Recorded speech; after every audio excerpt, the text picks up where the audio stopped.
There we go. You see that? There we go. I wasn't even hooked up. Ain't that something? Who's going to be the next player? Who's going to be the next player? Who's going to be the top recruit? Who's it going to be? We got a guy going to Georgia. We got a guy going to Georgia. Is it going to be him? Who's it going to be? Who's going to be the next top recruit that say, I'm not going?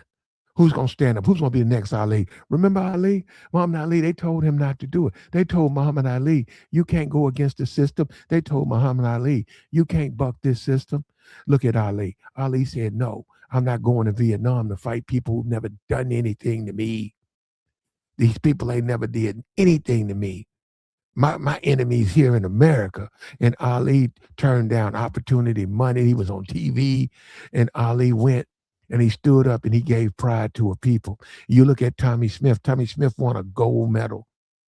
He won a gold medal for a country that hated him because he was black. See, this is the problem with black people. They don't want to believe the truth. They want to live in a lie. They hate you, bro.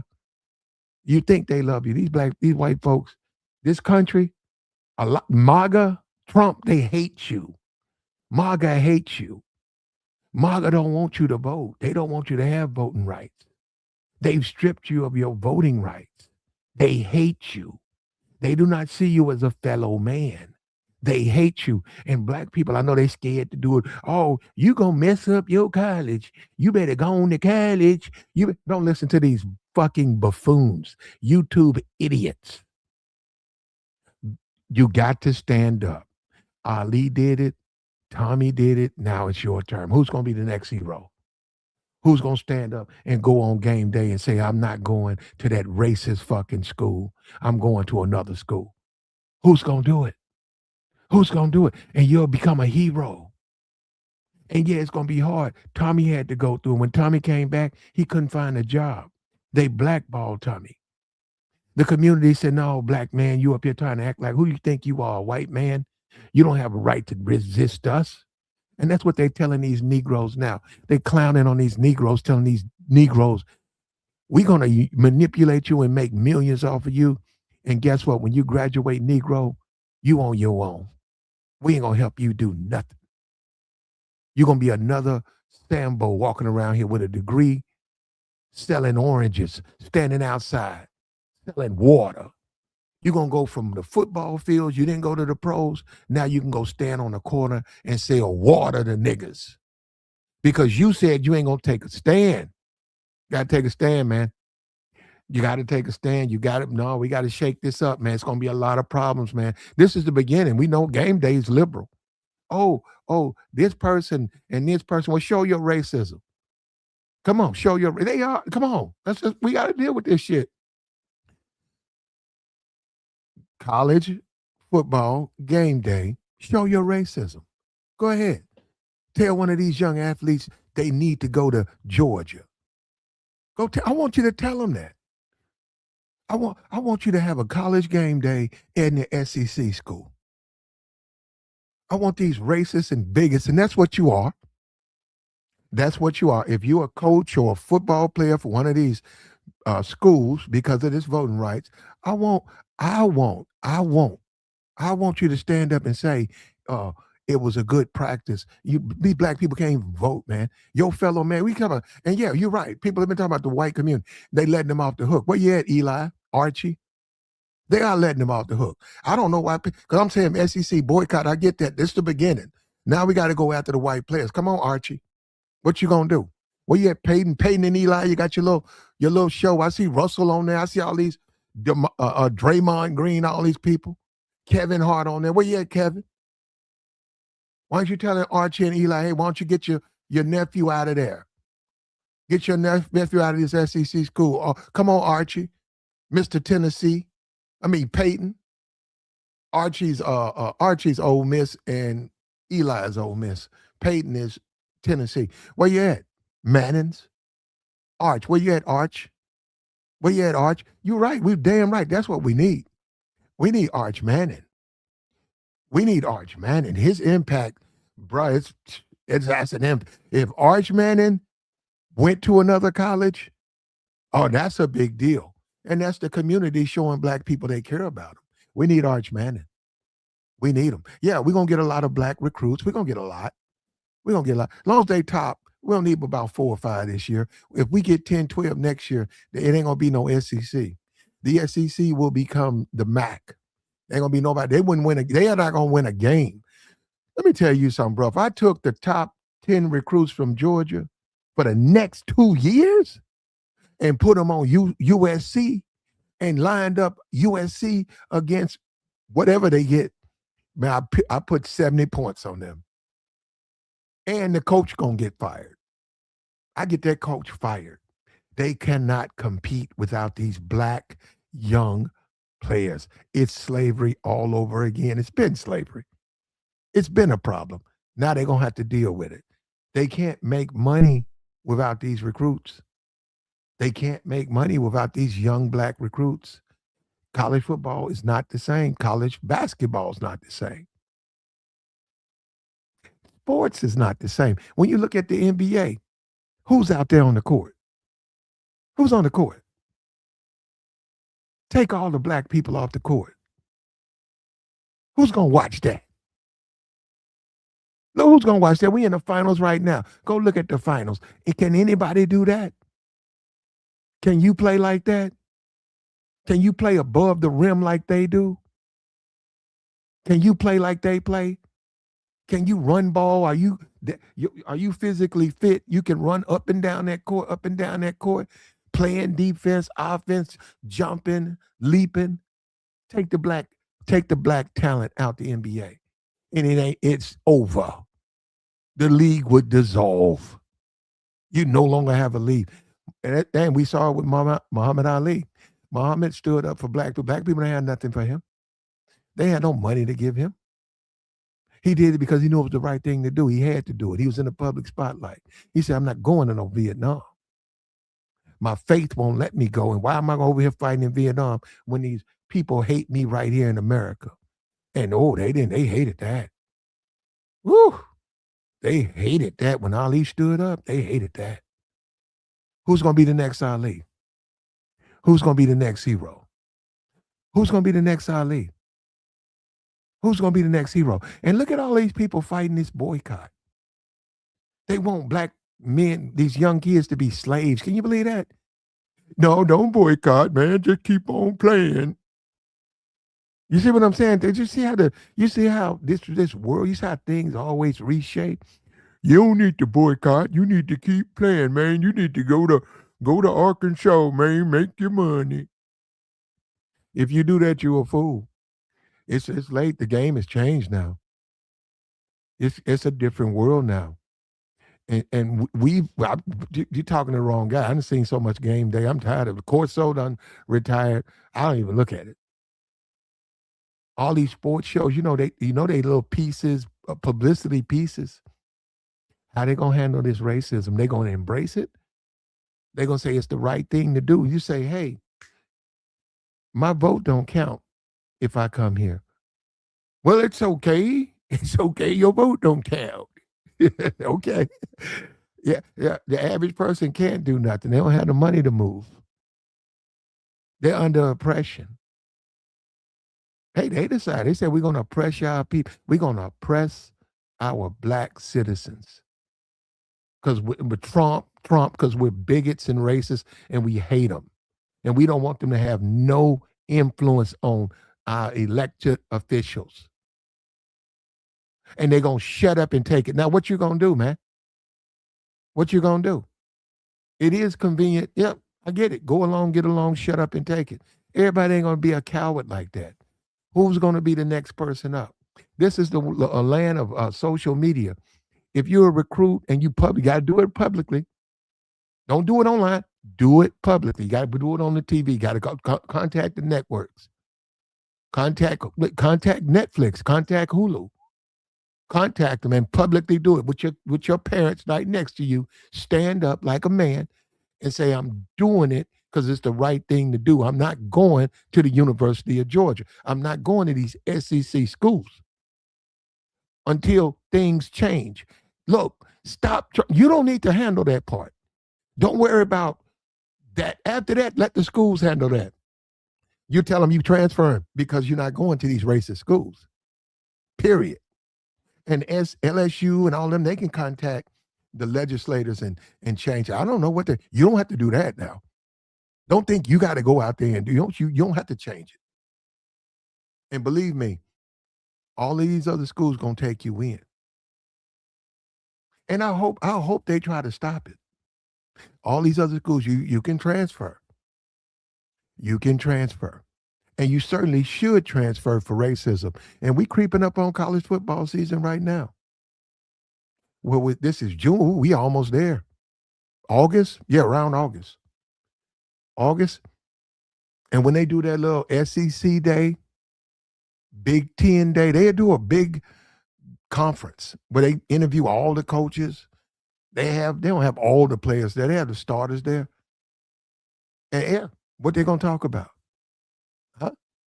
You think they're gonna ignore this? It's already, we saw the NAACP's made a statement, so they know what they're doing.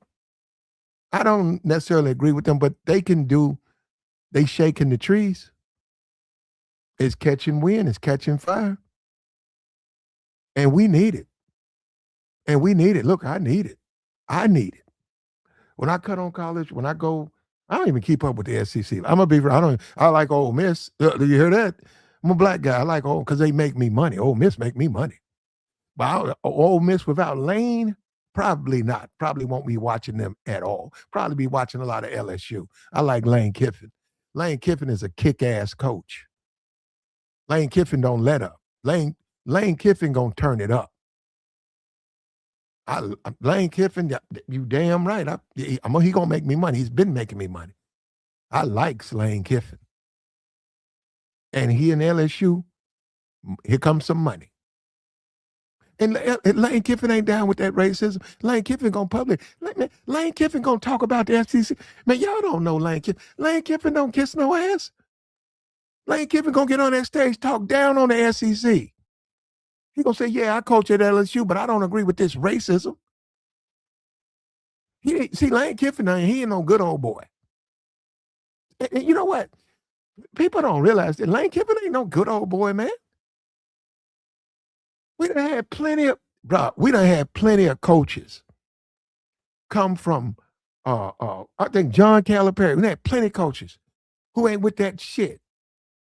They tell these rednecks, well, I don't do that. I don't sit around and hate black people. They tell them, they say, oh, no, man, I coach here and I want to coach the team, but you guys want me to be a good old boy. I don't do that. Bro, they done said it. They said they don't play that game. They don't want to do that. They don't want to do that. And they ain't going to do it. I know. You see, that's what I'm saying. I already know what they're going to do. This ain't no Johnny come lately, wake up today and talk about college football. Bro, I know all about that shit. And I'm telling you, bro, somebody going to be one. Who going to be the number one recruit to walk away? You're going to be a hero. You're going to be a hero. You got a guy going to Georgia, a guy going to Tennessee, a cornerback, number one recruit, Tennessee, walk away. Georgia, walk away. You'll be the next hero. You'll be put in the same as Muhammad Ali. Tony Smith. What if talking about Tommy Smith? What did he do? That's what people don't understand. Oh, man, he went over, he won a gold medal, and he put up a raised fish, man. And you know what he did? He gave a community pride. And that's what this shit is about. It ain't about being and then you get these YouTube monkeys, just go along and get along, man. Why? You don't have to. This man went and he put a fist up. He want to go. He showed black excellence, and he was defiant. He raised his fist. He didn't get any money for that. If anything, he lost money. But he stood up for people, and that's what they try to do. They say, oh, well, we're going to strip them of their money. We're going to show you Negroes that y'all better stay in your place, Negro. You better not raise your fist up, Negro. You better not walk around here talking about I got to treat you fair. Come on, man, what we doing, bro? And this is the beginning. We're going to beat this drum. This is the beginning. This is the beginning. Come on. Top 5 recruit. Come on, where you at, Arch? Where you at, Arch? I think you do it. I think people underestimate you, Arch. We need Arch. I'm telling you the truth. I don't. The SEC ain't gonna say it. I'm saying they need you. All those athletes, you need to be the leader, brother. If you say you ain't gonna play, that hey, it's over. You got this, Arch. You have the entire SEC in the palm of your hand. You projected to be a first overall pick. You look at the legacy that you come from. Look at the university you playing for. That's like playing for its own country, Texas. Arch, if you stand up and say, I'm not playing, I'm transferring to UCLA, you become the next Ali. You show this whole country that what racism means and how you're a white guy and you're not going to tolerate that. And somebody, just like Ali sacrificed, somebody got to sacrifice. And Arch, you come from a rich people. You don't need, Arch, you made $9 million last year. Arch, you made more than like 15 NFL quarterbacks. You in college, you made more money than professional football players. You should do it. And they need you. We need you, Arch. And I know y'all say I'm targeting him. I am. Because that's a guy that fuck black people, America. We need Arch. In a time like this with Trump doing the shit he's doing, with Trump running around being a bigot and a racist, we need an Arch man. And yeah, it's going to take what they say, a child shall lead us. A child shall lead us. Now, he ain't a kid. But you'll be amazing. He'll be the one that brings us together. He'll be the one that shows us the right way to go. But you got to sacrifice, Arch. You can't go against Peyton and Eli and your granddaddy if they got something to say about it. But stand up for your fellow man, your teammates. Say, I'm going to, you pick, I don't give a damn what school it is. I'm going to Northwestern. And whoever wants to join me. But I will not play in the SEC until they normalize fairness.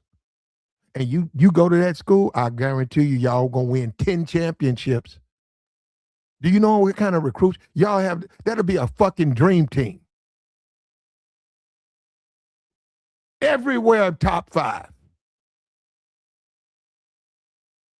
Come on, man. But you got to do it. And who's going to be the first guy to step up? Who's going to be the first player to step up? Who's going to be the next hero?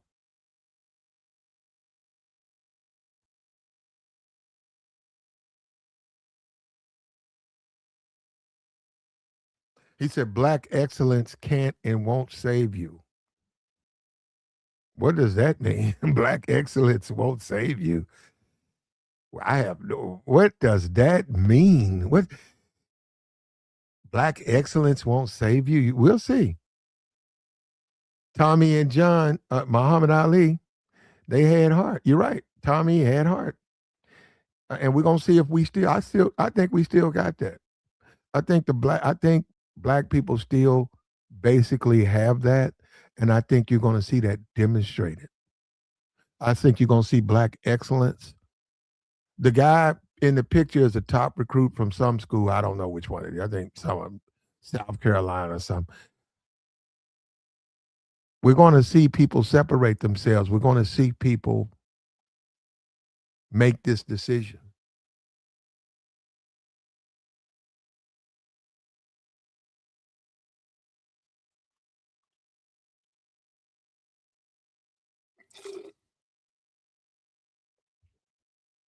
You can call for it. Do I think Arch Manning will do it?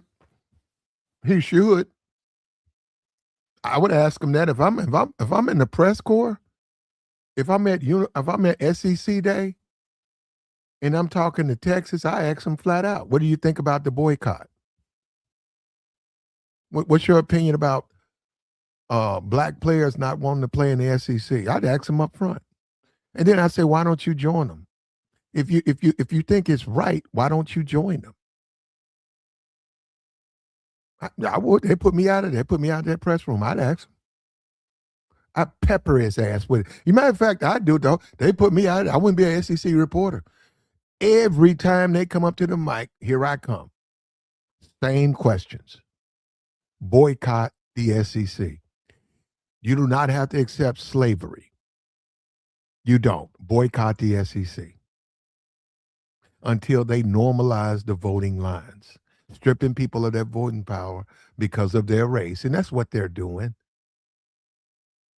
This hypocrisy where you say something, but you do the same thing. You complain about racism, then you create racism. That's Trump. Isn't that Trump? They was talking about Florida, DeSantis, SEC. See, I didn't know this. SEC, governors appoint those deans, all those college deans. You got to get through that governor. If he wants a racist Sambo dean, he'll put a Sambo in there. He'll put a Sambo in there. And we're gonna see all these Sambo. It's gonna be hard for these players. You and then a lot of these, you look at a Shador, we know he's out, but you look at all these players and they like hip hop, and hip hop is a rebellion. That's rebellion. That's going against the grain. You got all of these football players and they claim to be hip hop people, and they're letting a white boy dog them like that. Come on, man. You come on, y'all. You know what, bro? This is YouTube stuff. We come out on this YouTube stuff. We come out on these social media pages. We talk that stuff, bro. I'm in the real world. Ain't no real nigga gonna let no white boy son him, palm his head and take his money, bro. For real? Come on, man. That's what y'all doing. That's what y'all do. You're right. I said y'all. I wish I would give a fuck about no motherfucking. I'm gonna sit back and let a white boy palm my head like I'm a bitch and put his hand in my pocket. That ain't gonna happen to me. I promise you that ain't gonna happen to me. Well, but I got more faith. I think I got more faith than others. Because I'm saying this now. I know the community, bro. I know the community. I'm telling you, that ain't gonna work with them. I ain't gotta say nothing. They don't have to hear nothing I say.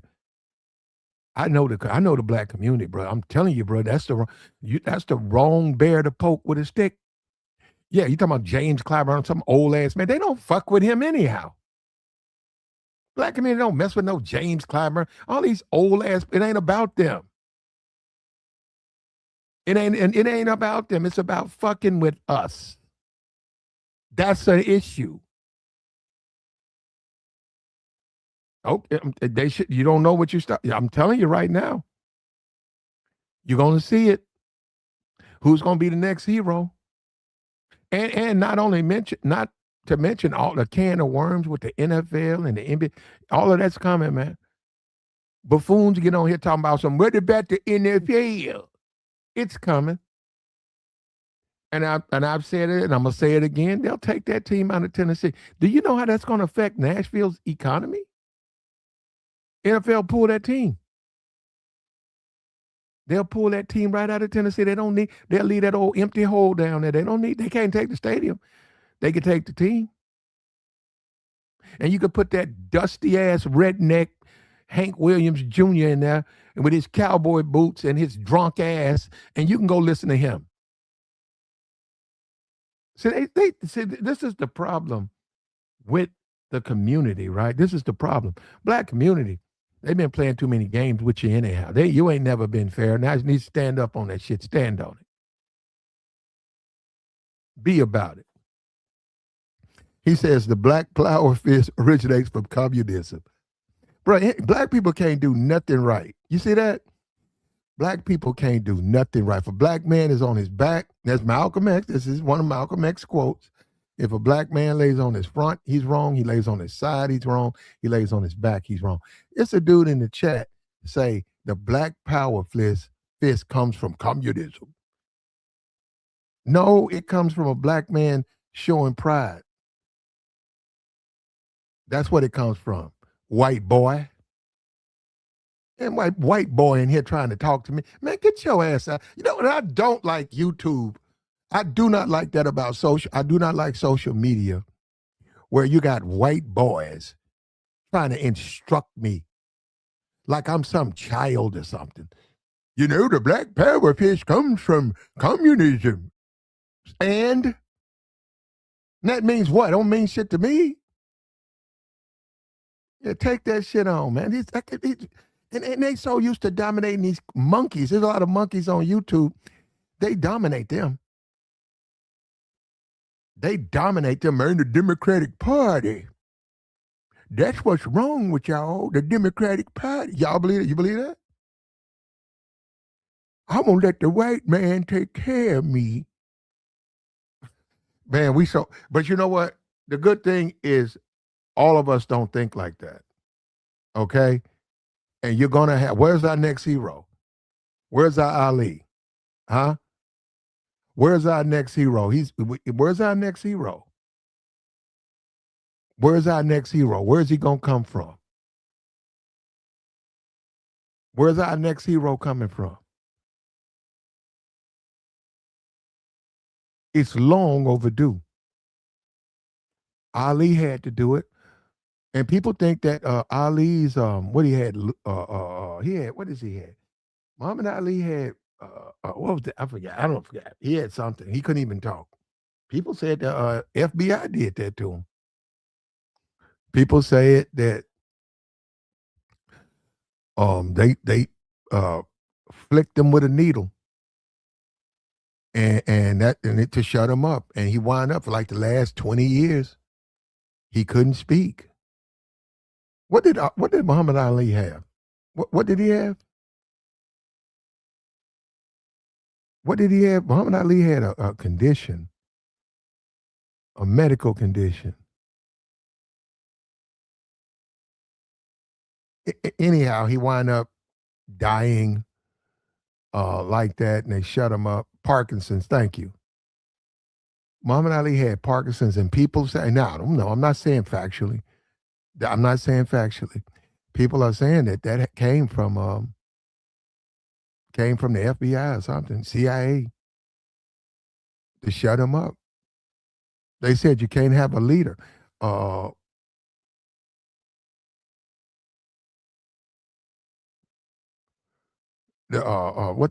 oh God, you're killing me with this.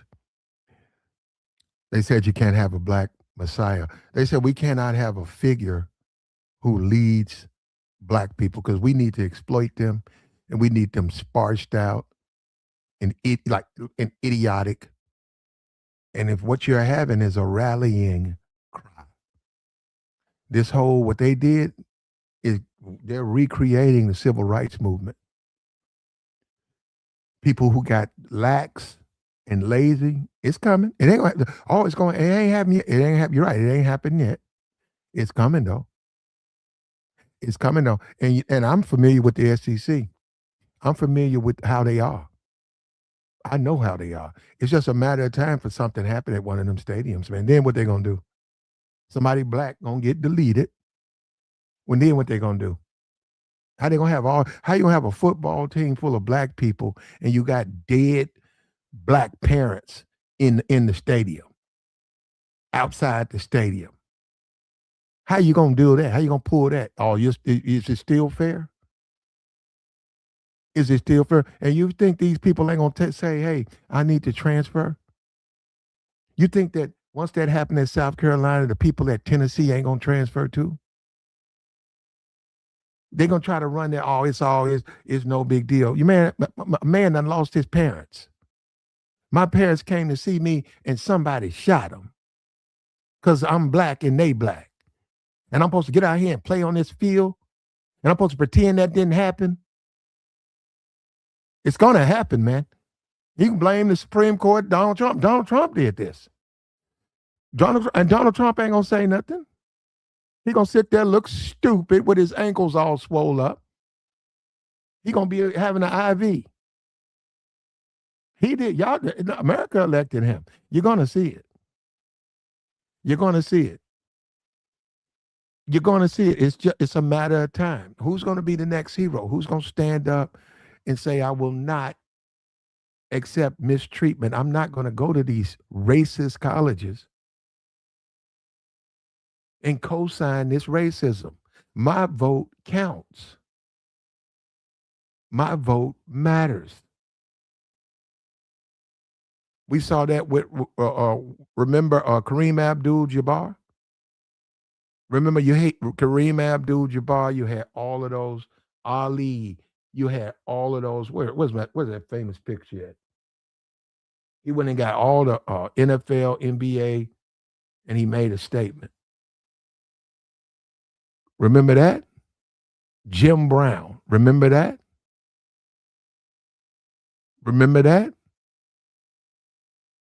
People have forgotten, man. They've forgotten what the black community, the power of the community. Now, let me say this about these Negroes, these morons, right? Let me say that about this. Black community's never been 100%. When Dr. King marched, there were fucking niggas. When Dr. King marched, boycotted lunch counters, marched for civil rights, there was a slither of fucking monkey ass niggas committing crimes, smoking dope, selling box. He can't save everybody. Of course, there's going to be a bunch of monkeys out here saying, don't go. Don't support the NAACP. Don't complain about this redistricting. They're the same group. Those are the misfits. Nobody cares what they think. Leave. Don't go to these schools. Don't go to these schools. Transfer. I'm telling you, I know. I know. You want to hurt them where it matters? Transfer. Transfer. I watched this. I've been watching this shit probably too much. I'm telling you, SEC, and I know the SEC. I know the South. They're proud about the South, man. They're proud. So the South is the South. They don't like no damn Yankees. They don't like no New Yorkers. The South is the South. That's like Lane Kiffin is a Yankee. This is the South.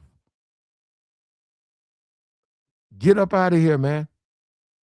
Make an impact. It's going to matter. It's going to mess with their bottom line.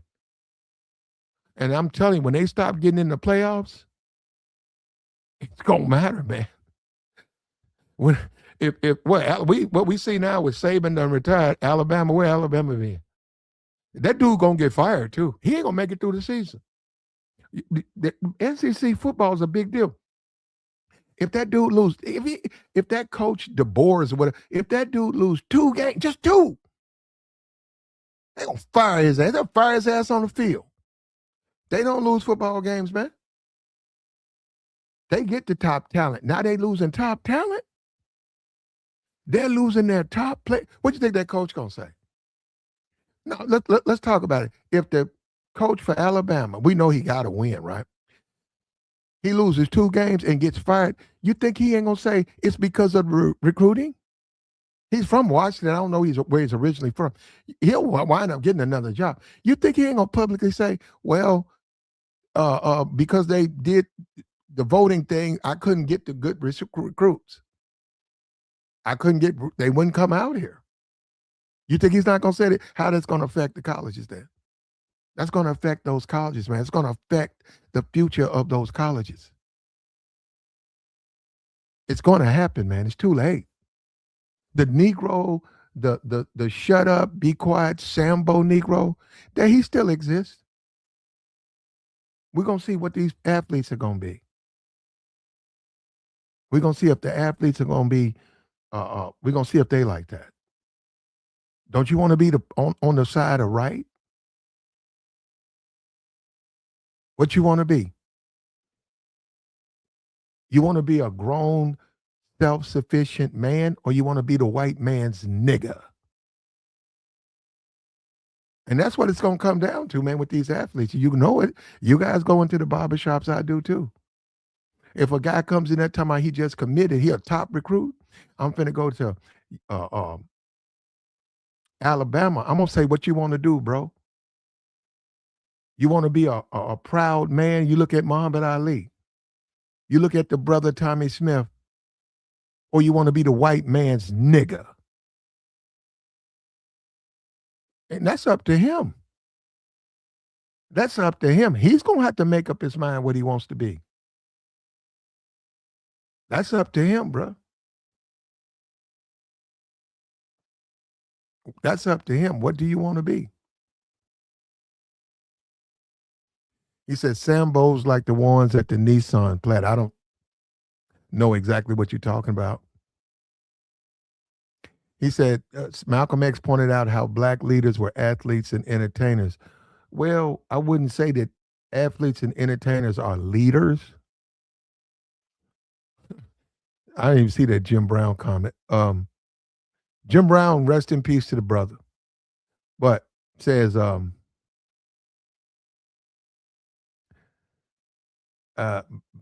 Malcolm X said black. You know, here we come with the BS. No, they're not leaders, but at this point, they can lead a community in the right way. And the community is going to unite behind them. Who's going to be the first recruit? Who's going to be the first recruit? You got to be good. Who's going to be the first wide receiver, the first cornerback, the first lineman that refuses to play in the SEC because of the racism? Who's going to do it? Who's going to be the next hero? Who's going to be the next hero? Who's going to be the one that changes things? This needed to happen anyhow. Game day needs to be shamed. College game day, you can't have a college game day at Alabama. You can't have it at Georgia. You can't go through the motions and not talk about the racism. And black people are going to be there protesting. See, that's what you guys are not going. And I'm telling you, that crowd, they don't want no black people in there exercising their right to protest. They don't want that. That's going to cause conflict. It's going to be some conflict. And what's going to happen? You think black recruits still going to go to those schools? You got black people losing their lives just because they're trying to protest? You think you're going to put a happy face on that? We're gonna have a game day with jokes and giggles, and you got dead black people in the parking lot? Come on, man.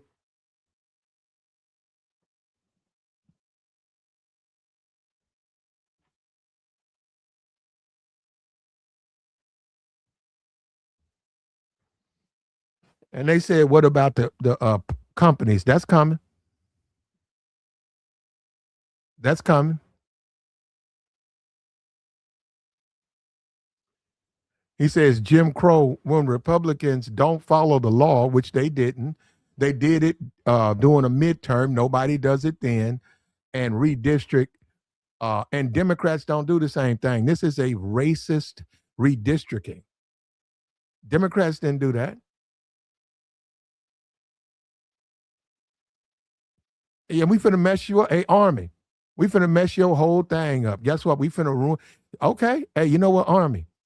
Army, this the beginning. But they finna ruin your whole SEC, your whole little, all of that stuff. These Negroes finna ruin it. They finna say they ain't gonna play. And you ain't gonna be able to replace them. You can't go to China. You certainly can't go to India. What, you gonna put a robot out there? What you're gonna need a robot. You gonna need one. What you gonna do? You can't replace him. What you think Tom Brady gonna say? You think he gonna be cool with that? Eli Payton, they do a weekly show. What they gonna say? You think anybody gonna bring that question up to them? What they gonna say? It's cool? What they gonna say? They gonna have to move these plants, man. And yeah, it's because of money. You got poor people. They're not gonna be able to leave. But what they're gonna do with that though? They can't make money off of poor people. These top recruits is where they make their money. If they transfer, you don't win. How you gonna pay your coaches? Look at Notre Dame. Notre Dame is on the cusp of a championship. They're gonna get all of those recruits, man. Then what you gonna do? All your top recruits have left. Yeah, you're gonna still have some clowns. You're gonna have your Sambos, and that's how they're gonna be looked. And I'm giving you guys a little insight into the barbershop conversation. You can go play for Arkansas. You can go play for LA. No, not. We're gonna give LSU a pass. You can go play for one of these SEC schools, but you a Sambo.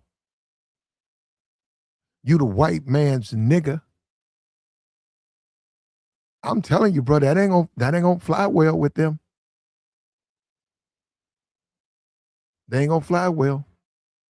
Well, we giving LSU a pass because he's a Lane Kiffin. Lane Kiffin's not perfect, but he's not a racist like you, Army man.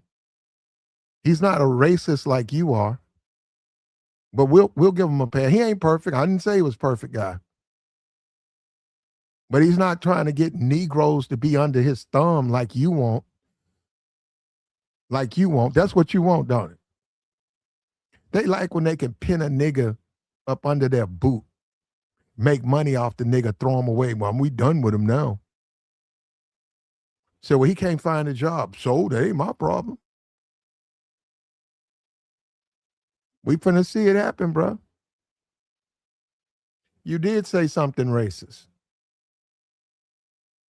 You did. When you brought up that redistricting, that shit was racist.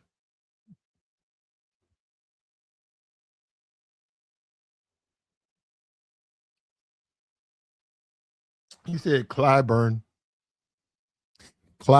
can do fish fries. Well, you should. At least you get a fish fry. That's better than nothing, ain't it? That's better than nothing. And this is what I mean by the Negroes. You're going to look. There's always going to be the white man's nigga.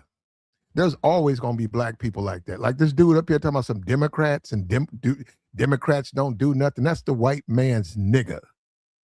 And see, King had to deal with people like that. Now, they sort of gravitated. They weren't in his civil rights. They was off into either your Black Panthers, more your radicals who get nothing done. They talk, but they don't get nothing done. They're radicals, and they down there in the food stamp line. Dr. King was trying to show black people how to function. The radicals wound up down there eating food stamps, but complaining, but not doing what you need to do to change it, just running their mouths. This is about doing something. We need and it's going to happen. We're going to get a recruit that's going to make shit happen. And yeah, we're going to have a bunch of clowns.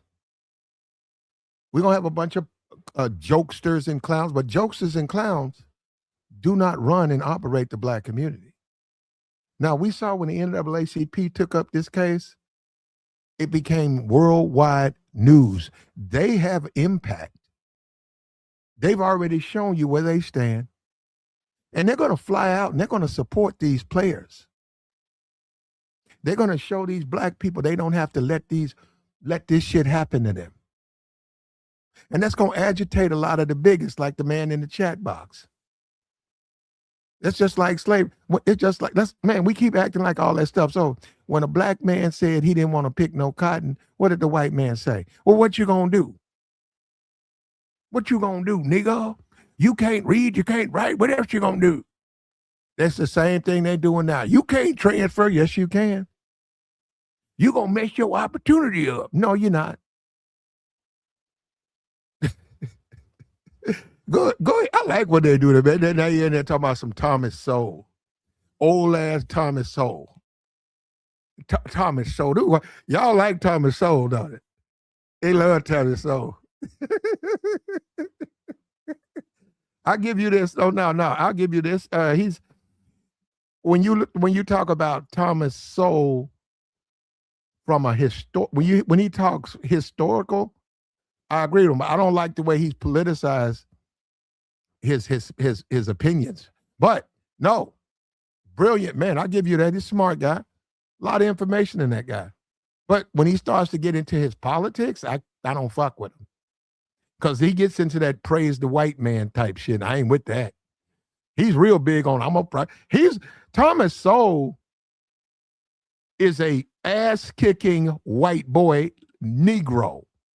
So now that part of him I don't fuck with. But does he have something to say? Yes. Yes, and I know you like, why wouldn't you like him? Of course you like Thomas Sowell. You like your Negroes with their back bent.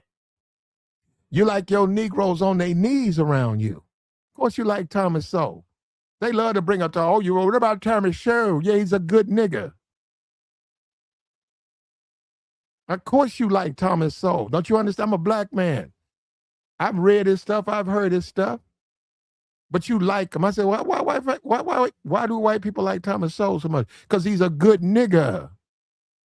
For you.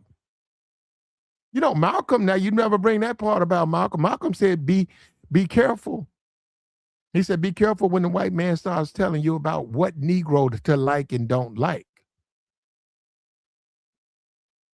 You want me to go? I can go get that off YouTube right now. Malcolm talked about that. Malcolm said the white man always going to try to misguide you. He's always going to try to point you in the wrong direction. Be careful. He said, be careful. Thomas Sowell. Old ass Thomas Sowell. They bring his crusty ass. I seen him on Fox News. Anytime the white supremacist wants to justify his racism, he drags Thomas Sowell out. He brings this half-dead. Thomas Sowell is almost 100 years old, man. He brings his half-dead ass out, running his mouth, and he's a complete political shield. He's a Republican shield. He's 100% bought by the Republican Party. He works for the Republican Party. He's a Republican shield. And, of course, these idiots like to drag him up. Thomas Sowell. Isn't that something?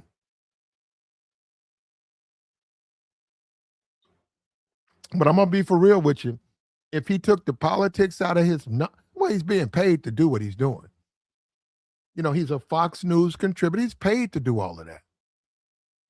So when you say that, Thomas Sowell, no. But from the standpoint, a 90-plus-year-old black man who talks about life experiences, oh, that's gold. That's gold. I'll give you that. No, I don't take that from him. I don't take that from him. You can learn a lot from him. But all of that Republican shield bullshit that he does, paid Republican shield, on the payrolls of the Republican Party, I don't listen to that because I know he's paid to say what he says. And of course, it's going to be anti-black. Because that Republicans are anti-black. A slave can't be both. You can't be the master and the slave. You got to have a slave. Somebody got to get on their knees. Somebody got to serve. You can't do both. So yeah, Thomas Sowell, we pay him. They pay him. Put him on Fox News. And he gives you some gobbledygook about how black people need to get back in the cotton fields and be happy they there. Oh, and they said, well, it was said by a black man. Hide your racism. You ain't gonna be able to hide your racism with this college thing. When them players start leaving, let me tell you something, people gonna get pissed off. They don't want to see them top recruits go to these Yankee schools. Yankee schools? Television, brother. They okay. We'll see. We'll see. Nah. Jim Crow has been casted out by the conservative. You got a Supreme Court. That's conservative. Donald Trump, he's a conservative. This Jim Crow that we live under now, that's done by conservatives. And the party switch, but this is the racial shell game they try to play. They're racist, but they went around talking about Democrats. My issue is with racism. You talking about some political stuff, and this is what, and this is in my chat. This is a white guy in my chat. So you got to understand, he's in my chat. I'm responding to what he's saying. I have a problem with racism. The white supremacist likes to play the political shell game. Republican, Democrat. No, I don't like racism. Republican, get your ass out of here, you racist sack of shit. You know what I'm saying? I'm not playing no political game with you. This is about fairness. The Democratic Party. What the fuck the Democratic Party got to do with anything? You mistreat people, wrong is wrong. And see, the white supremacist, when you take that from him, you expose his ass. Because now he can't hide behind his politics. And half of them don't even vote. These people don't vote, man. These stupid ass, racist ass idiots, they don't vote. They just want to oppress you. And they're going to see how much power these, isn't it something we have to depend on high school athletes to save the black community. They're going to do it though. And I agree with them. I can't wait till I got a contact. I can't wait till they talk because I'm going to say, you're right. I'll say, you're exactly right. You 19 years old, and you got to come and save all these black asses. You're right. What you want me to go say? You're not right? You are right. I said, look at these Sambos. Look at these Sambos. They want to tap dance and be the white man's nigga. And now you got to transfer to save them. You're right. Excellent point. Excellent point. But you do. You're going to have to do it because it matters.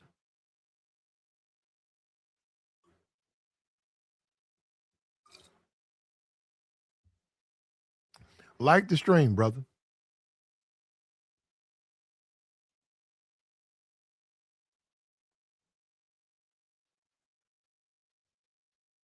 He said, how much is 1.8 billion? I have no, well, is that the amount of money they bring into the SEC?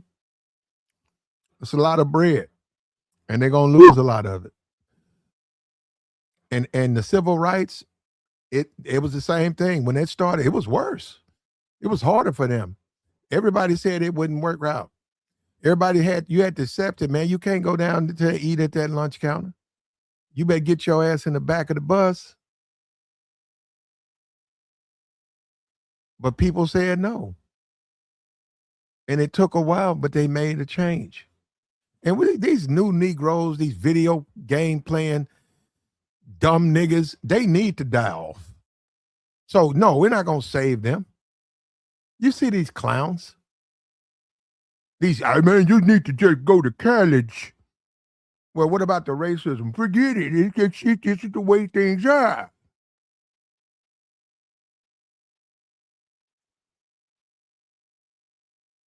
And then you're supposed to listen to that? So you have to live a life in limits, and other people live with no limits. Look at Trump. Trump don't limit his life. Trump is a billionaire. Trump down there stealing money left and right. Bribing people, Saudi Arabia, give me some money. I'll get you this deal.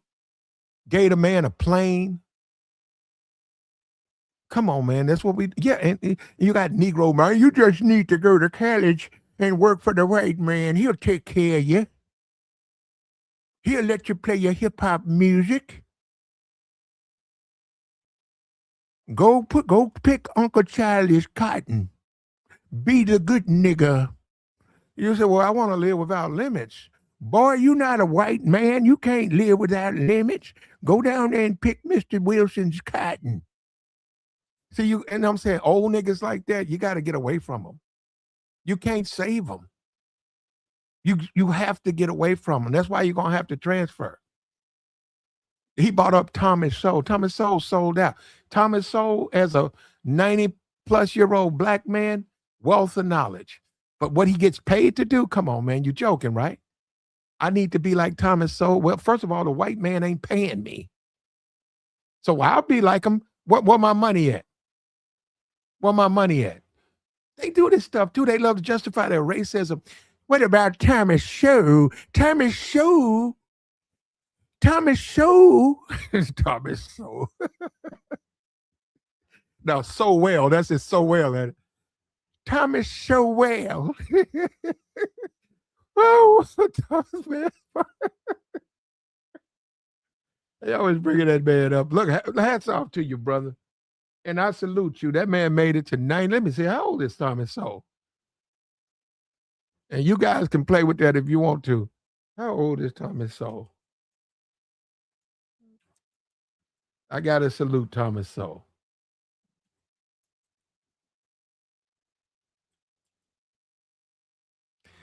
Thomas Sowell. How old is Thomas Sowell? That man, 95. Look, I got to salute you, brother. I don't agree with you last probably 20 years because you get paid, but I salute you, brother. Man to man, I salute you. That man, 95 years old. He's healthy. Man, that man, he on his way to 100. We can disagree with his politics, but we salute this brother. That's how you do it, brother. You got people checking out at 52, 53. You got people out here in wheelchairs and they 48 in a wheelchair. This brother, 95 years old, so you can't just hate on him like that. Now, because we ain't going to do that. But yeah, he is bought and paid for by the Republican Party. That's what he's a Republican shield, and he's paid to push their talking points. But nah, I respect the man who can make it to 95 and more. You know, respect. I'm looking at him right here. I'm looking at him. Respect to this brother.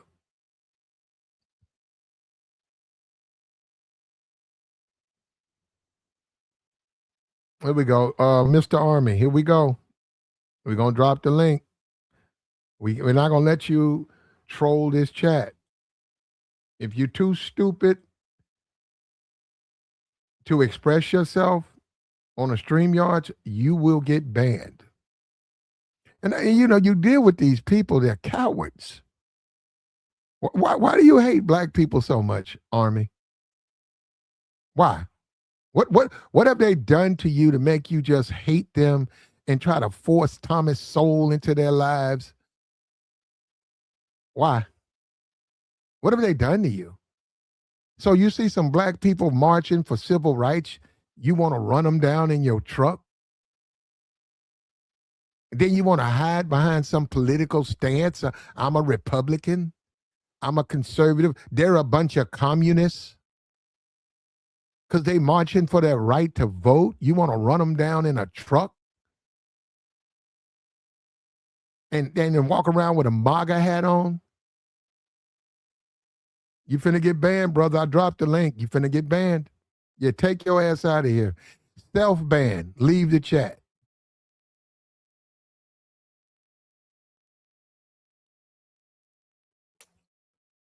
You got 60 seconds.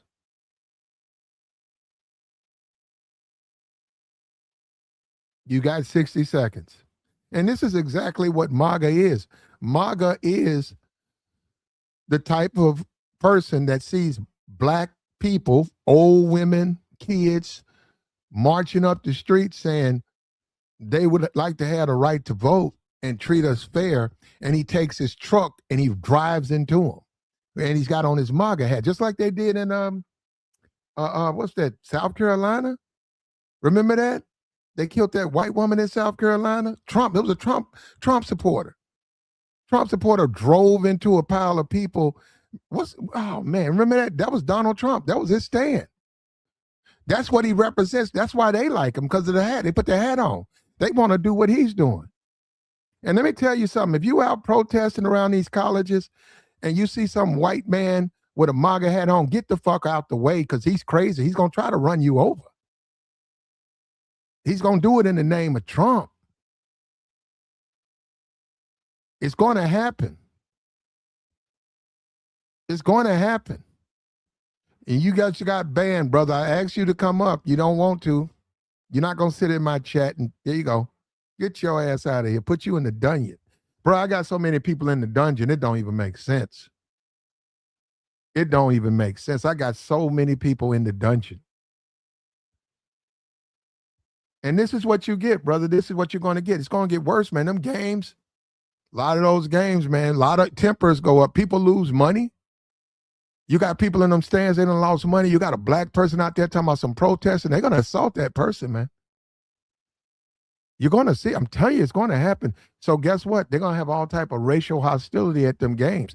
Guess what that's going to do? You see what I'm saying? It's going to happen, man. You have to be harmonious. You say, well, black people elect the same people. So, hey, man, if that's what they want to do, and if you smart as a legislator, you know what you say?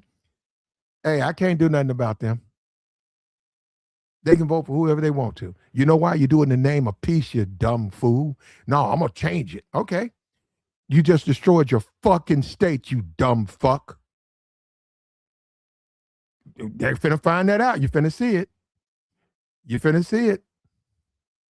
You finna see it. Hold up. Let me put this thing down here. This coward in the chat box.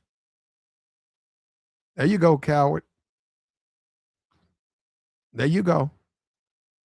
Well, Mr. Glizzy, guess what? You get to go to the dungeon. Well, look, we believe in robust debate. We welcome opposing points. If you're an idiot, you're gonna get blocked. Okay? If you can't substantiate your point of view, you're not going to be talking to me. You're not going to be up here. You're not going to be in my chat. Take your racism somewhere else. Don't bring your racism up here.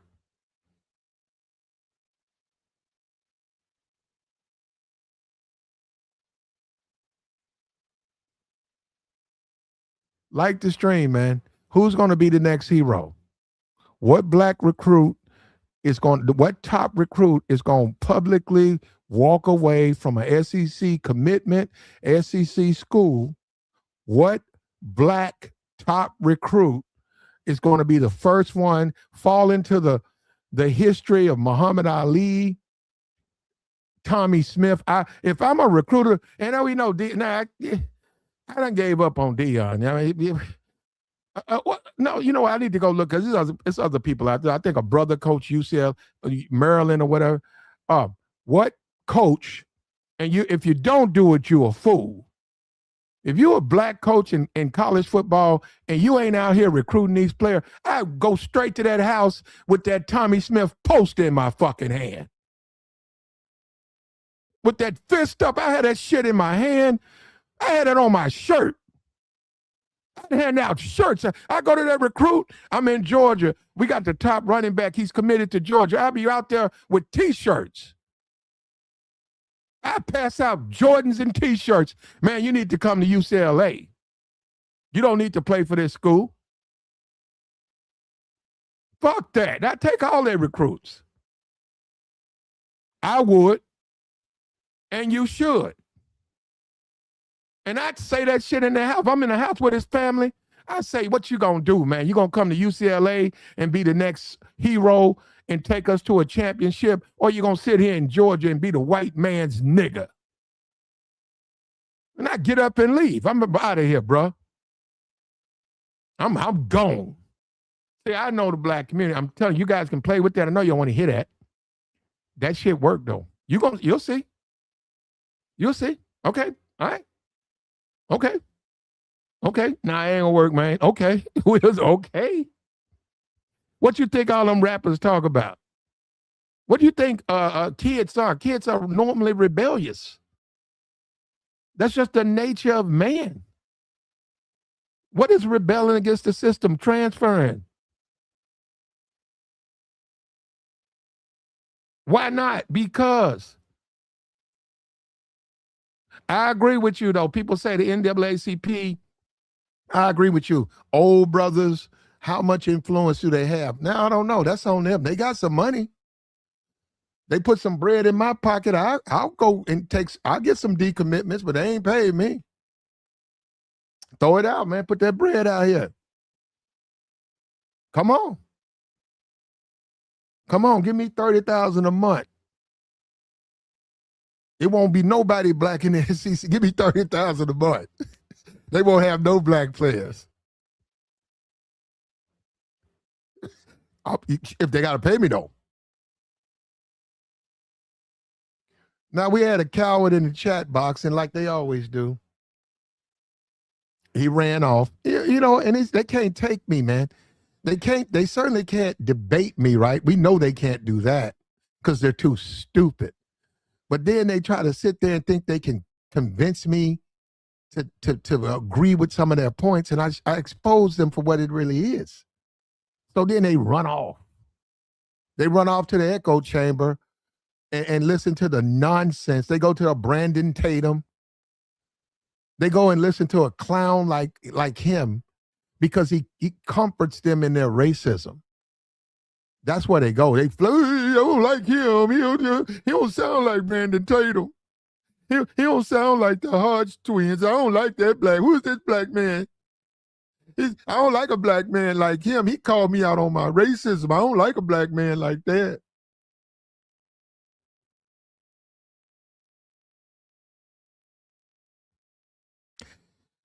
Bruh, Alabama, I don't know what they're going to do. If they lose their top recruits, they're not going to win. And you know that means that coach going to get fired.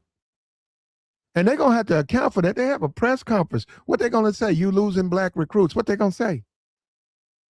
They're going to say, Coach, you've had 5 decommitments.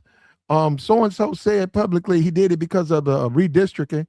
What they going to say? Coach, we had, this is the second crime incident outside the stadium. A black person was protesting. Someone took a shot at him. Coach, what do you think about? What are they going to say? How you going to explain it? Is they going to drag Thomas Sowell's whole ass into every press conference to give you some gobbledygook about racism is dead? Huh? What you going to say? Who's going to be the next hero, brother? Who's going to be the next hero?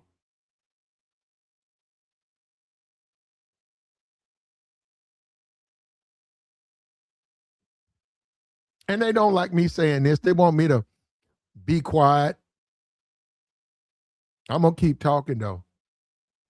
I'm going to keep talking. And you know what? I'm taking credit. Anybody who listens to me know I started all of this. I started all this SEC. I did it.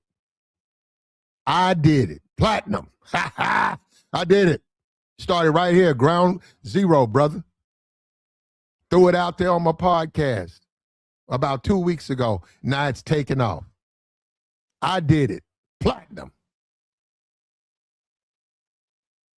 The right people listen. Ain't a whole lot of people listening to me, but the right ones are. They want me to be a good nigga. No, thank you. I ain't never been like that either. You know what? I like being a man.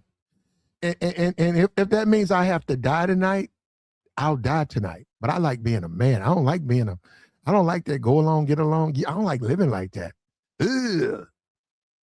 You got to hold yourself back and be quiet. The white man come by and check on you. White man look at you and say, why you looking at me like that, nigga? And I put my head down.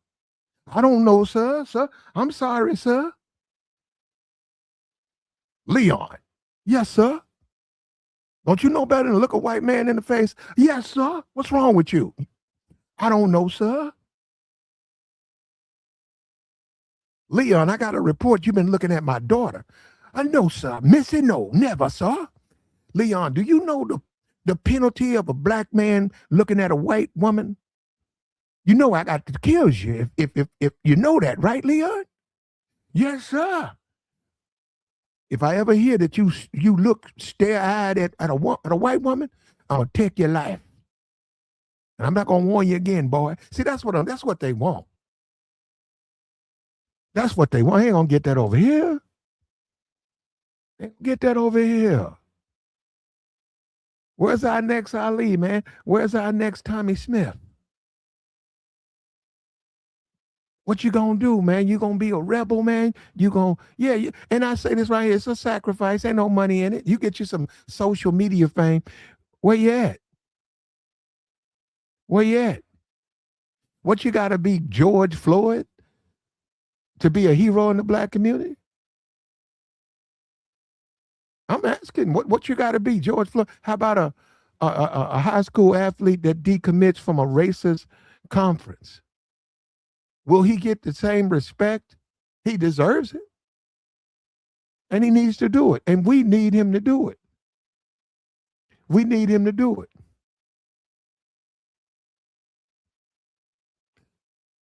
Here we go. There we go. Put you in the dungeon, brother. I don't have to listen to that. Like, share, support, man. Like, how about a cash app, man? If you white and you feel guilty for slavery, hit me off with the cash app. 200, 300. Come on. Come on. Pay me off, man. I'll give you your I'll free you. I'll free you. Here we go, man. Support the platform, man, right there. There we go. And yeah, you're going to be attacked, you're going to be ostracized because your opinions, they don't want black people to understand. They don't want black people to embrace what you're doing. You can crack the system. If see this, black people ain't got to, that's what I'm saying. All black people got to do, protest. That's all they got to do. I know they don't want to live in the past, but that's what they got to do now. All they got to do, if they do it together, it's over. You no longer have a conference. And guess what? You're going to get the companies. Well, what about the companies? Are they coming? What about the professionals? What about them? And see, a lot of these Negroes don't want to do nothing. They don't want to do nothing. So they want to sit there and try to justify not doing nothing. They did that when during the civil rights marches. There was all types of clown Negroes, criminals. They're nothing but a bunch of criminals. I ain't getting in no civil rights march. Yeah, I know. I know. I'm not protesting nothing. And they were criminals. You got the same thing now. They're nothing but filthy criminals. That's all they are, a bunch of criminals. Look, the good black people, though, they protested. And they made shit happen. And I don't know who the next recruit's going to be. It's a whole bunch of them. I went to check. You go look at them yourself. They're going to decommit. They're going to say, no, I'm not going to Georgia. I'm not going to Tennessee. I'm not going to Arkansas. I'm not going to Vanderbilt. I'm not going to these colleges. Florida. I'm not going. It's going to start others. In NAACP, it's already started it. Others are going to follow. Your northern states are going to chastise the South for being racist. It's going to happen. It's going to happen. Indiana's going to stand up and say, yeah, I wouldn't blame a recruit. If I was a recruit today, Indiana, no, University of anybody going to say, yeah. If I was a recruit today, I'm talking about the coaches, white man, I wouldn't go to a SEC school. And he goes, yeah, I don't agree with racism. And they're practicing racism down there. It's going to happen, man. You guys dream, you guys live, you know what? A lot of you guys need to get off the tubes, man. You got to get off the tubes. He said, you made it happen. All right, bro. Yep, you're right. I didn't. You got to get off the tubes. You guys got to get in the barbershops, man. Get in the streets, man. Get in the real world. You got to see how people really, really live.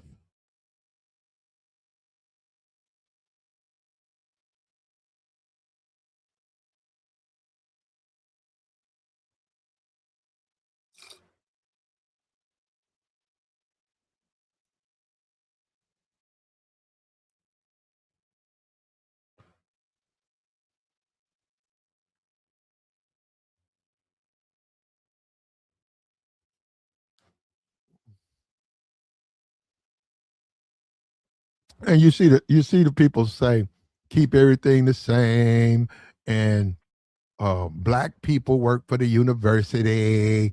Well, okay, but they ain't the majority. If you look at the University of Alabama, I could look it up. How many people work for Alabama?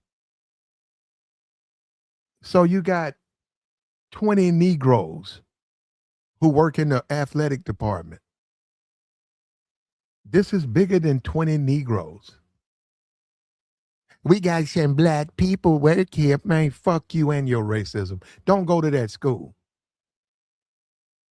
See, that's what I'm saying. You guys playing with that, bro. I'm telling you, I know how they think. I know how they talk. They're not going to go for this, man. They're not going to go for this. In 2026? You think black kids are going to go to these schools and they're doing this they're letting the community do this and that? Nah, man. They're gonna stop. They're gonna stop. And they're going to protest. And when they protest these schools, we know that's oil and water. You got the SEC faithful, a bunch of racist bigots, and you're gonna have black protesters. That's oil and water, brother. That ain't gonna work. They drunk, racist rednecks. Oh, go Ole Miss, go Mississippi, go Mississippi State. And you got black people, we shall overcome. How you gonna handle that? Trump, that's happening on your watch. What you gonna say, Trump? What you gonna say? It's going to happen, man. And remember, it's gonna happen, man. I would have said it was stupid to redistrict. I would have said, hey, no, I'm not doing that. All the citizens matter. All the citizens matter. Supreme Court can say what the fuck they want. All the citizens matter. And if I was to redistrict, I wouldn't draw it the way they draw. I'm not going to draw it racially, where I take the votes from black people. I'm gonna draw it where black people have no say. They 15%. I cut them up, put them in the district, so they really have no say. No, I cut the thing straight down the line. So I don't care where the lines go. This half is here, this district, this district, whatever is elected is elected. That's how you do it. No, they put it on. They know what they're doing. And it's going to get people pissed off. You got a lot of Negroes who want to go along, get along, be quiet. Hey man, it is what it is. But let's see. Ali could have done that. Muhammad Ali could have been. Hey, Ali, if you go against the Vietnam War, that'll destroy your career. You need to be quiet, man. Just go do your time. Ali said no. I got to take a stand. If that means I don't lose money, I lose money. Tommy Smith. Hey man, what the black community ain't do shit for Tommy Smith. And you could make a case that he ruined his life or his future doing that. You could make a case that he did. But he felt he had to do it. He had to take a stand. He sacrificed for what he felt was the greater good. And we need more heroes like that. And so that's what I'm saying. All these dumb niggas keep talking about, well, you going to mess yourself up. Stupid nigga. That's what it's called, sacrifice. You going to mess up your career. Yeah, it's called sacrifice, you dumb nigga. What's all these YouTube niggas on here? You gonna mess yourself up. They want these black kids to mess this, and they're gonna do it. The right one's gonna do it. You don't need about 2 or 3. And then what you gonna say? Then what you gonna say, clown?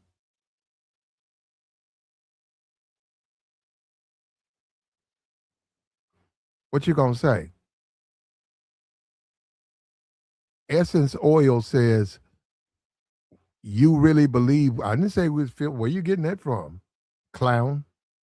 You get these Negroes in here talking just nonsense. It ain't gonna work though. Essence or probably a white dude behind this fake avatar.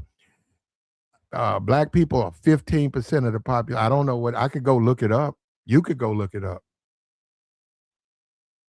Oh, I'm sorry. That actually was in support of me. I get it. I get in my shit. I apologize to you. I apologize to you. It's essential oil. I apologize. That's all me. That's my fault. 100%. I apologize. I get so many trolls, and I don't read the whole thing. So sometimes I just assume because a lot of them are just stupid trolls, and they're not worth me reading the whole thing. So, and I thought because you were saying I believe, I never said nothing about the percentage. You're right. Black people are a higher percentage than that. Black people are a higher percentage. Black people have more influence than you think. What they do is they convince black people to stay in the pocket. When they say go to Georgia and don't say nothing, you staying in the pocket. But when you say you transferring, guess what? You creating problems. And you're going to have to make up your mind what you want to do. He said Boston College, hey man, just get out of the SEC. Just get out of the SEC. We had a white supremacist. He said he was black. I don't know what makes him think because his skin color is black. We had a white supremacist, and that's what he is. It's a black guy. He's a white supremacist. He's anti-black. And he claimed he was going to come up. He got scared and ran off like they always do. He ran his ass off. A dumb nigga. He was in the chat box talking about drop the link. He skirted his cowardly ass off with his MAGA hat. He had his MAGA hat on running. What's up with you, JR? Black, man, what you ranting about, man? What's going on? Who's going to be the next hero? Which one? Who's going to be the first black kid to publicly decommit, transfer from an SEC school? We waiting to see. Who is it going to be? And they'll go down in history like Ali. They'll go down in history like Tommy Smith. You know, I'm hopeful. I mean, kids decommit from schools all the time. They don't necessarily get at reasons why they decommit, but they decommit all the time. It happens. My little brother decommitted from a school, and then turned around and recommitted to the same school. So I mean, it happens, man. Well, when someone does it publicly, a top recruit, go and look at all of those SEC schools. 90% of them, their top recruit is a black person. Black absolutely. Kid, and when one of them, not all, one, has a press conference on ESPN, and y'all can call in Stephen Smith. Call in Shannon Sharp. Well, they ain't gonna bring him in. We already know Shannon. Yeah, he ain't gonna let bring. But he can go on Shannon Sharp's. He can go on his platform with Ocho and all of them and tell them, hey, I'm not going. My mama said it, and I'm not gonna go to this racist ass school. Yeah, I mean, hold on. People keep thinking Negroes gonna say, he don't know what he talking about. No, bro. Okay, I'm telling you, brother. Are the schools racist? Yes. Have they been racist? Yes. Yes. What do you say? Are they been racist? Should they have changed years ago? Yes. Yeah. But he's going to decommit, man. And then let's see how things go. And kids are naturally rebellious. That's what I'm saying. These people have no idea what they're playing with. They think Negroes going to bend their backs and pick the white man's cotton and not complain about it. Well, it's going to be a little bit different now. It's a different type of Negro. This ain't the 60s. It's a completely different type of Negro. So what you going to do with him? That's what I'm saying. So we'll see. I'm hopeful, man. You know, I wouldn't hold my breath. Look at this white man. I think he's talking to you, JR. He says, you niggas are pathetic. You think you're going to change anything. You see what I'm saying? Yeah, well, and look, shout out to you, KJ. Appreciate your honesty. You're saying you ain't hiding behind no political, nothing politically. You just telling me up front how you feel. Appreciate that honesty, brother. And you welcome up here, man. As long as if you can control your language, but you don't have to like me or none of that. You niggas are pathetic. You think you're going to change anything. You hear that? You hear that, JR? Yeah. That's the like I said, man, congratulations to him for showing his true colors. I appreciate it. He or she, whoever it is, it could be a she. But nah, shout out to him, man. Congratulations to him, man. Hey, living your truth. That's all I can tell you. If that's truly who you are, live in it. Ain't nothing wrong with that. Yeah, Negroes need this. Negroes need this. Black community needs a kick in the ass because they've gotten too comfortable. No, they've just gotten too comfortable, man.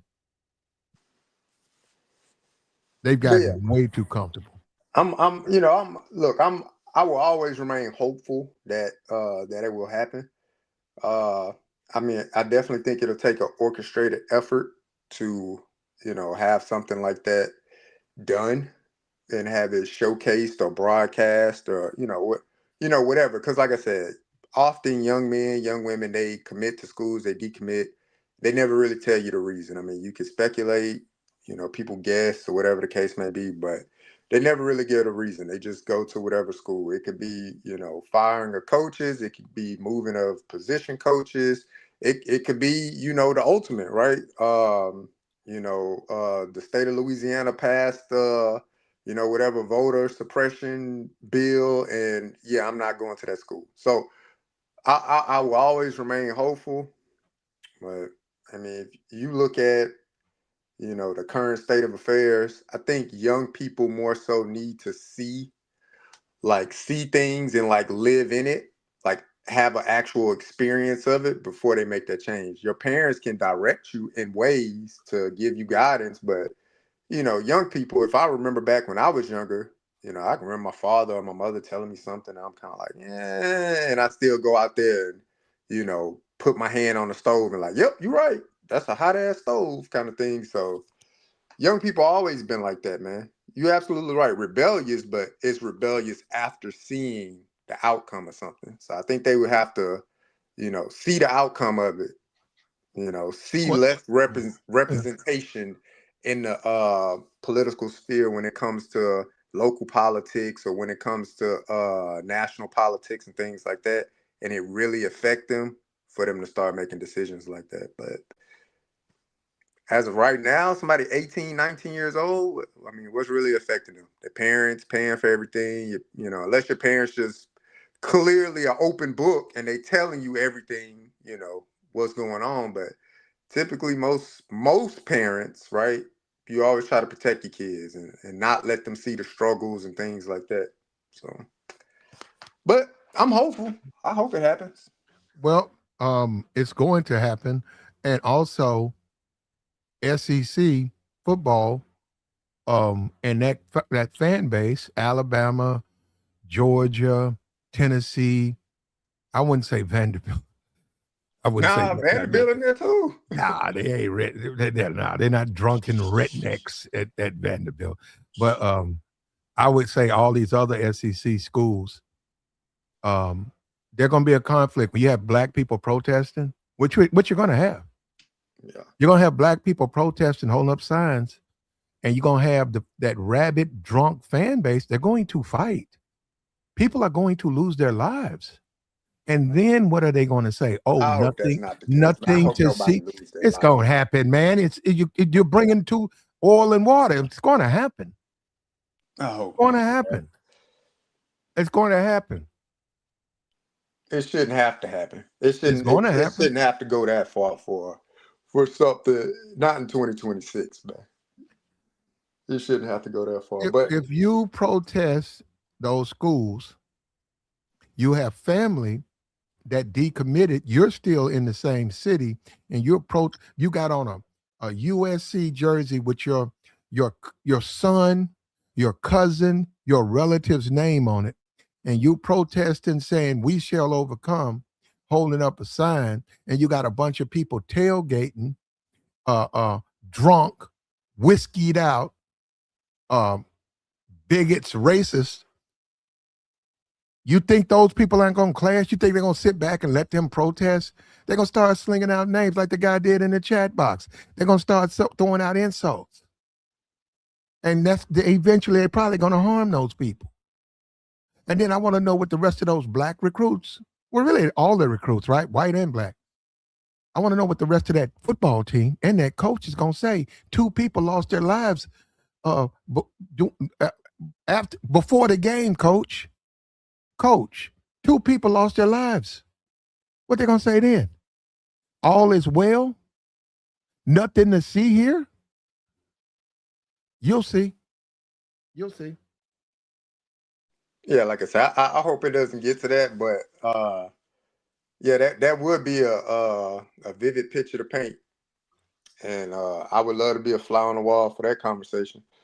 You know, where a coach would tell players in the locker room or something like that if that transpired. But you know, look, we'll see, man. So you're going to tell your star quarterback, have a good game. Oh, by the way, one of our rabid fans deleted your mother.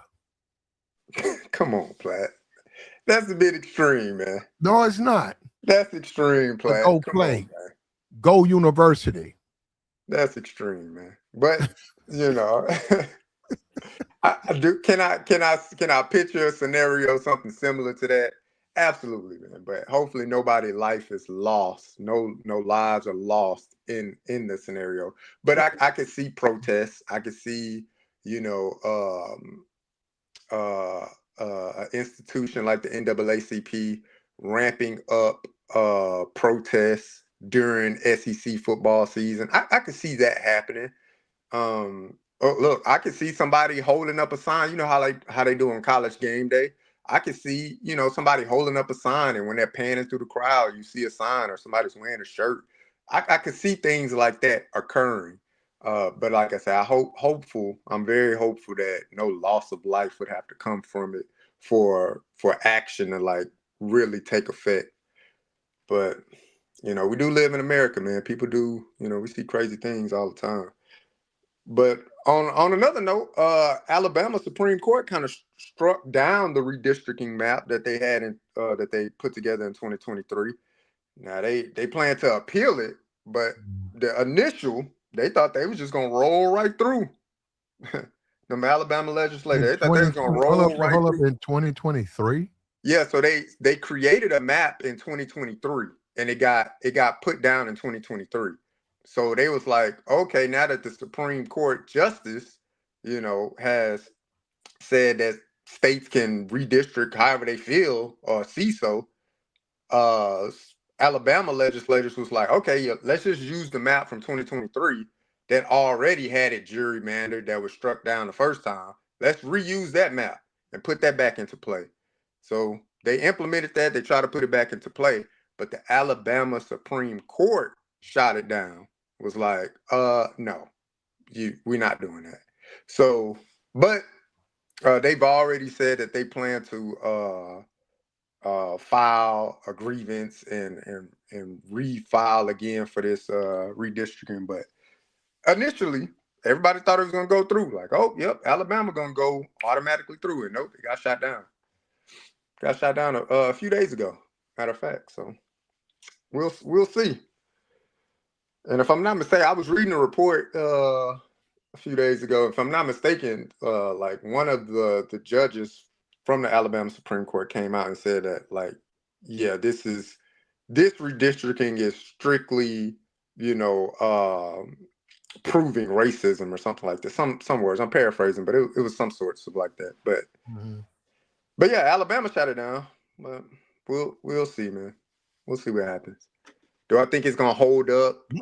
I don't think it's gonna hold up, but Yeah, well, we talking about now, and after the Supreme Court thing, and what they're doing now, and the black athletes, they're right to ask them, and some of them are going to publicly respond, and they got to, and they got to put it, they got to do a press conference, and they got to say it. You got coaches getting fired. What do you think these coaches gonna say? When these coaches get fired, they're gonna say, well, the lack of recruits. I couldn't get recruits because of what's going on here. That's going to matter, man. Oh, it don't matter. It matters. I don't think the coach is It going to matters. say that. Not if they hired at another SEC school. Oh, they don't get no. They ain't gonna be in no SEC school. This guy for Alabama, if he gets fired, he's not going to another SEC school. He'll wind up going to Washington State. He's a good coach, Yeah, He he's a just good couldn't coach. coach at Alabama. So what do you think he's gonna say? I'm just saying he gets 2 games, he gets fired. He's gonna say all of the political stuff was bad, so I had to transfer. I mean, I got fired, but it's not all my fault. It affected my ability to recruit. All of this political noise going on, and he's gonna go to another school. He's gonna get his money. And another thing, SEC don't have black coaches. See, this is what you They got to don't. Not a understand. single one. Not a single This, head this, coach. this, yeah, head coach. This is the thing. Now you're spotlighting that. You see what I'm saying? It's wrong. It's been wrong, right? But people don't focus on it. Now, because of this, they're gonna be like, okay, and you guys don't have black coaches. Like Yeah. on one side of the fence, you say you're not this and not that, but you're practicing racism. Yeah. The last black head coach they had was where he coach at now? He was at Penn State. He got fired. He went to Virginia Tech. Man, I forget his name. Black dude. But he coached at Vanderbilt. That was the last black coach they had in the SEC, if I'm not mistaken. I forget his name now though. Head coach of Virginia Tech. He was at Penn State for a while.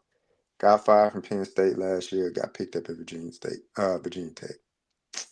Chat, help me out, man. Who is this guy? What's his name?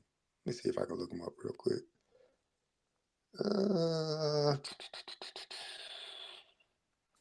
Virginia Tech.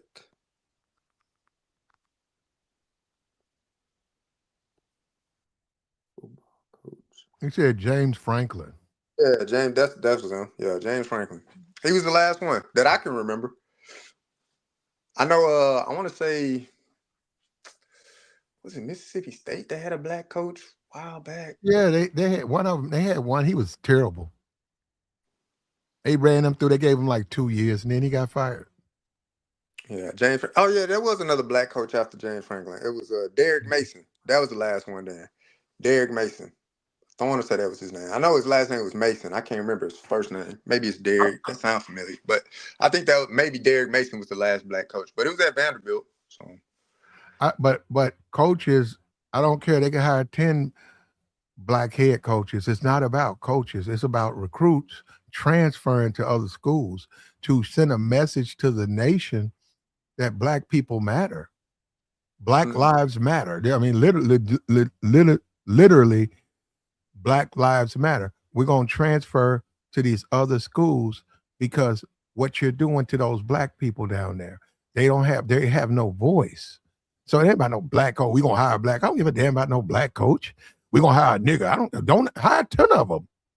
Yeah, that's the first thing they're going to do. Still get out of there. Get out of that conference. You don't even need, actually, they're not even good schools like that. Fuck, you want to go a degree from Alabama? Get that shit out my face. There are better schools out there. Much better. Yeah, that's true. Much better. True. So it's a blessing in disguise. It's a blessing in disguise. And I want to see how those schools going to continue to recruit. I want to see how they're going to do it, you know.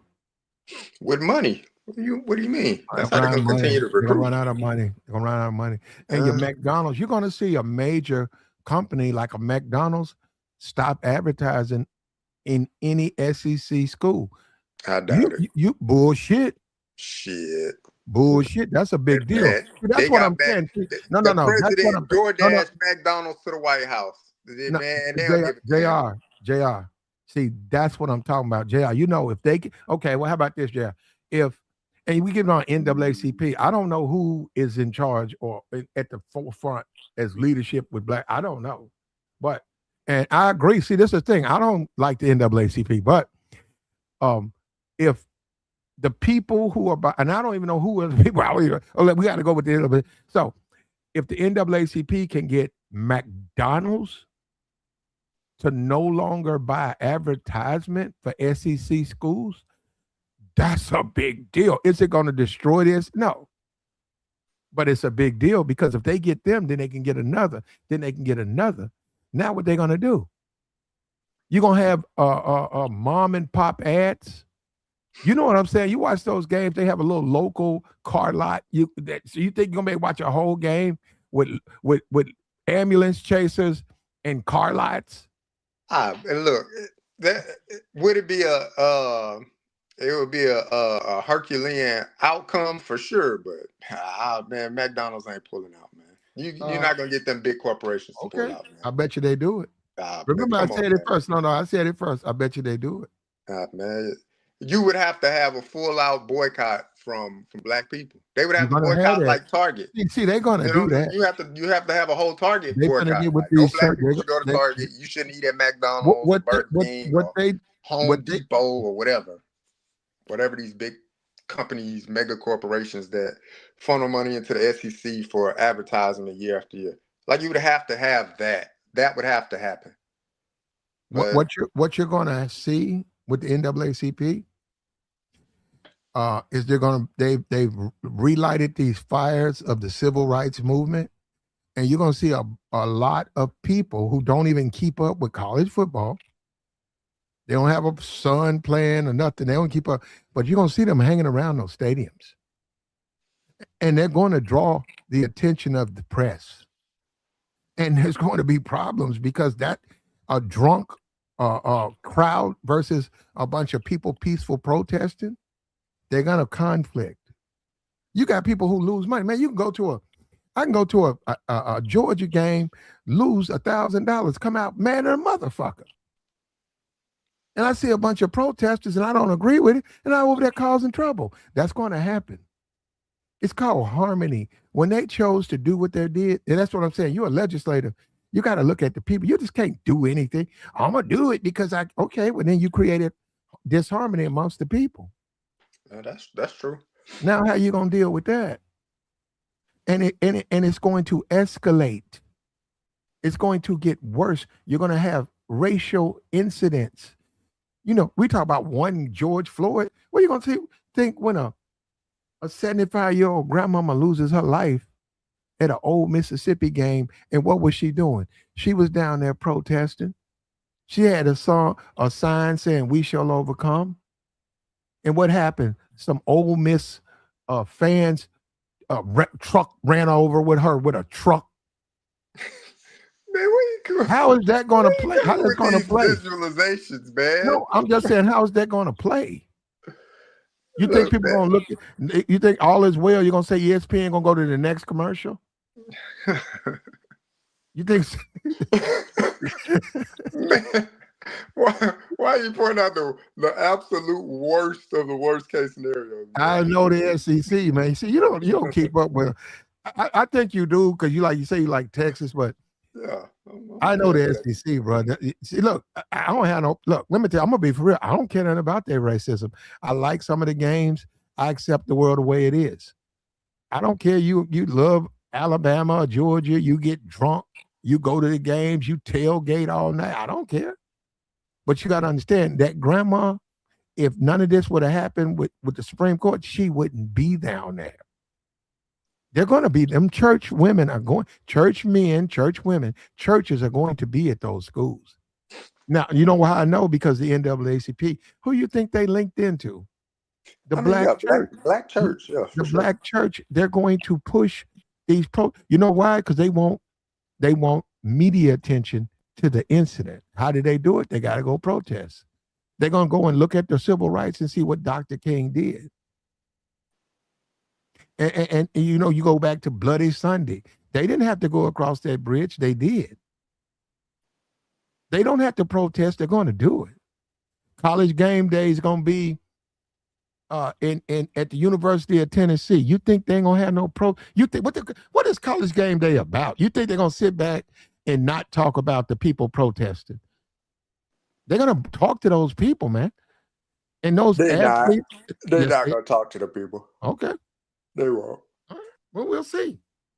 I disagree.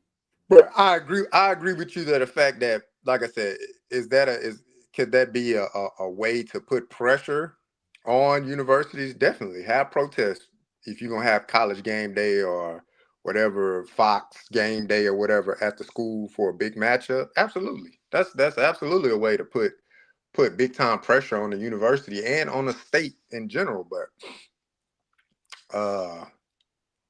yeah, just hopefully nobody harmed in in your scenario. where it ended with somebody being harmed drastically. Hopefully that's not the case, but it'd be a good way to bring more light to the situation for sure. If I'm a governor, if I'm a mayor, I don't want to stop them, and I hope they try to do. I hope they do that. But what I'm saying is this: I need my city to be in harmony. So I don't. Why they protest, and I have to address their concerns. I can't ignore them. Oh, shut up, nigga! You don't matter. Well, I disagree. That's a citizen. They matter. You can't ignore what they're doing. Why is these old church? Why are these church people at these games? And any fool would say, well, that's too combustible. A bunch of drunk, Ole Miss fans and a bunch of church people. That's too combustible, man. And the racism has always been there. You can't put that on the Supreme Court. It's a racist country we live in. Now it's going to flare up. Now how you going to handle it? How you going to handle it? Ignore it? So what you going to do now? We'll see, man. Like I said, I'm hopeful that a mass exodus of players would just current players right now that's at the universities would take a stand, but that's a tall task to ask of them, you know. And again, the NAACP, I agree with the message. I just think it needs to be retooled just slightly. And you make a case at them coaches, them position coaches that's there recruiting a black athlete to come to the university. I hear you, JR. I get what you're saying. Not trying to dismiss it. Get the position, get the assistant, get the guys who are player coaches to transfer. But this is my point with that. They don't carry the same media attention that a top 5 recruit would. You sort of you get me on that? Yeah, I like I said, I agree with you. I think it, just the message should be just retooled a little bit because, like I said, it's hard to ask someone that's 18, 19 years old to say, hey, I need you to make this, life-altering decision right now. No, it's not life-altering. Like, do it right now. You're a 5-star committed to Georgia. You're a running back. You already did a commitment to Georgia because of all the stuff going on, your family, your grandma, and the way you feel about the community. You say, I'm gonna take a stand. I'm transferring I'm transferring to Ohio State. What sacrifice did they make? Hell, you're more like I say, go to Ohio State. You're more likely to get in the playoffs and the championship. Yeah, you're more likely, man. I would transfer. Look, get out of there, man. Look, and the SEC needs it. SEC needs it. They're racist. They've always been racist. They don't hire black coaches. They eat off black people. Get the fuck out of there. So say the Supreme Court. The Supreme Court. And you know what? Just like people say Trump, they vote for Trump because they like their racism up front. They tired of these quote unquote Democrats who are racist who conceal it. The same thing with the SEC. Let them be racist. Well, why can't we publicly say, well, you racist, I'm not playing for you? And the black people should leave. Should leave and say, hey, that's what y'all want to do. You don't think that I matter? You don't think that I should be treated fairly? They should leave. And leave all these SEC, leave them the thugs and the niggas. They deserve them. Let them take care of them and get the hell out of here. You middle class, you want to be a middle class black person, get the fuck out of the South. You out of control. Platt. No, don't go there. You gotta stop, Platt. Yeah, Platt, you gotta go there. They had what up, JR? Platt, what up? They had a thing I saw the other day. I forgot the comedian's name. But anyway, he said if the country was segmented into 5 zones, the North, the Midwest, the West, the Southwest, and the South, where would you prefer to live at? He off the bat said the South. Oh, man. And the fun, and I agree with him. Mine was the South, and the second would be Southwest. I'm just saying we're sun people. We like sunshine. you're going to ask 18, 19-year-old, like JR said, to move to freaking Minnesota or Michigan, and he's from Florida. And then a lot of the time, these guys, when they go to school near home, is because they want to be close to home. They don't want to go into a whole nother area of the country, a whole nother time zone, unless it's a big time university like Ohio State, USC, Michigan, something like that. Because it's like saying you're going to Harvard, going to Yale. But if you're going to Minnesota, Wisconsin, and you're from Georgia, hell no. Unless they're coming to you with the bag. But if you're used to the South Platte, 75, 80-degree weather, about minimum 200 days, 230 days a year of warm weather, and now you're going to be moving up to damn Michigan, and you're not going to Michigan State, you can be like, what the hell? And plus, you're not going to be close to home. You ain't going to be close to mama's cooking, your brothers, your sisters, your daddy, if he's around. You're not going to be around that. You can get homesick within that first semester, and you want to go back down south. That's just the reality of it. And they know that. SEC schools know that. If anything, they need to go to other southern schools that are not in the SEC, whether that's the SWAC, and that's black schools, Jackson State. No, Southern. Don't do that. Don't do that's ridiculous. Remember what KP, that is absurd. To even suggest that a 5-star recruit should go to Grambling. What Travis Hunter do? That's absurd. What Travis Hunter do? He was with Deion. He went on. He was won the Heisman. He stayed with Deion. Gonna bring attention. But I'm saying he went to Jackson. No. Deion is going to bring attention, brother. You can't even compare. He didn't just go to no fucking Jackson State. Oh my Lord! But don't forget, he was a top tier. I think he was a number 1 recruit that year. I think he was going to go to Alabama, and then he went. No, Florida State. Florida State. Then he went with Deion. Yeah, and they said, "Oh, this is gonna shake up the world. This is gonna shake up the world." It ain't shake up shit because he just won. Always another one in football. So wait a minute. So KP, you want black kids to keep picking the white man's cotton? The white man's cotton. Yeah. What JR? What I just name all? Missing a mama's cooking, being close to home, warm weather. You want them to move, you want them to move up north to Rutgers. You know how Platt get down, man. I'm telling reality. What's wrong with Penn State? A Disney idea. I'm giving you the Penn State. What's wrong with Penn State? You said, bro, plenty of bro. Let me tell you something. If you're a top 5 recruit, it's easy for. I'm not saying all of them. Right? I didn't say the whole school. I agree. Yeah. Ain't no way the whole school can transfer and find a place to play in a different school. But if you're a top 5 recruit, what is SEC got? About 15 colleges, 12 colleges, 13, something like that. The top 5 16. Of each one, 15. The top 5 of each one of them easily can find another school, start, get NIL money, and go to the pros. And I'm gonna say it again. They do not need Tennessee. The NFL could throw that shit in the trash. They said, "Come on, we finna move. We finna move. We don't need no Nashville." They don't, bro. Nah, you know how many states would do backflips to say the NFL? I give you that for basketball. Football a little bit different, Platt. They don't even support the Titans like that. They don't need no Tennessee. I'm just saying. The NFL does not. Now they're gonna have the Super Bowl in 2 years. So they ain't gonna have it. That's not. Hold up. The Super Bowl schedule go to Tennessee in 2 years. Yeah, I said 2028. Hell no. It's either 2028 or 2029. No, that ain't gonna happen. That ain't gonna happen. That ain't gonna happen. You think they're gonna sit back and let them have a Super Bowl, man? They just playing in Nashville. Nashville ain't no little honky I'm talking about now. 2 years after that Supreme Court decision, you think they're gonna sit back?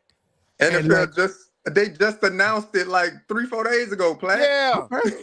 Yes. They're trying to find out why they're not going to Miami. They haven't been to Miami in 10 years. Are they going back to Miami? Nope, they haven't been to Miami since 2020. I bet you the NAACP or whoever's the leaders of the black. I don't even know who that is.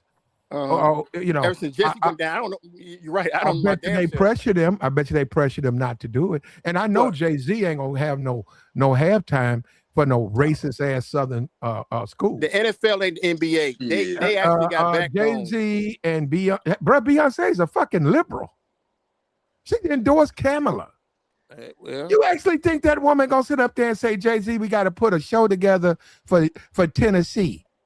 for one, They're not going to do it. I bet he be out there. and you forget, Platt, they don't pay the artists to perform because it's free publicity for that artist. That's how big the NFL is. They don't pay the artists to perform at the Super Bowl. They say, we're giving you free publicity. Thank you very much. That's what they tell the artists. See, the problem is this, right? Then they're gonna have a country singer for the Yeah, Super Bowl. exactly. I'm watching that, JR. I'm watching Nashville. They might as well have a Grand Ole Opry. Yeah, Grand Ole Opry. I'm watching old ass Dolly Parton, half naked, 80-some-year-old woman with her ass out. I mean, drunk ass Hank Williams Jr. doing a halftime show. Man, you out there. That's what they're going, Platt. That's what they're gonna have, man. Hey, Platt. Last Super Bowl, we didn't even know what the hell old boy was saying during his performance. So, unless you bilingual, yeah, man. Yo, what's his name? Bad Bunny. Yeah, Bad Bunny. Bad Bunny said, but that I was guarantee like, you, what the? Tennessee turn the will have a subtitles on. country halftime performance. I didn't watch it, but what you're ignoring is he is Puerto Rican and he has a humongous audience of fan base. Make a following, and Latinos, whether you like it. Actually, there are more Latinos in America than blacks. Blacks have been surpassed. And Jay-Z's job, they pay Jay-Z probably over $100 million a year. He gets a lot of money to put them a show together. Jay-Z's job to do exactly what he did. Okay. And his job is to say, hey, we're going to make our halftime more popular than the damn game. And he did it. And you can't even complain. You can't even sit in a boardroom and complain about Jay-Z. You know why? He delivers. Yeah, that's true. Damn, Black, you gonna get your pom-poms out? Goddamn. It's true, man. KP, I can't rebut you on that, Black. I'm saying, is he still in charge of the Super Bowl performances since the one? He's never been in charge of it. He's a part of it. Yeah, a part of it. Just like he was a part of owner of the Brooklyn Nets way back, and he owned like 0.0.1%. Yeah. Probably, I don't know. He's a co-contributor to the 0.1 contribution halftime show.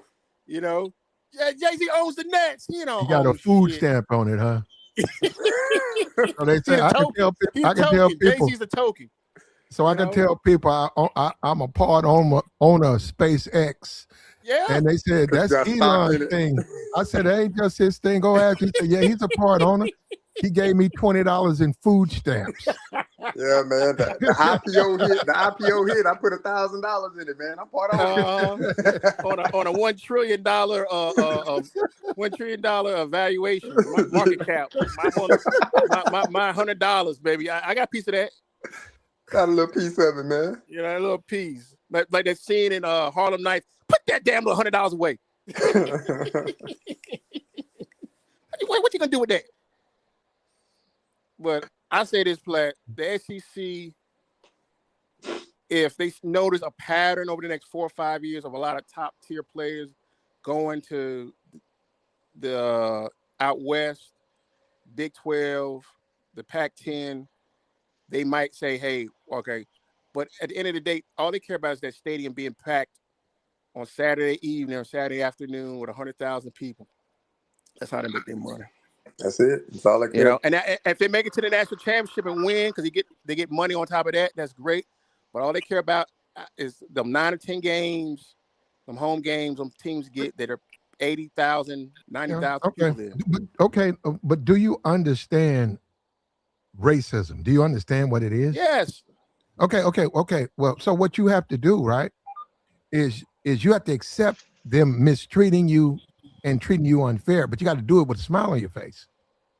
Do you really think 2020, these young kids in high school, you think they're going to accept that? Nah, these YNs today. That's what I'm boy, telling you. I'm telling you, it don't matter. They keep talking about NAACP. It don't matter. They're not going to accept it, and they're not going to be happy about it. And all this is done, and I'm not even going to blame the SEC because they're not legislators, But what's it's done to you, SEC, is put a microscope on your racism. You've been practicing racism a long time. And let me tell you something. They don't want no black coach. And I ain't got no problem with that. Look, there's plenty of colleges. I get it. I wasn't born yesterday. You want to go watch your university. You want a white coach. You can have them. Damn, we already got black players. Damn, I was a black quarterback. At least I have a black coach. You can have it. But you're not going to be able to have it with the spotlight on you. Now your racism is going to be exposed. So what you going to do? What you going to do? Oh, we going to put a black coach, Mike Tomlin, come coach Tennessee. Mike Tomlin ain't no good coach. They wouldn't win a game if he went to Tennessee. Whoa. So what you going to do?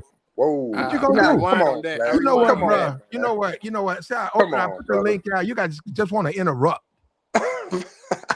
I'm just saying, come on, man. Mike Tomlin, he's solid. No, he's not. All right. Come on. Wait. Now, Mike what you Tomlin, saying? hold on. Who's a better coach, Kirby Smart or Mike Tomlin? Are you serious? Thank Man was you. in the league for 20 years. Thank Platt. you. That's two different leagues, first of all. It's two different leagues. It's two different experiences. Give me Mike T, man. He's Who's a coaching better at the coach? highest profession. Who's a better coach, Tomlin or Belichick? Before Tom Brady as well. Tomlin or Belichick? Why? Because of him Not winning all the even Super Bowls close. with Brady. It's not even close. He had Brady, Platt. Who was a better coach? Tomlin What happened after Brady left? or Bill Cowher? That was the coach before Tomlin. Bill Cowher? Get out of here. Oh, Get the hell Platt. out of here, You sound like you're kind of whitewashing right now. No, I'm not. See, this is what I'm Get the saying. You hell want out me? of here, No. Look. First of all, you guys bringing it up. Bill Cowher built a team. Bill Cowher didn't inherit no team. He had to find a quarterback. He had to find his linebackers, Hines Ward. Bill Cowher put that team together. Cordell. Bill Cowher did that. Bill Cowher built the team, won 2 Super Bowls. And couldn't win with him. He won. No, he did. No. Bill Cowher went to like 5 AFC championship games. For a long time, he couldn't go to the next level, the Super Bowl. Bill Cowher, that team was always 12. That team was always 12-4, competitive, challenging for a Super Bowl. They just couldn't get in the Super Bowl. Bill Cowher, he got all them guys. Greg Lloyd. Bill Cowher was the one who was behind all of those drafts. Bill Cowher built those teams. Man, Bill Cowher built a powerful-ass team. And then he won a Super Bowl, and then he retired. Mike Tomlin, they gave him a shot. He got to give me a Hall of Fame quarterback. Didn't they win a Super Bowl in 2008? You know what I want you to do? 2008? Who was the coach? You know what I want you to do is wherever Arch Manning goes, wherever Archie Manning is drafted, let me be the head coach. He's talking about, man, that's counting money. The man ain't going nowhere. You ain't going to bench him. You're going to have to build a team around him. The coach is really irrelevant. So you're saying right now, if he didn't choose to go back to the NFL in a year or two, if he went to a college team, say like you said Tennessee or somewhere, whatever, he couldn't turn that program around as far as Tomlin's concerned? Nah, he couldn't. Bro, just like Urban Meyer can't do pro, he couldn't do college. Nah. Urban Meyer was a damn arrogant drunk, and he believed his shit didn't stink. That's why he failed in Jacksonville. He thought, I'm gonna come down here and do the same thing I did at Ohio State and Florida. Nah, you got to prove yourself here. And that's different. He went from college to the NFL. It's different when you go from NFL to college. You're right. I didn't know he had a drinking problem, but yeah, that's why he got caught up with that girl in that bar while he's married. I didn't know he had a drinking problem, but there's something going on with him. You're right, because didn't he have Tebow out there? Yeah. Yeah, he was doing he did some dumb shit, bro. He had old boy at tight end, the crazy guy that went off later down Hernandez. And I like Urban Meyer, man. I like him as a college coach.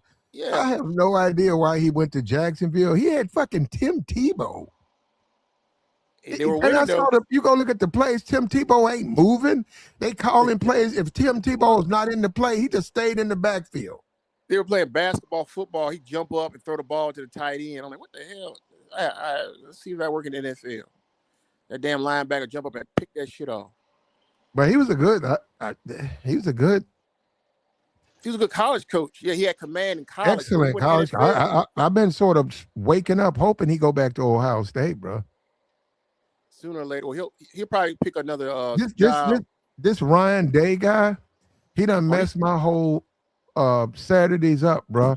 He won a championship a year or two ago. I am at Ohio State. I wake up, put my bet in. I don't give a fuck about no line. I don't talk about nothing.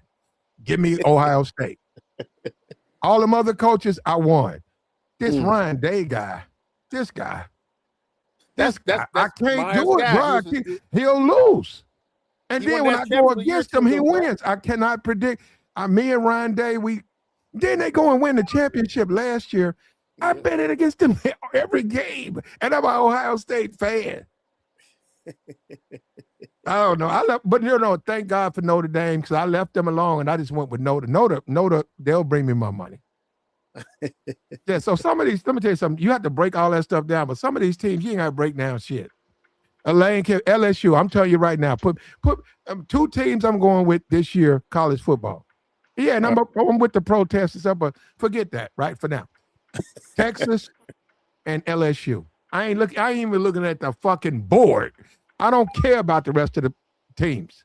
You talking about the rest of the conference? I don't care about what the rest of the team's doing. I don't care about no Florida State, no Miami. Give me Texas and LSU.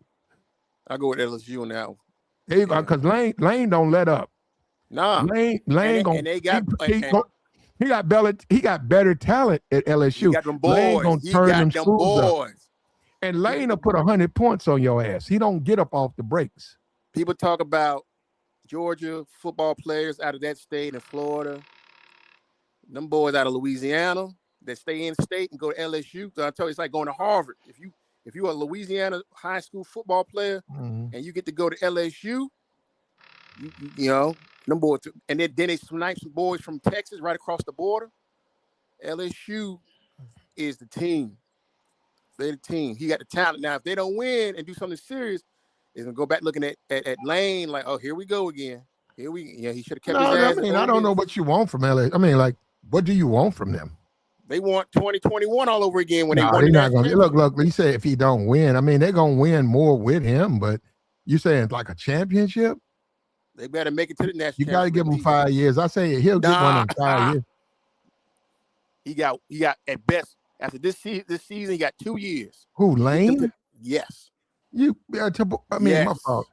KP, that's KP. It's LSU. That's they're also in the SEC. South. KP, they're in the SEC. I'm saying that's the Ohio State of the South. It's not easy to win in the SEC. But they're the blue blood school of the SEC along with Georgia and Alabama. They're supposed to win. Not LSU. Yes, LSU is the LSU ain't no. It's Alabama, it's Georgia, then it's Ole Miss, and then Ole Miss. Hold on. Well, now it is Ole Miss, Mississippi State, and who it's supposed to be is Tennessee, and Tennessee done fell out. Ain't nobody talking about no fucking LSU. Platt, they just won the national championship with Joe Burke about 3-4 years ago. They got lineage. Okay, you talking about a COVID championship. Oh, wow. When niggas was sick. I think that stadium was packed. If you go back and look at that, when they played the Sugar Bowl. You just want to interrupt. That's all. You didn't say. I'm giving you facts. I'm giving you valuable opinion. This is what it is. LSU is the blue blood of the SEC along with Georgia and Alabama and Texas. They got talent, though. No. KP, them Cajuns? Yes, they are good. They got talent. You know what? I think I might move to Baton Rouge. I think, man, there is some thickness out there. A lot of those Cajun, a lot of those women Creole. No, I like how they talk. Yeah, you're right. Now they got them red bone Creoles running around. Baton Rouge. What you doing? They built too, bro. They built big bodied thickies. Oh.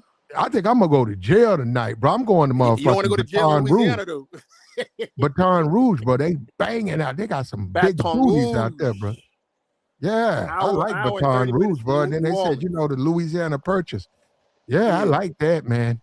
I might have to scoot down there. I ain't fuck New Orleans. I'm going to Baton Rouge. You're going Baton Rouge. Yeah. There's some fat, it's some thickies, it's some You red got some thick bones. caramel, some butter pecans. And let me tell you something. If you drive a truck, please, man, plan your stay. I-10. Please plan your stay where you can get an overnight in Baton, not New Orleans. Go to Baton Rouge. Yeah. You'll thank me later. You'll thank me later. You'll thank me later. Baton Rouge.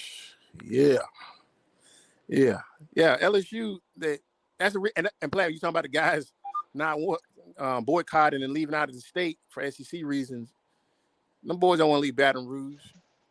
You're like, I'm sorry, Platt. I got to stay here. Is LSU in Baton Rouge? Yeah, in Baton Rouge. Okay. Yeah. Okay. Yeah.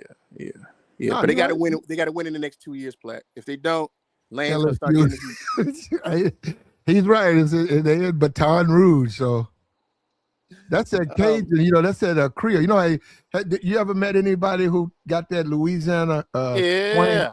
I love Louisiana women with that accent. Boy. I never met a woman like that. No, when I was in the service, there was a brother. Yeah. He had that Cajun. Yeah. They thought like out of the swamp. That Thibodeau, I can't even impersonate it. But he had that. You know what? I don't even hear that on these YouTube channels.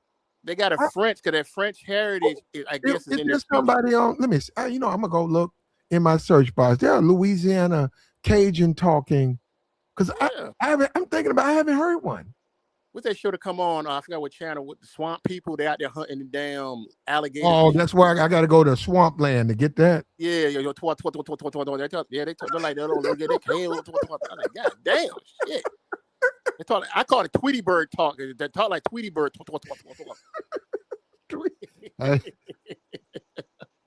But them ladies, they got that accent and it look good. Oh boy, woo! That beats a damn. What other female actor? He was cool too. No, this brother, man, he was cool. But yeah, I never said nothing about how he talked. Yeah, but ladies love the accent. But daddy got it. Yep. I don't know if he's from, but he told me he's from New Orleans. I don't know if he's from Baton Rouge or not, but he said, and a lot of people just say New Orleans because they don't want to explain all that. Yeah. He had that what they call it, he had that Cajun accent. Yep. And man, now that I'm thinking about it, man, I'm serious. I'm telling you, even on these social media platforms, I'm being for real. I don't think I've heard anybody with that Cajun accent. Well, Lil Wayne's baby mama. What's her name? No, his is not. No, it's pronounced. Lil Wayne don't have a baby mama. Lil Wayne does not have a Cajun accent. I said his baby mama, Platt. Baby mama. Which one? One of them? What's the oldest one? The one he had when he was a teenager. They got the Not daughter. Toya. Toya. Toya don't have a Cajun accent. She got she got a New Orleans accent though. She got that Louisiana accent. Okay, well hold up, KP. Tabor. Now Tabor is from he's from Louisiana. Tabor. Oh, okay. Yeah. Tabor. Do you know someone with a strong Cajun accent? Yeah, but they be the real country ones. Yep. That's country Louisiana. Oh, so that's country, not Cajun? I mean, it's Cajun, but that's the country boys. Like, I mean, they got Texas, they got the country boys, they got an accent too. But we talking about the real country ones that be outside doing the gator stuff and crawfish and swamp boats. Yeah, those be the country boys. Yeah. That want to hunt all day long. That's different. They not really city. They don't care for social media like that. But it's black people who talk like that. I know but you may get one like Stale Cracker. He's the white dude that I know about. He cook food. He got that accent you talking about. He a white dude. He do like I know you're talking about. He throw all that butter in to the butter. Yeah, he got that type of accent. There's black people like that, but you ain't gonna see too many because they can't be that deep in the country. Yeah, Louisiana is still the South. You ever met a woman who talked like that, Tabor? Nah. Yeah, I never met. Deep South. Man, see, this one guy, he was in the service, man. He had strong, thick Cajun accent. And it was a black guy. I never been to Well, at the time when I met him, I had never been to Louisiana. I've been to Louisiana, but at the time I met him, I just said, man, he sounds different, and he had that strong Cajun accent. I've never met a woman. No, just thinking about it, I never met a woman with a strong Cajun accent. I'm not talking about Creole. I'm talking about Cajun accent, and I never met in this day, even listen to social media, going to different platforms, listening. I never heard nobody on platform with that. That's crazy. I'm thinking about it. That's crazy. And I think it's dying out. Nah, it ain't dying, bro. It's alive and well. You just ain't sliding through where Monroe is or going deep down like that. You don't be around them. I'm telling you, it's more of a white thing. Because the black people you hear talk like that, man, again, it's the South. So they really ain't out in the country like that. Because things can happen. So it ain't smart for them to be around all that. People get lost in the swamp. Even to this day. They know better. Yes, sir. And not saying they ain't out there, but yeah, I ain't never met no girl like that out there either. Because I don't be out there. And if I have heard it, it's because I done went in the store, went and got me a certain type of chip or a sandwich from a shop that was in the small town because it's a certain type of sandwich and you'll hear it. She behind the counter. But that's what her daddy and brother talk like. You can barely understand them. And you'd be like, huh? I don't know what you're talking about. Yeah, there's another guy in the chat said he ain't never heard of one. I heard guys. I've seen white guys, I've seen black guys. I never seen a white woman with that accent. I mean, not a white one, a woman, period. And she ain't gonna be cute if she got one. Yeah, exactly. Well, I don't know about that, man. I mean, you jumping the gun, bro. How you know what she look? We don't know what she looked like. What if she grew up in that same? What if she grew up in that same house? She gonna talk like people in that house. Her brothers, her daddy, her uncles, her cousins. Because she outside. She gonna be one of them dirty girls you don't want to be around. And her family ain't gonna accept you around if you anything other than them, they folks.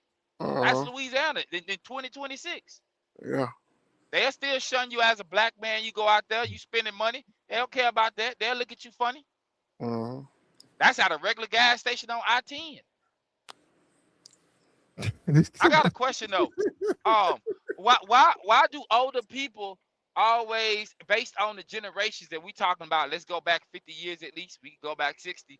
Why do older people, and I know you in your 30s, Platt, but they expect younger people to put the weight of the world on their shoulders and carry it out and listen to what the older people somebody got to save us, DeBoer. Huh? Somebody got to save us. They're saying when they were 20 in 1965, they were fighting civil rights. They're feeling like they should do the same now. They didn't finish the job. Yeah, then there's a problem, right? Because most of them was bought out. Most of them got the good job. Most of them wanted to be just chill. They got enough charges under their belt, and they getting what they want to get. But even then, they not coming back with a situation to where, like, listen, we need to do this paperwork. Listen, we need to get up out of here. You can't. We said it the other day about this. You can't expect your kid to grow up in the South and been wanting to go to a college his whole life, and you tell him he can't go. Because, why you didn't move me out of this area? Why you didn't move me to a bigger city so I won't have to deal with what you're talking about? And now you telling me I got to make the. Go ahead. I'm talking about it. What I was going to say, though, the one thing we have as black folks that we did 60, 70, or 100 years ago, really, for education reasons, was we developed HBCUs. But now, what you see now, a lot of the HBCUs in certain states, they're going out of business. Well, hold on. Black people didn't do that. Well, I'm saying I know there was a connection. I get the connection, but I'm saying as far as develop, you don't see Hispanic universities play. You don't see Asian universities. But KP, okay, I agree. We don't see those universities, but black people did not develop HBCUs. HBCUs they were birthed from racism. A lot of the plantation owners had mixed kids. They didn't want their kids to go through hell. They wanted them to have a college education. They created the HBCUs really for mixed kids. They didn't really create them for niggas. They did it for their mixed kids. And then it became black colleges. which means the college, because they couldn't go to the PWIs because they were mixed. So however they were abortion mixed. was, They were mixed. Well, See, we paid. This is where Gone with the Wind, you know, and this reinventing the wheel belief with the South. We do that a lot. The truth is there were some, and I don't even know if it's an oxymoron or not. There was some decent slave owners. Maybe how you a slave owner and you're decent. I agree. But there were some who said, hey, I'm going to make sure my offspring have a better life. My offspring will not be picking cotton, but he's a mixed race kid. She's a mixed race woman.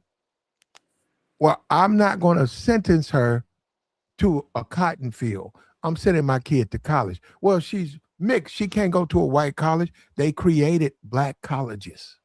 I'm saying I get that, and they had the whole what's that the excellent 10th talented saying, 10th year talented 10th saying okay, we'll allow for your best 10% of your race to progress. The rest they stay doing what the hell they've been doing for the last 100 years.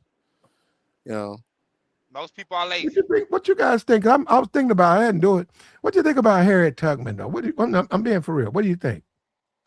If you didn't want to be free, she took your life. What do you think about that though? God damn, she sounded like Bumpy Johnson. What the hell? She would kill him. No. Remember, she would go Underground Railroad. Harriet Tubman would go to a plantation. She would free slaves, and then she would then ask the slaves.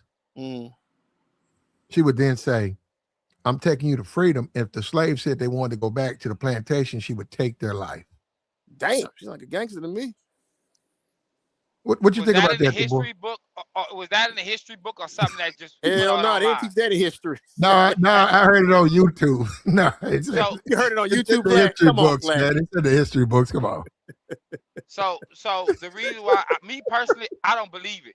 Like all that, the way they say certain things went on, and not just because. Go ahead.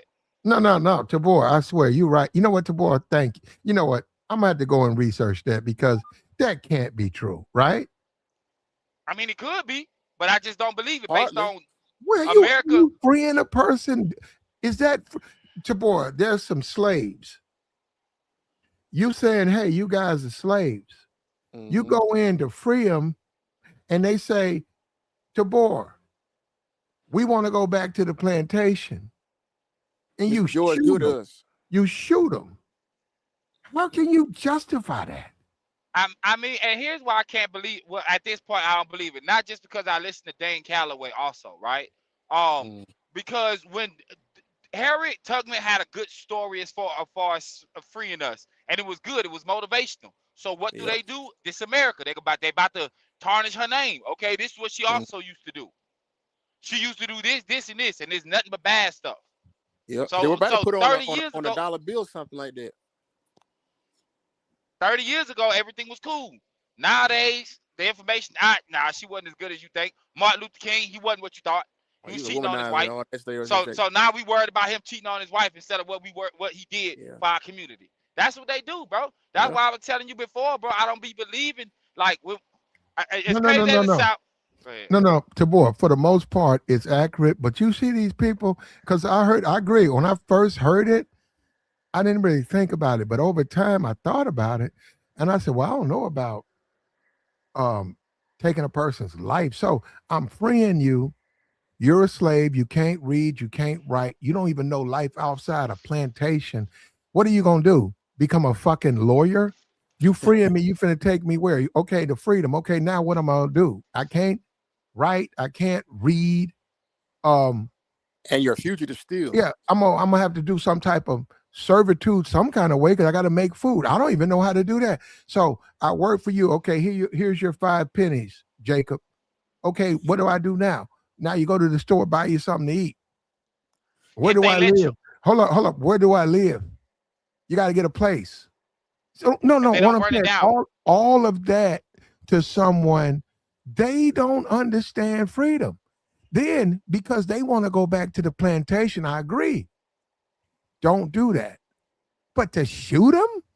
Nah, man. And Corian, you're wrong for that. You're saying those slaves would compromise the. No, you cannot That ain't freeing nobody. You don't go no there. They gotta want to come.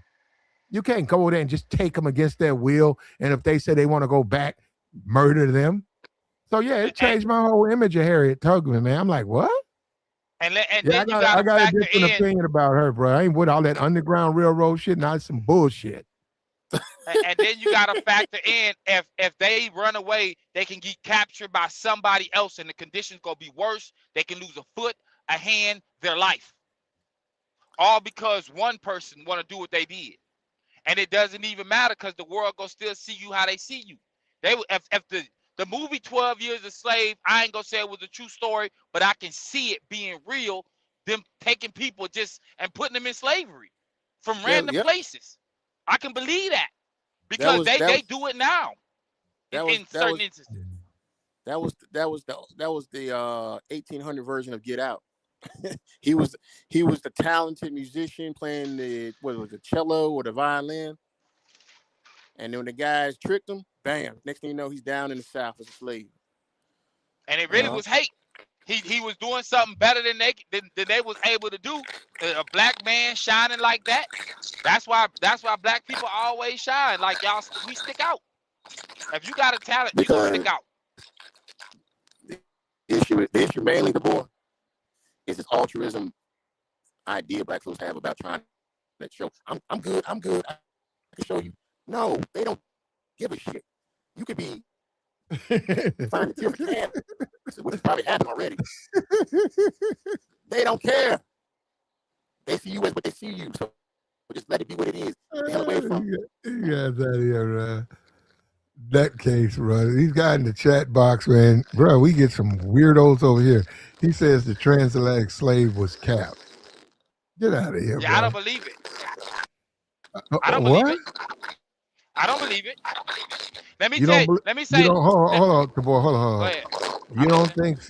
You know what, bro? I don't know what's going on with your connection, but come on, man. That's not me. Nah, I know. Nah, I don't know. It's like he's sucking on a straw or something. I don't know what's going on. Tabor, are you going to do this?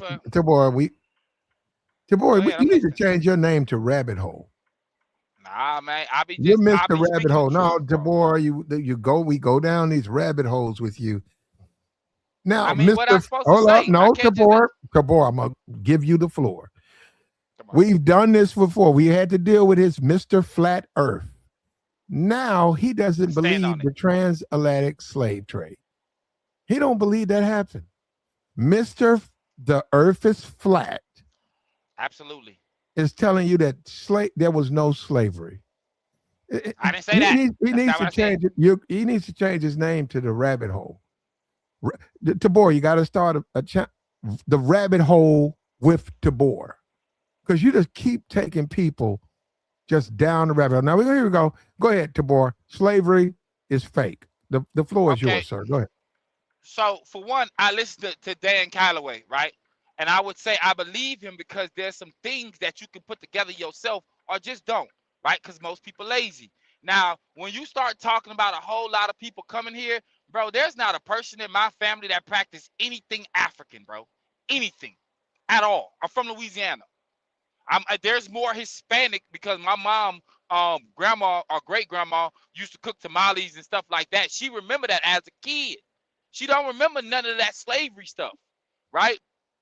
There's too many people, bro. America always keep record of certain things, bro. Where's the boat? They ain't said that. They keep everything. Where's the boat? We got relics from 500 years ago. You telling me you ain't got a boat? We ain't got no photos. We know that there people was here, bro. And as far as go ahead, I'm listening. Hold on. You said no photos, so slaves had the ability to take pictures? I'm not talking about pictures. I'm talking about America, bro. I'm talking about America and how they document, bro.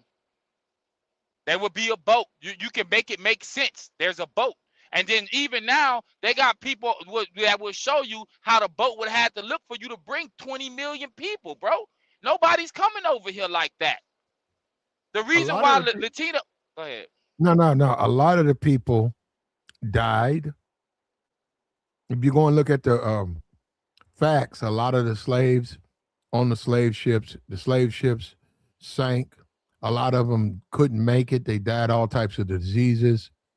Um, the food, all of that, just brutal, brutal. It's a bad You- business go model, look bro. at go look at ships. Just go look at history of shipping, and then take slaves, brother. Just to be, you could be a deckhand on a ship, and that was hell.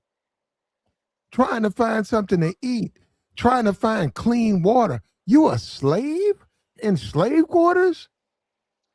You ate Okay, what they gave you, bruh. I A get it, lot bro. of slaves died. A lot of Africans died. Then a lot of them went to the Caribbean. They never came here. They never Uh, came here. I'm telling you, to know that you would lose so much product, let's look at them as product or cattle. It's a bad business model, fam. Listen, fam, there's a lot of stuff that Cattle? cattle, that's what we are, right? As far as the truth goes, man, we grew up. This is what I told y'all before. As you grow up, you start to realize people lie. Your mom didn't lie, your dad didn't lie. There's lies in your family. You realize the truth.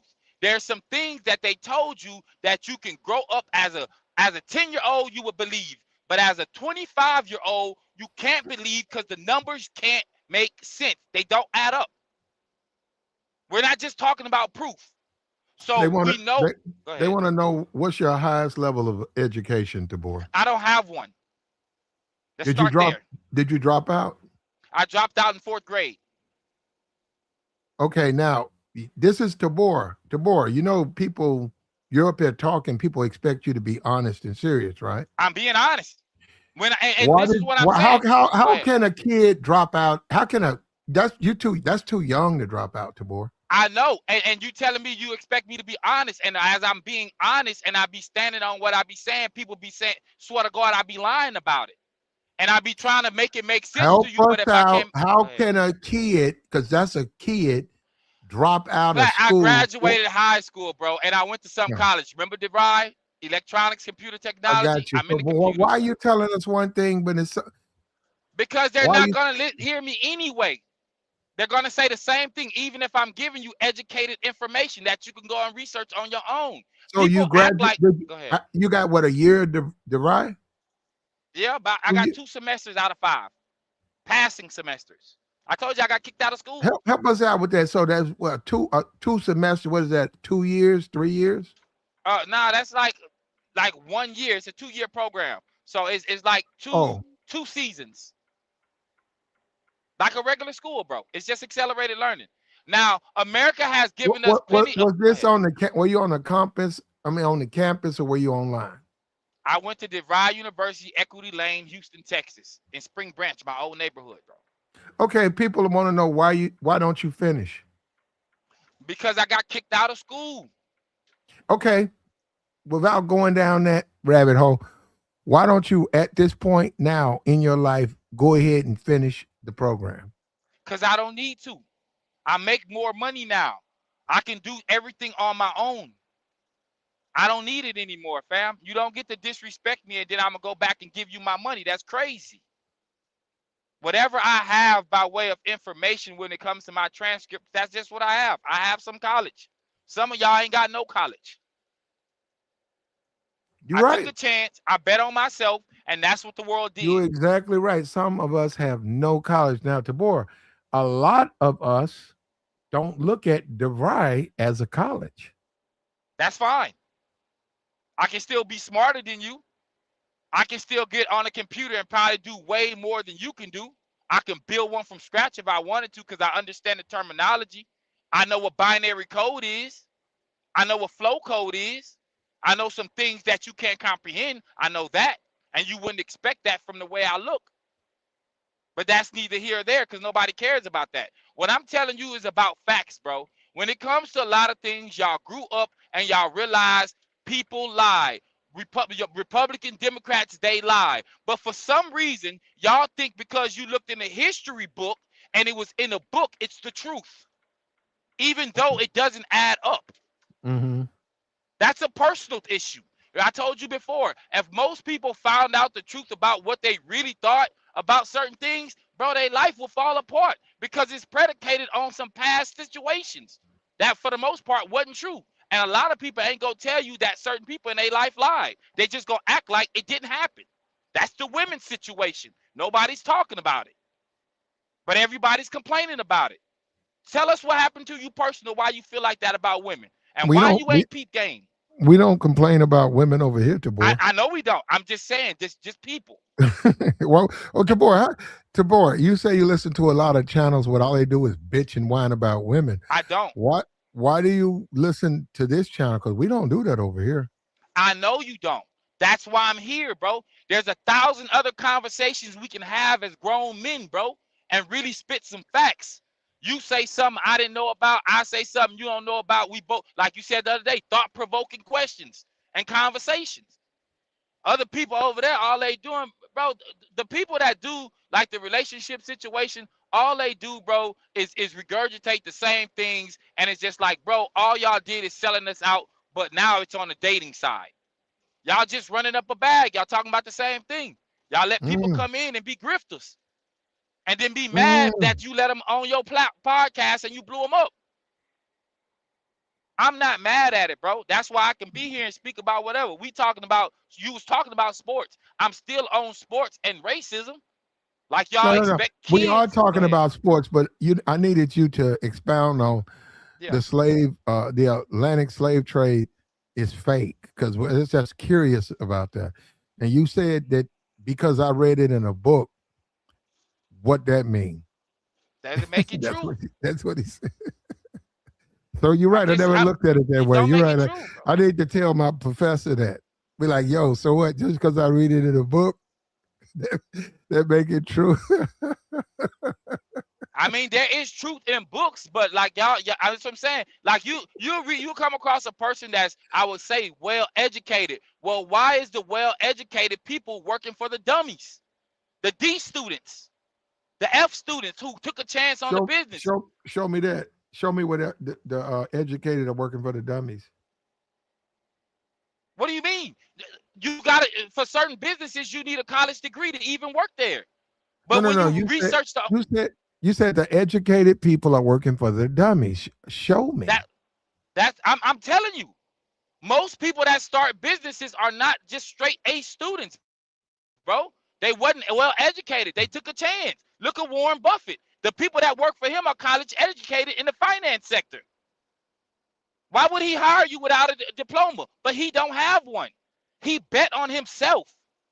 Okay. And when I say dummy, I'm just talking about D students or C students, the ones that the A students used to look down on. Not 10 years later, you applying for a job for somebody that didn't even graduate high school. That's the way it used to be back in the day. That you can say that, Tabor, but that's really not realistic. What do you mean? Some of the most richest people, bro, tell you they didn't graduate. Tabor, you're talking about a couple of people, Tabor. It's still a fact, bro. The people who, now, well, if you're a genius, you're a genius. But the people who drop out of school don't normally be able to provide jobs to the people who graduate. That's just what I'm saying is that's rolling the dice. That's odds of that are almost that's very low that would happen. Well, now, like I said, you look at you're a genius. You can rewrite code. You're the next big thing. Guess what? Your kid is so smart that they can get into coding, and they drop out of college and they can write codes in such a way that AI now can do everything you tell it to do. All you got to do is look at it.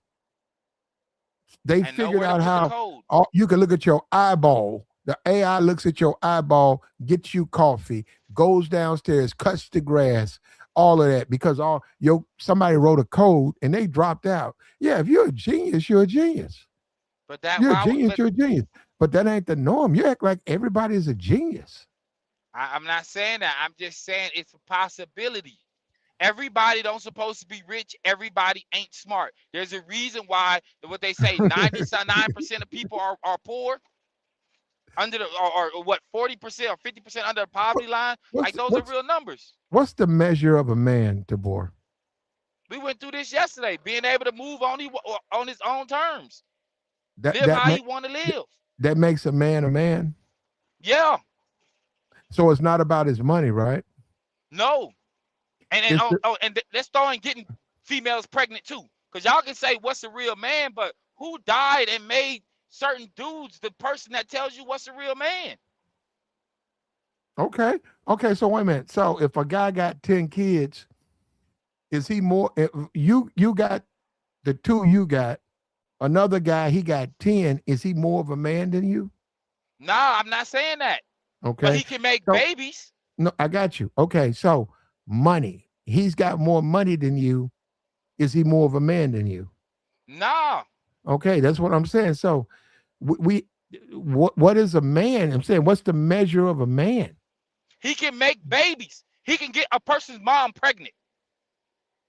Just like a woman can only have a kid. Past that, man, we out here arguing about what's a woman and what's a man. There we go. A man can get somebody pregnant. It's simple. We don't need to go down no rabbit hole with that.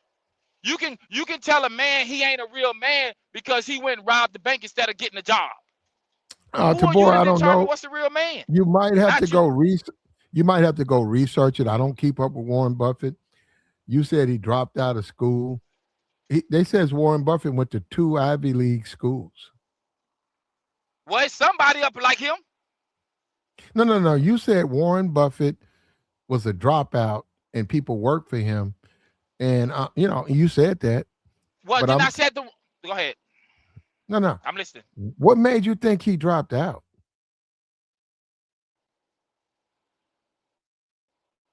Because there's a dude on his level from back in that time. I forgot his name then, right? He made a lot of money, bro, and he dropped out of school. He'll tell you he didn't go to school like that. He had to work a farm. Okay, Tabor, the guy who drops out and makes money, do you hold him in high regard? It depends on what he do. Okay, he dropped out of school and now he makes a lot of money. Do you hold him in high regard? Yeah, I respect his move in life. Why do you especially a man. Why? Okay, why? Because he bet on himself. Okay. He figured it out. Everybody can't do that. Everybody don't have the mindset to be like, you know what, no matter what happens, I'm going to figure this out. I'm going to move how I need to move to get where I'm going. And some people hit. Everybody won't, though.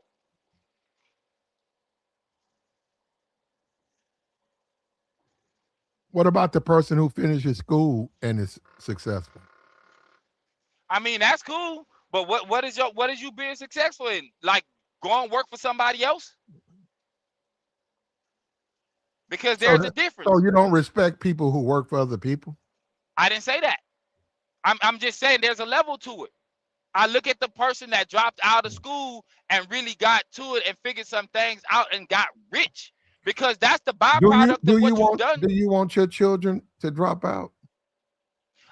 Platt, I'm going to say it like this. If I had a son that played video games and he was 10, 12 years old, I would homeschool him so he could play video games all day.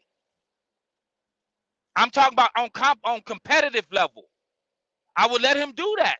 He don't need to be in school. That's what his thing. That's what he want to hone in on. I'm your daddy. I got your back. I'm not going to make you go to school and learn some stuff that you really don't want to learn. Most of y'all don't even like learning school. Y'all went to school. Why does it have to be a boy?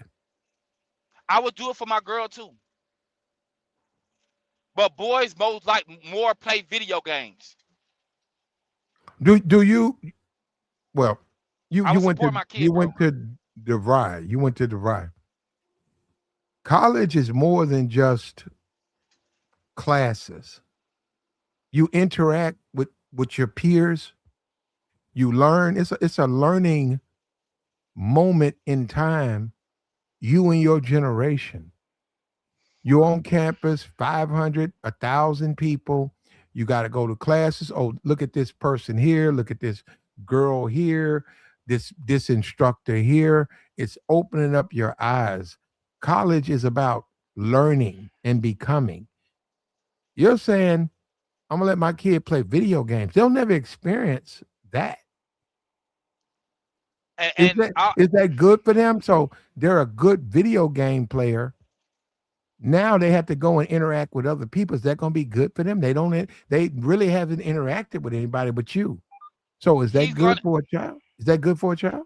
he's gonna interact with the people online and at the gaming competitions. He's gonna be around the people that he want to be around, opposed to him coming across people that don't mean him no good. They can't even conversate with him on his level of what he like to do.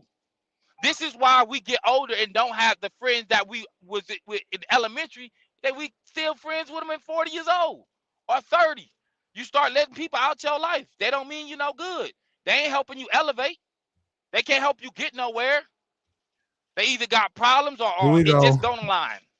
Down the rabbit hole with Tabor. Tabor, we done jump. Why we I gotta don't go even. down the hall? Tabor. I don't see how. Tabor. I don't think I'd be out on the rabbit It's the hole. worst thing for a kid, not a grown ass man or grown ass woman, an 18-year-old kid who's got to make it, live their life, go through the ups and downs of life, is to take them from being able to socially interact with others. That's the worst thing you can do. I'm going to let them play video games, and then when they become 18, introduce them to others their age. They're going to be fucked up. Bro, I would be They're doing going to that be at they're 12 going to years be old. absolute weirdos. If you do that to a child, that child going to be a weirdo. And bro, Your child starts in middle school, not even elementary. You know what they understand? Somebody takes my crayons. I got to get them back. That's my friend right there. That's not my friend. I gotta focus on what the teacher say. Oh, that person is a fool. They getting F's. That's a part of growing. It teaches you how to become a better person. If you remove that, they never experienced that. Then I'm gonna introduce them to the world at 19. I didn't say that, bro. I'm They're gonna talking be about, fucked up. listen, bro, they're going to be in competitions at 12, 14. I can get them wherever they need to go. I'm not talking about them just being locked in the house all day. They're going to interact, but they're going to interact with people that align with what they want to do. They got plenty of people that go to school all day long and they get influenced by people, and now these little youngsters locked up. They getting charged like they men. What good is that? What good is that if you in the hood, you broke, they broke, now y'all trying to hit licks together, now you in juvie somewhere. You being influenced by things that don't matter. And then you try to change your life in your 20s, and they go hold what you did as a kid over your head. And you don't realize you need to be moving alone or learn to be alone until you're an adult. And you realize who wasn't like, who shouldn't have been in your life. You don't need to learn to be alone. You do not need to learn to be alone. That'll either happen with or without your consent. But nah, man, you need that interplay. You just need it. College for a young person, 18, wonderful experience.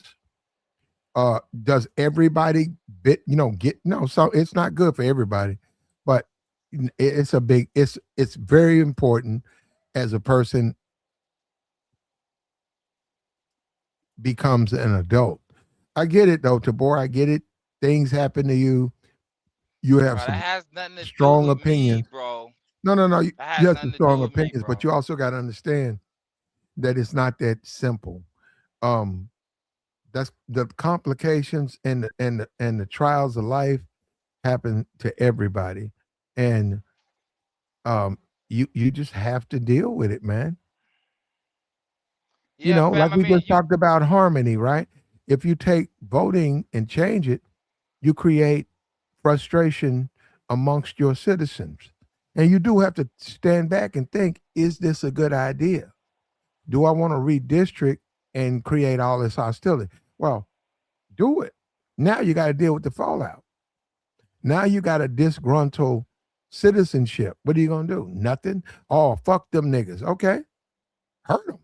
Remember, this is called the United States. So what you do in Texas is going to be shown to the world. What you do in Cleveland, all that stuff going to come out. So you have to think about, should I do it? I say you shouldn't do it. That's what I say. But you say, I'm going to do it anyhow. Okay, well, you're going to pay. There's a consequence with it. Now you Yeah, there's brought up always the, gonna be consequences. you brought up the transatlantic slave trade. That's fine. You don't believe it. I do. But just because I believe it, that don't mean it's right in all, like because I believe it, it's a fact. No, well, I believe it. Now I don't know what you need to convince you, but there's enough factual evidence that I believe it happened. What's the factual evidence? The documents, you got all types of papers, slaves being delivered, property, all of that. It's all over the place. I know America does a lot of things even at this time right now. What they will do is that they will allow certain things to be put out that will discourage black people. They've been doing it for years. They'll have y'all up in arms about something that you could have changed, but you didn't know how to change it. And it's easy to get people that don't know or are uneducated or will choose not to follow certain procedures and protocols to make sure laws don't get changed in their areas. But you can't have that conversation because they don't want to hear it from certain people, despite if a person's telling you the truth. Your local representative is telling you what it is as a black man. You ain't trying to hear it. The white dude come through and say something similar, and then you mad because he screwed you over. Well, the black man could have screwed you over too. Why you didn't listen to him? He came up where you came up. Mm-hmm. It's a choice, bro.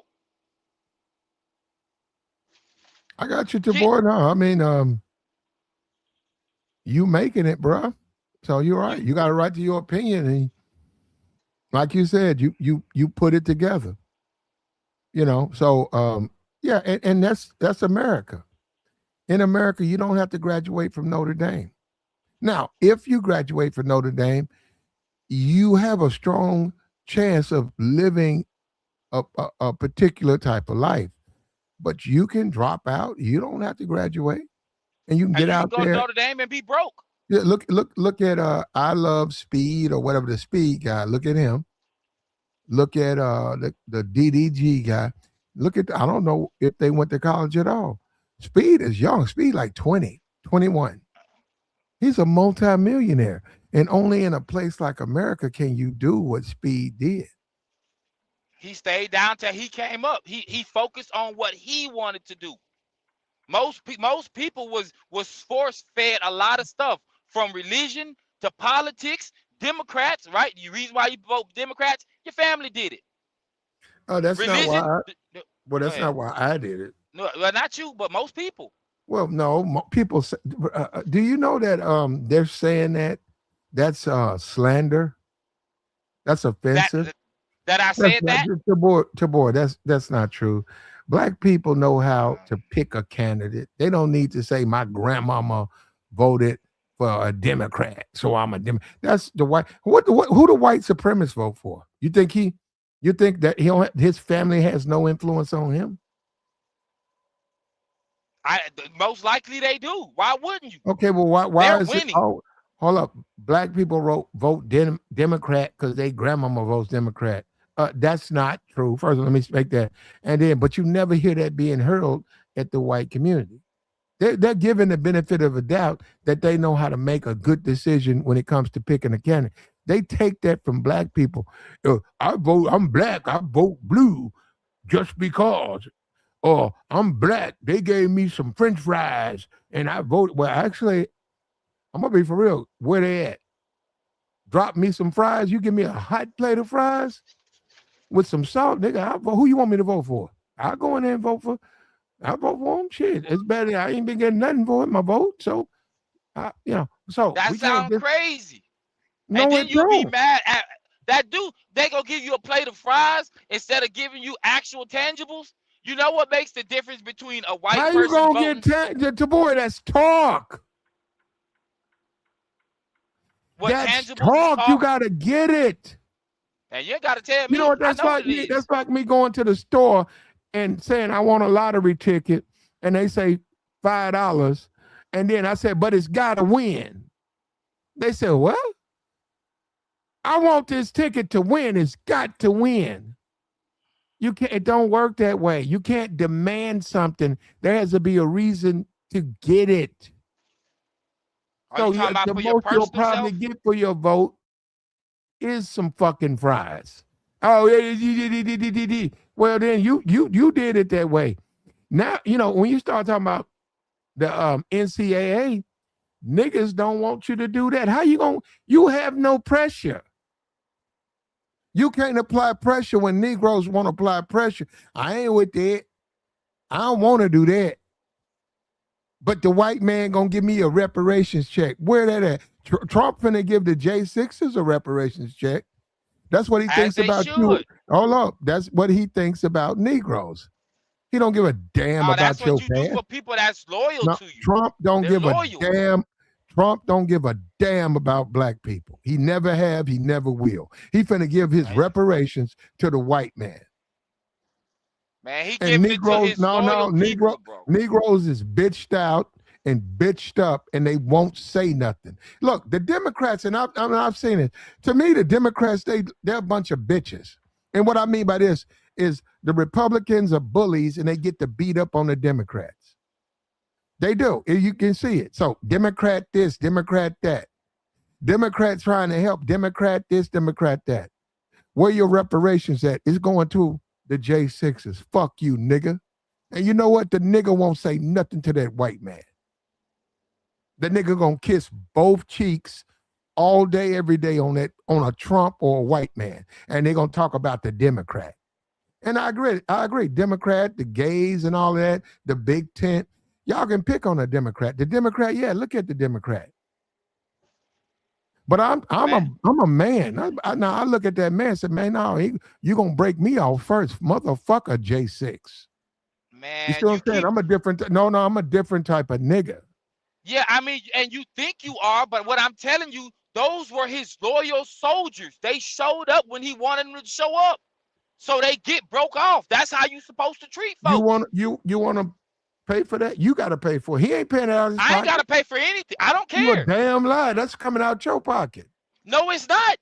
Yes, it is. Man, because what? Because it's taxes? Bro, yes, they do all kind of things with the money. They do all kind of things with the money, Platt, that you can't stop. They don't care about that. They will lie to you about certain things, and it comes out 20 years later that they lied to you or where the money went. It's been proven. They got plenty of people that will follow the paper trail online, and you can go watch their videos. People lie, bro. Those people were loyal to Trump. They deserve everything he feel they should get. Why don't he pay for it? Pay for what? Why doesn't he pay them reparations? He don't have to. He can dig in America's pocket and pay it. And you ain't got no problem with that. There's nothing I can do about it. It's not about. What do you think is right or wrong? It's right, bro. So you don't have a problem with it? I told you I don't. I can't. Those you keep missing. Tabor. Now you come up here and say you like the guys. You look up to guys who drop out of school and create their own. You respect them. Why do you like Trump? I look at him different from an educated. Why do you like Trump? Trump's a thug. Because, bro, hold up. Trump was civilly held liable for a rape. Trump's a fucking thug ball. Why would you like him, Tabor? Because he's showing you what America is in real time, and y'all can argue it. But, bro, you talking about the J6. Let's just start there. They were loyal, bro. It doesn't matter where the money comes from. He has access to it. He can do it. Who's going to stop him? American people? What are y'all going to say? Y'all ain't stopping the money that's going overseas for everybody else. They put them in power, though. Tabor, it'd be pretty hard for them to stop them. They empowered them. Exactly. So how do you stop something that you put in place? Y'all talk about impeaching. Well, do it. Good luck. They can. We see what happened last. They got to have the numbers to do it. And if Trump, you think Trump's scared of impeachment? No. Bullshit. He's not, bro. You gotta understand he's Trump, already Trump, in position. You gotta Trump, fight him now. Trump is shitting Twinkies, afraid of impeachment. Why he playing with y'all taxes? So how is he really losing? He knows if that Congress flips, his ass is cooked. Man, boy, ain't worried about it. He went through this already, G. And this is what I'm saying. Like right now, you're talking, I'm not even saying, we're talking about man to man. The things that Trump has endured in that White House as a black man, I have endured similar things the way people are towards me. And they don't even have a reason to be like that. No. And look, hey, gotta salute Trump. Trump, you see this, Tabor. Trump, and they've always criticized politicians, period, for losing connection to the little man, the regular person. Trump, even though he's a billionaire, look at Tabor. Tabor's a regular dude. He likes Trump. Trump, a billionaire white man, was able. Man, bro. No, a billionaire white man was able to connect to Tabor. That the Democratic Party, whatever you want to call them, you do have to acknowledge you lost connection to the citizens. You lost guys like him. You used to be a Democrat. Now, well, I don't know about you. I don't know what you used to be, but guys like Tabor, I don't know what he is, but guys like him used to be Democrats. I'm nothing, bro. They used to be. And Trump managed to connect to them, and they support him blindly. Like he said, they don't care about the J6. They support him. Hats off to Tabor. I mean, hats off to Trump. The dude got charges, bro. He got federal indicted, and he's still beating the odds, bro. That's inspirational, bro, to any man. Let them lie on you. You will still be up if you just stay down, bro. Believe in yourself. Don't matter what they say about you. Give it some time. Be patient with yourself. Give yourself some grace. There's certain things you don't know, certain people you ain't met yet. But when you start moving in alignment to who you want to be, bro, you'll meet those people, bro. Certain people gonna like you. And the ones that like you, they gonna put up money like he did for Jesse. And any other person that he rocked with back in the day that was black, that his stardom, if he was there, it upped him a little bit more. Come on, man. You gotta respect that man to man. This ain't even about being a white man. I agree 100%. Donald Trump, back in the day, was a friend of black people. 100%. But since since Obama, he don't like black people at all. Who, Trump? Trump don't fuck. Bro, if you keep talking about the Jesse Jackson Trump, I agree. The MTV Trump, I agree. The Donahue Trump, I agree. He was a liberal then. He was very liberal. He embraced black people. But you're acting like that. Nothing happened. Maybe Obama did. I ain't say he don't like black people now. He don't. Man, I cannot believe. You know, I think that's the biggest problem. Well, you have to talk to Negroes who act like Trump cool with black. What is he doing that's cool with black people? But what is he doing? He's doing nothing. Nothing to help black people. I ain't say nothing about helping, bro. I can remove the race, bro. I'm talking about his story as a man in America, bro. It's too many men that has lost because people had lied and got false charges, bro. And some of us got to walk through life with that jacket. And no matter what we do or what we say and who we be around, bro, people will remind you who you used to be. He used to be a civilian. Now he's a president. You can talk all the trash you want to. Okay, we talk about what. Let me ask you this, Sabor. Do you identify, I'm talking about as a man, just as a man, you know, pound for pound, as a man, do you identify with Trump more than you would, say, a Joe Biden or a Barack Obama? Yes, bro. I just explained it. His charges, bro. And he kept going. You feel like you got more in common than with Donald Trump than you do with a Barack Obama or Joe Biden? The charges, the way people lie, bro. Yes, bro. Wow. I've been through that, bro. Hats off to Trump. I was down for years because of stuff like that. Let me get Trump his praise. Let me get Trump his praise. Donald Trump, salute to you. A billionaire. You got to connect with regular people that most politicians pay millions and millions to try to figure out. You did it. You knew what you were doing, man. You knew they'd vote for you. You knew how to connect to these people. And you know, Trump did.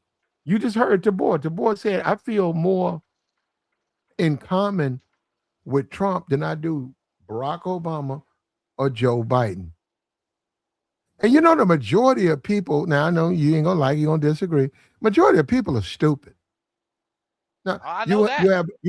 Anywhere you go, let's talk about America. In America, you got maybe 20%. They're the intellectuals, they're the leaders, they're the people up top, they guide us. And then you have 80% idiots. Trump managed to do what politicians have always struggled with. Trump found a connection with the idiot class, and they ignored the fact that he's a billionaire. And you know what? Trump may have said, I'm going to portray myself as a fool, and they'll vote for me. And Trump, he did it. I'm going to keep saying dumb shit, but they're going to love me. Trump know what he's doing, so I got to salute Trump. Trump is a billionaire. Me or you would get our ass arrested so quick if I went to Mar-a-Lago, I stepped 1 foot on his property, they would tote my ass off so quick. But I identify with Trump, man. That's one of me. He one of me. Trump wouldn't spend 5 seconds in my company. But it wouldn't be smart for you to be a regular person that has no ties to him to even just try to breach security. There's no intelligence there. What I'm saying about what you talking about, fam, is that even though he talked to the people like that, Trump wasn't a person raised in politics, bro. He's an ordinary dude. Well, no, he's not that. No, he's not ordinary, dude. I get the money, bro. Hold up, I get it with his daddy, bro. Were you born rich? Nah, bro, that's not the same. That's not the point I'm trying to make, bro. Bullshit. I get where you trying to go, bro. You can't compare. Man, Trump was born rich with a silver spoon in his mouth, and he's one of the few who was able to convince people who were not born rich that some kind of way he's looking out for them. That's not what I get, bro. And he did it, man. They voted for him, and look at him now. And you know what? No matter what type of argument I try to make or anybody else, you're right. Look at him now. No matter who you said support him, and I told you the other day, man, I would be mad as hell as black people too if I was running for something like president and I look at my numbers and you gonna tell me 80% or 92% of black women voted against me, and I ain't never did nothing to y'all. I told you that the other day. But Kamala, if you bring her up, she used to lock up black women.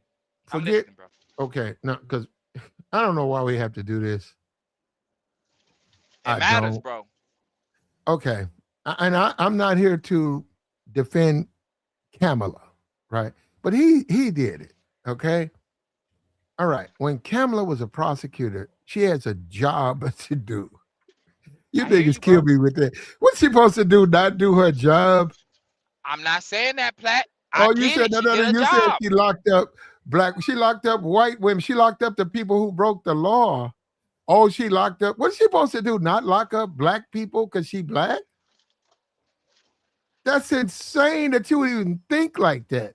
When you said she locked up black women. She locked up people who broke the law. If black people can't control their kids, she locked the people up because they can't control their kids. Period. And she had and it came out. She didn't have a choice. She had to do it. Okay. And it came out that she was lying about she got people time extended, bro. It came out, bro. It got a woman that. Okay, why don't you follow the law? Man, and you are absolutely. You know what? I don't even know what to say. Look, if my kids are running amok in the community, doing all types of crime, thugging, and I get locked up, what you want me to do? Oh, she gave me more time than I should have got. So, fuck you. I'm glad she put your stupid ass in jail. And See, that's that's what I'm fine. saying. We play this game like, and that's what I'm saying. When you say the same thing with Fannie, what you think Fannie Willis gonna do? Okay, I agree. Fannie Willis, you wouldn't have been out smashing. All this Trump stuff probably wouldn't have happened. Well, I agree. I don't agree with that. But Fannie's a prosecutor, man. Fannie's job is to enforce the law. Bro, I'm not Oh, hating on her but she job, putting bro. no. She putting black people in jail. What's she supposed to do? Let them go or some shit? Well, Man, from bro, my we ain't. understanding, she No, locked up more black no. people, bro, than Who? anybody. And Who? Kamala, she And locked up more. Listen, for what? I'm not hating on her Hold job, on. bro. Were they falsely accused? I don't know. They had a dude that came out and said he was. That was in real time before AI popped off. I guess that can be fake too. Like, I get what you're saying, but I don't hear nothing about Trump going around locking up my people. I'm gonna say that. What's the story? What's the story of him locking up for any reason? I don't even care. He's gonna lock up Obama. He should. Apparently he did something. Apparently they and on top of that, all those charges had something to do with all of that situation. Man, listen, if once I beat the situation, man, everybody can get it. My money long too, and I don't need this bread, and I got some power. Everybody can get it. Everybody, bro. That's just what it is. Like, I'm not hating on who she was. That's the same way with Biden. So we supposed to overlook the crime bill. We talked about that up here before. I guess the Overton window, Trump's been pushing at it. So the Overton window, Trump been doing it slowly. He's gonna file charges against Obama, and Negroes think that Obama broke Trump. Hold on, think about it. Donald Trump breaks the fucking law every day. Why? How? Scamming, scheming. He sells access to him. His sons are crooks. I mean, everybody's a crook at this point. But you want to see Obama go to jail because of Trump's dirty, bruh? I'm Didn't done they try to man. put him in jail, bro? So why he can't do the same thing? It's okay when they do it, but it ain't all right when he do it. Come on, bro. You think Obama did the same thing Trump did? I don't care what he did. If Trump could get him on something, put his ass in jail.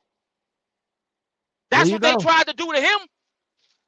So why he can't do the same thing? Oh, you want to flex some power? Hold on. So out of power, you think an ex-president can get another person locked up? Yes. How? Wait, why? You talking about it? You didn't even say president. You said another person. Man, if Obama was to say you personally did something wrong and it was illegal, bro, they coming to get you. He got that power. No, he don't. Obama ain't got no power. Man, come on, bro. He an ex-president. That's not even a logical argument. So if I'm in a mall and Obama's on the right side, I'm on the left side walking, you think Obama could say, hey, that guy, arrest him? You think he could do that? Yeah. No, he Fight can't. me in court. Man, come on, bro. Come on, bro. People lie all the time, Platt. What are we talking about? Now you talking about some lie. I'm talking about Obama don't have no power to do that. So they're gonna come over. His Secret Service gonna come over and fuck with me because Obama said. You see that right there, and this is the argument about how bad a woman can get you put in a bad situation because you think she ain't a certain way. But she can pick up the phone and lie. She got power too, and she ain't the president. Now I gotta go fight a charge. Now I've been indicted. Now I've lost my job, whatever. I got whatever else going on. I gotta fight it now, bro. What, man, him flexing his power, bro, I will be doing the same thing. Because let me tell you something, bro. If I was to ever get in power, I'm telling you. No, let me make sure this, Jabor. I'm listening. If you own the Miss USA beauty competition, right? I need competition. No. If you owned, okay. If Jabor is the owner of the Miss USA beauty pageant, 13 to like 17 or something like that.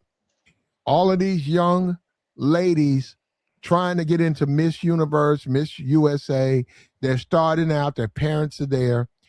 And Tabor, I own the Miss Teen USA pageant.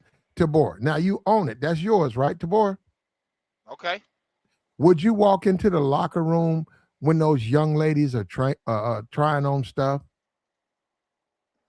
I mean, I wouldn't do it, bro. But you know, Okay, Trump did it. Hold on, but Trump did it. Trump did it. Is that before presidency or Oh yeah. Trump was the owner, and Trump would go into the locker room while those women were changing clothes, and they said that he was checking, make sure everything was straight. And you saying that now? You just said you wouldn't do that. Trump did it, and y'all support you. Now think about it. You support we are talking Trump. about Platt. We are talking about Mr. Grab him by the box, who still became president. Like how are we overlooking these things?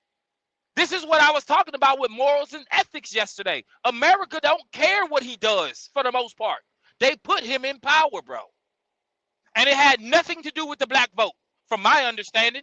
At the 80% of black men that didn't vote for him and the 90% of black women that didn't vote for him. So everybody else voted for him. What morals? What ethics? Why do you like him? Like who? Trump? Mm-hmm. I told you, bro. I've been brought up on charges. I've been lied on, bro. I've been done like that, bro. That's solely it. Do you think they were lying on Trump? With certain things, you know what? I would say, nah. Let's say they told the truth, but they couldn't prove it in court.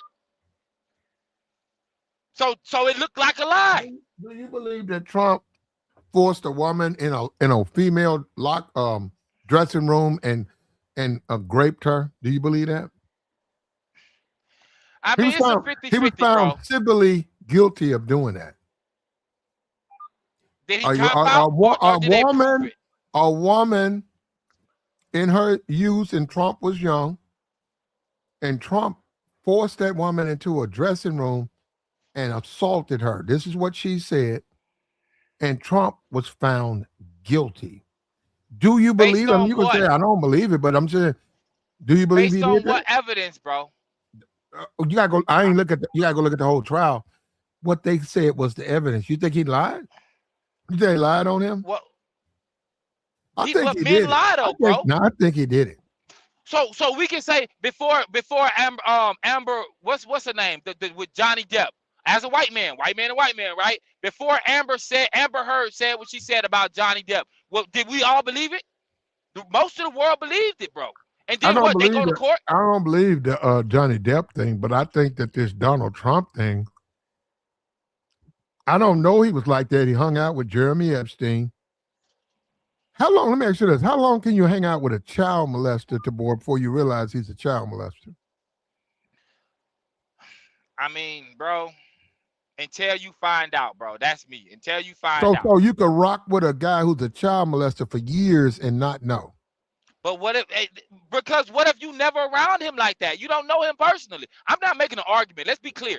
I'm just saying, if every time he see dude, it's at a luncheon or a business situation, he ends up there and we take photos. I've been making my rounds. I take photos with everybody. I wouldn't know that, bro. I don't know him personally. Dudes like that, you're gonna know. It might take you 3-4 months.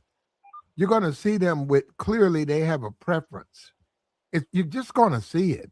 But what if you're not around him like that? You're gonna visit. You're gonna say, yeah, man, I'll be through there. You're talking about rich men. Trump is going to this man's place, hanging out with this man. I ain't gonna go that far. They said birds of a feather. I won't go that far, but I would say that he's gonna see what he likes. He's gonna say, damn, you like a lot of young women, man. Because you gotta understand, he's with them. He's with 13-year-old girls. And he's gonna see. I'm saying Trump's like, yo, man, so let's, you ready? Yeah. He goes up to the hotel room. He's got 13-year-old girls in it. He's gonna see that. Now, I didn't say that how would he see that? I did not say that he's gonna engage or do the same thing, but you're gonna know. I'm a man. I'm telling you, you're gonna know. Now, you can stop fucking with him, but you're gonna know. He knew. Give a fuck what Trump tell you. I ain't say he did it. I'm not talking about. He knew what Jeremy was doing. He knew. I don't know if he know, but all I'm making the argument is you don't know everybody, bro. If your coworker is just your coworker, you don't know what he got going on, but y'all got a couple photos together on company outings. You don't know he was doing that, bro. You don't hang out with him like that. You'll call him a friend because you've seen him enough times, but y'all ain't kicking it. He ain't coming to the house and smoking a blunt with you. We're not going on family vacations together. I don't know, bro. But what I do know about America is that there's grown men fighting to be in girls' bathrooms. So when you say something like that, and there's a lot of people that support it, when you say something like that, it's like, they got some weird people out here, bro. No. You're right. And the Democrat, they shot themselves in the foot with a lot of that stuff. I agree with you on that. That's crazy. A transgender man who wants to change his clothes in a girl's locker room. He's still a man. A 15-year-old boy beats the hell out of two girls. He's still a boy. He's a man. Still a boy. So I agree with you. I don't support that. No. So on that, you're right. When you say that position, I agree. And fuck that. And I hate to go there. I think people can live their life any kind they want. But I've always said the Democrats, man, y'all gonna lose black support with that gay shit. Black people ain't into that gay stuff. Black people just want to be treated fair. But when you start talking all that gay stuff, black people ain't gonna fuck with you. They will vote for Trump. They'll vote for the next Republican. That's not how they move, man. Let me say this too. Move. Let me say this too about the Kamala what do you call that? Wasn't the dude, the governor, the white dude that ran with Kamala. Now, so he ran with her, and he's the same dude. It came out that they put tampons in the boys' bathrooms. There go your tax dollars, bro. That's what they doing with your tax dollars. Not no extracurricular activity. Not no extra things. So hold on. Tax money spent on tampons is bad? For boys' bathrooms? Uh-huh. Come on, bro. That's bad. Come on, bro. Yeah, but it don't make sense. You just gave me a lecture on how Trump spending taxpayer money on the J6s is okay. He's a governor, bro. He's whatever he is. He was able to do it, so it don't even matter. So it's fine, but what I'm telling you is it's weird stuff, bro. Who looks at tampons and be like, yeah, these belong in the boys' bathroom? For what? Well, how is that an argument? These are the weird people that they let be in office, bro. So that means there's more weirdos that are voting for him. You're a Republican, DeBoer. No, I ain't, bro. I don't vote. You just don't know I don't vote, bro. This guy's a Republican. Bro, I can argue any point if I really wanted to, but I'm telling you, bro, I don't do none of the politic things because it don't matter to me, bro. You told me I was a Democrat before, and you told me I was extreme liberal. You called me all that. Depending on the day. When I call you a liberal, man, you called me that a couple times. You're a conservative. No, you're a conservative. You called me that too. No, you're a Republican. You're not a conservative. It depends on the conversation, bro. It depends on what we talking about and my stance on it, bro. And that's how you put me in my political. Thank you. You MAGA. You're not a Republican at all. Oh, you're MAGA. Man. Why, bro? Why? You MAGA. Why though? You're not a conservative. You're not a Democrat, but he is MAGA. How, bro? Just the way you approach the Trump thing. Everything is excuses, and if Trump I'm not making excuses. If bro. Trump do it, it's okay. If Obama or Biden do it, you're ready to get all political. What about my tax money? That's my tax dollars. Tampons in the boys' bathroom. It ain't my tax dollars. Tax money. The only reason why I said Trump giving money to the JC. He should have done that. They're loyal. You MAGA, bro. That's MAGA. Bro, come on, bro. Talk. That's MAGA. Bro. You MAGA, bro. Nah, bro. I'm for what makes perfect sense to me. If you telling me 100 people or 1,000 people went and did something when I had a call of action and you stepped up based on my word, that's my game. Let's say it like that, straight business. That's my game. And I'm in position to put some paper in y'all pocket and get y'all out of jail and get these charges off. Oh, big dog, I'm about to look out for mine. What are you talking about? That's anybody, bro. Who wouldn't do that? They already out of jail. So they just waiting on their check. You right. Bro, that's loyalty, bro. You reward loyalty. If you go to your job, they may reward you with a dollar raise or a pizza party as a grown man. What about the people who lost their lives? What about the people who lost their lives? What side were they on? A lot of police officers who were paid to defend the Capitol lost their lives by his J6s. I hate it for him, bro. I hate it for him. But you keep now you talking about you want me to feel sympathetic towards somebody that when black people get done a certain way, I gotta that don't make sense to me. I can't be empathetic and sympathetic all when you want me to. It happens to mine too. We gotta watch a little boy get hurt by a grown man, and other grown men and grown women would be like, well, it was justified. Man, that's a kid, bro. You telling me you can't resolve this without going that far? It's a kid. What damage could he really do to you? That's what I see. There's 20 cops on one dude. Who was the kid? Who was the kid? The Tamir Rice situation. No, I forget. That's what we talking about? I'm just saying, I gotta see that. I don't know what I'm done. I'm telling you, bro, I gotta see it, bro. Tamir so Rice. for me, that's who it was, right? Boy, who had the plastic gun? It matters, bro. J6, are you familiar with the white woman who went through the window and got shot during the J6 insurrection? No. Did she survive? No. Was she in the wrong? Yes. Okay, then I guess she got what she deserved. Absolutely, she was in the wrong. So what can we say? She got what she Trump, deserved. Trump made her into a victim. Trump got her $5 million payout to her family. Loyalty. And you reward loyalty. Yeah, but see, you can't say that because that's not. You got to understand. We deal with right and wrong. No, we don't. Yes, we do. And America move in a gray area, Platt. You know that, bro. Come on, bro. You know it, bro. America moving. What works for you ain't gonna work for them. So if a sign says "Do not enter," and I enter and I get shot, my family should be awarded money. It's a big old sign saying "Do not enter." If I enter, I should be rewarded money. Yes, bro. Okay, if you can get the bread, if you can get it, go get it. Bro, this is the argument we spoke about of the dude breaking into the people's house.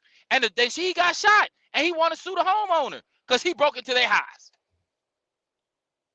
Well, he's not really suing the homeowner, though. Whoever, bro. He got insurance. He's suing his insurance company. The same thing goes for things like the McDonald's situation when a woman ordered hot coffee and she burnt herself and got $1 million, bro. It's America, bro. But it was too hot, though. They had to cut it down. No, it was they were searing. I get it. You know what? No. And let me tell you something, black people. We had a guy come up here a couple of months ago, and he said black people don't sue. He's right. We don't sue. We need to sue. That coffee was too hot. She what did that white woman do? She sued him and she won. She won. Because why? The coffee was too hot. See, black people, we don't sue. That's why we catch so much hell. We let people do everything to us. And they'll give us hot coffee. We'll burn ourselves so bad we can't go to work. And and man, it's your fault. You shouldn't have been here. Your fault. We don't understand. You can sue. This is America. Sue the shit out of them. Sue them out of business. And I hope this Trump thing, because Trump don't play it. Trump sue all the time. Trump got this money, this settlement, $1.8 million. Every black Tax free. person, if you're a black person, sue these motherfuckers. That's how you do it. Get your bread. There's a dude before I started doing TV, right? He's a judge. He was a judge in Houston, right? My mentor before I went on TV with all the kid stuff I told you that I do, he said the same thing, bro. As an ex-judge, he said, if you want to get some money in America, find someone to sue. There you go. That's an old school white judge telling me that. You gotta sue these Fred, motherfuckers. you gotta sue. And you can possibly get some money. Push come to shove, depending on the situation, the person to settle. If they got enough money, it's wild, bro. People do that. People wake up and pull insurance frauds all day long and No, be we're mad not- when somebody do something wrong to them. Yeah, well, we're not talking about anything illegal, Tabor. I'm not trying to. I'm just making a point, bro, about what people do. As humans, they do stuff like that, bro. America moves in a gray area. It's not a right or wrong, because if it was right or wrong, we wouldn't even have a conversation about what's wrong with this college situation. Okay, there's racism. Listen, this is the way it works. We go put these laws in place. You can't do that. That's wrong. Straight across the board. There's no argument. But we know people would fight you on that. I mean, like, nah, it's been like this for years. Be like, so that make it right? Well, I mean, it's been like this. It's been thriving. That's the argument they can make. And they do it. And now these kids got to worry about things that grown people that got their knowledge up, got their money up, somewhat got their lives together to where they can band together and make this happen. But instead, you're relying on somebody who ain't got no, I ain't gonna say ain't got no money, but just not financially there, not mentally there, and they don't have a stable life yet. They don't even know who they are. And you want them to crash out, bro, that's wrong. Help me out. I think I lost them. We want them to crash out. What do you mean? You want them, said it the other day, bro, y'all want them to throw their lives away. Like to get out here and talking about protests. Don't go to the school that you've been wanting to because going. So hold up the boy, so they should pick the white man's cotton? That's not the same argument, bro. It is. No, it's not. You picking cotton and going to college, bro? Come on, bro. That's not even the same. Transfer to another school or stay in the SEC and pick the white man's cotton. See, bro, and you're making it worse than what it is because you're making an analogy that don't even make sense. We talking about some kids going to school there's factors to it. He wanted to go to that college. Maybe if his mom would have moved him to Houston, which is somewhat, I guess, less racist, right, or not as racist, he would have went to U of H, and he would have always thought about going to U of H instead of Ole Miss. If they attend, if you're a black or white, for that example, if you attend an SEC school, you are picking the white man's cotton. You cannot get out of that. You cannot try to justify it. You can play all you want to. You are picking the white man's cotton. Period. Bro, that right there is the black talk of men. I mean, it's the black talk that tries to just like keep a person down. That don't even make sense, bro. How you equating the two? Transfer. Nah, bro. That's where homie wanted to go. He been fighting to get there. Tabor, somebody want to go to Arkansas and say, well, you need to transfer. I don't want to transfer. Okay, you want to pick the white man's cotton. Period. What's the discussion? That's what he's doing. Nah, fam. This ain't even right coming from adults talking about teenagers who put in that little bit of time they had on earth to become something. They became something. Would you let your kid go to a SEC school? Yes. If that's the school she wanted to go to, no, bro. I'm not about to strip my dream from my kid because I got these political views that she don't understand. She don't care about that, bro. Let her go live her life. She'll learn some things. Maybe she'll get through it and be successful because there's plenty of people, especially black men or young or black women that get through it and make it, bro, despite the way they family treated them or what they said or racism that happened to them, bro. It happens all the time. That is not fair to do that to youngsters, bro. Just like the older generation before was the same way to, I guess, to us millennials. Now it's Gen Z. Before that, it was Gen X. Before that, I mean, every generation have it, bro. Pick the white man's cotton. Go to an SEC school. That's a hell of a way to look at it, bro. What's your favorite team, bro? For what, college? Yeah, what's your favorite team? Ohio State. Okay, so just to be clear, is any of these any Southern schools where their races at? Is any what? Southern, what do you mean? In any other colleges that you like to watch? I'm the wrong person to talk to because I sort of put money on them, so I go where the money is. I really don't give a fuck about none of them. And I'm gonna say that right front. I don't give a fuck about none of them. I just make money off them. As long as you can make money off them picking the white man cotton, you cool with it. See what I'm saying? Come on, fam. We gotta choose the struggle, bro. Who picking the white man's cotton? Because you said you don't care as long as you making money.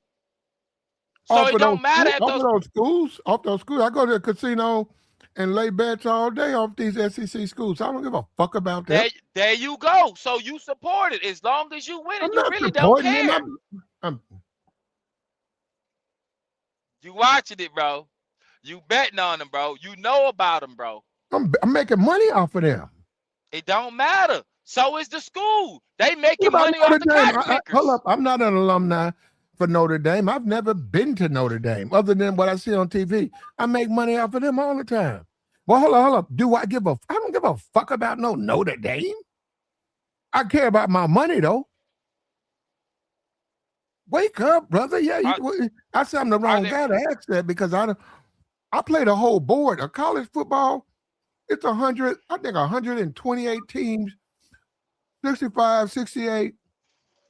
If you do the totals, you 120. I don't care nothing about none of them. I get it, bro. And you the right person to ask because I feel the same way. I'm going where the money at. I don't care about none of the extra stuff. I see what's going on. I don't play football. I ain't picking the cotton. But if I can make if you play for Alabama, Florida, Vanderbilt, Tennessee, Arkansas, Mississippi State, Ole Miss, you are picking the white man's cotton. I don't care what you think. I hear you. They got you. Shut your ass up. You can flex all you want. They gonna roast your ass on TikTok and social media. It's going to happen. You ain't did shit. All you did was pick that white man cotton. And you guys keep playing with that. I'm telling you, it's going to drive those kids out of those schools. Man, some of them kids got tenacity that's on a level that you can't fathom, fam. I'm with you. I told you, if you talk about it's picking white man cotton, that's cool. But you is a person that's benefiting of it, and you don't even care. So I get it. So you make sense. How am I benefiting? What do you mean? When you bet, bro. When you bet and they win. Or if you bet on them losing, whatever you bet. You betting off of what's going on. I'm actually wrong to do that because you're right. I bet on them, but I don't really care about them. So I'm actually wrong, and I like doing it because I'm making him pick cotton for me. Exactly. So you benefiting, but you don't care. Hold on. When I put money on a SEC school and I win, the white man picking cotton for me. If that's the way you want to look at it, that's the way I'm gonna look at it. As long as you get I don't money, buy no hat, matter, bro. T-shirts. You ain't got none of these shirts in your closet. No jersey, no product of it. I think I got a Yankees jacket in the closet somewhere. No, I don't wear this. I'm over out of my 20s as a grown man, and I see these dudes. I don't I don't want to walk around with all that memorabilia and stuff on me. I think that's stupid. I think that's immature. I think when you got gray hair in your beard and you got on a University of Georgia, you come across like a fool. Even though you've been supporting this team all your life. Come on, bro. Especially as a black man, I dress as a man. I dress age appropriate. I get what you're saying. You dress your generation appropriate. I'm not wearing that stuff, man. I don't. And you don't have to. Hold up. NBA or all of that short, bro. I can go to the flea market right now, and I can have 30 of that shit. That shit is cheap. Not the quality. I can go down there with 200 and say I need LeBron James. Give me that Michael Jordan. Give me that. What's that dude? Wembley. Give me that Spurs short set. And I got 200. They'll be like, okay, shit, we'll give you. They'll give it to me. We normally go 1 for 40 because you buying so much. They'll give me $20 a package. Well, I could walk around with that shit on with a gas station T-shirt and oversized clothes. I'm grown. I'm grown. Reason, well, Platt, real quick. Tabor, I'm a grown man. I would look like a fool wearing that stuff. Yeah, you would feel like a fool, Platt, because that's you. That's your self-confidence. I don't walk around like that when I got my Bulls jacket on that I paid $150 or $250 for with my $50 hat on. That most people ain't seen. I got you. This is my hat. I'm comfortable. Well. What's up? What up, Deborah? What up, Platt? How y'all doing, man? But I just wanted to add real quick, Platt. You make a real interesting point, but I got to say this, and I'm a story myself because I went to it's not really considered the SEC anymore, but Deborah, I went to school in your neck of the woods, so excuse me, so. I really wanted to go to Morehouse, and they're nothing considered the SEC. But what's crazy is I had a 2.7 GPA. Morehouse rejected me, but guess who took me? Rice took me, which is a school way more predominant than Rice. I mean, bigger than H. Yeah, they real huge. I went there, and they're way bigger. What I'm saying is I had a 2.7 GPA. They don't take just anybody, but they wanted me there. What's your point on that? Black school didn't want me. Oh, okay. And you went to Rice? Yes, sir. And when you look at the campuses, Rice was better overall anyhow, right? Yeah, but the whole point back then, I wanted to go to a black university, but they wouldn't take me, and I'm black. Okay, and a white school. Me what I think about that? Well, as opposed to what you were saying earlier about picking cotton and all that, sometimes the black schools be tripping. Were you playing sports? Yeah.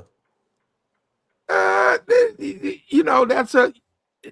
I would say that if someone was to hang that on you, they would be unfair because, like you said, you couldn't get in Morehouse, so you went to Rice, and if there was a protest and someone said, "Is Rice considered a Southern school?" Well, it's in Houston. It's AAC. It's not in the SEC. It's I don't think anybody from Houston, from those, I think they're only going out to SEC schools. So they talking about Texas. The rest of it's a bunch of schools in Texas, right? They're not really targeting those schools. They're only targeting the big ones. But I'll tell you this, it was well worth the education. I didn't even care about playing ball after the second year. It was worth the education more. I don't learn enough to put me away good, like with mailbox money. So it's like, it really shouldn't even, look, I'm going to come to the door and say it, and I'm a ball player myself.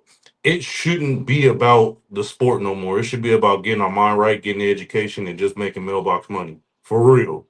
Because we already dominated football. No, they got Jay. Okay, look, they got to get some recruits. If they can't get the players to transfer, they got to knock off these recruiting class. They got to. What the Supreme Court did is create racism. I don't care what they say they were not. No, that's what they did. Where they redistricted, they said we're gonna have these black people vote. There'll be no black people in Congress. And the white supremacist is gonna do like he always does. He'll give you a Tim Scott. And he'll say he's not racist yet. He'll have a white man. He'll have a black man that's against everything, any type of black pride things. You always got to be on the bottom. It's the same thing with the movies. The Star Wars, they thought they put a black person in Star Wars and they lost their fucking marbles. It's like, yo, bro, they got Jabba the Hutt. They got green people. Why you got a problem with a black man in Star Wars? Yeah, it's like, damn, racism runs deep. Bruh, they thought that the guy, it was, the black guy, it turns out it was, and then I said, damn, and a woman, the next Jedi, the next Skywalker, that was a woman. And I said, y'all sitting up here talking, all these motherfuckers screaming, they can't be black, they can't be black. And I said, still, it wasn't no white guy. It wasn't no Luther. It wasn't no Luke. I mean, it wasn't no, what's the guy? Luke, yeah, Luke, right? Luke Skywalker, right? It wasn't him. So I'm saying the next Skywalker was a woman. And but which that's cool. But what's the big deal if it's a black person? They were ready to go to war. I'm tired of people changing our movies, these black people. I'm so tired of this woke shit. It's like, well, they're not even real though, right? Star Wars is not real. I'm tired of it being woke. And it turns out the director, he said no, he didn't want the script to come out. Turns out he wasn't trying to put no black person out there. He was in the movie, but he wasn't no premier fucking character. Yeah. And then they talked about Star Wars. You got Yoda. You got things in Star Wars, creations. Are you complaining about the gremlin with the lightsaber?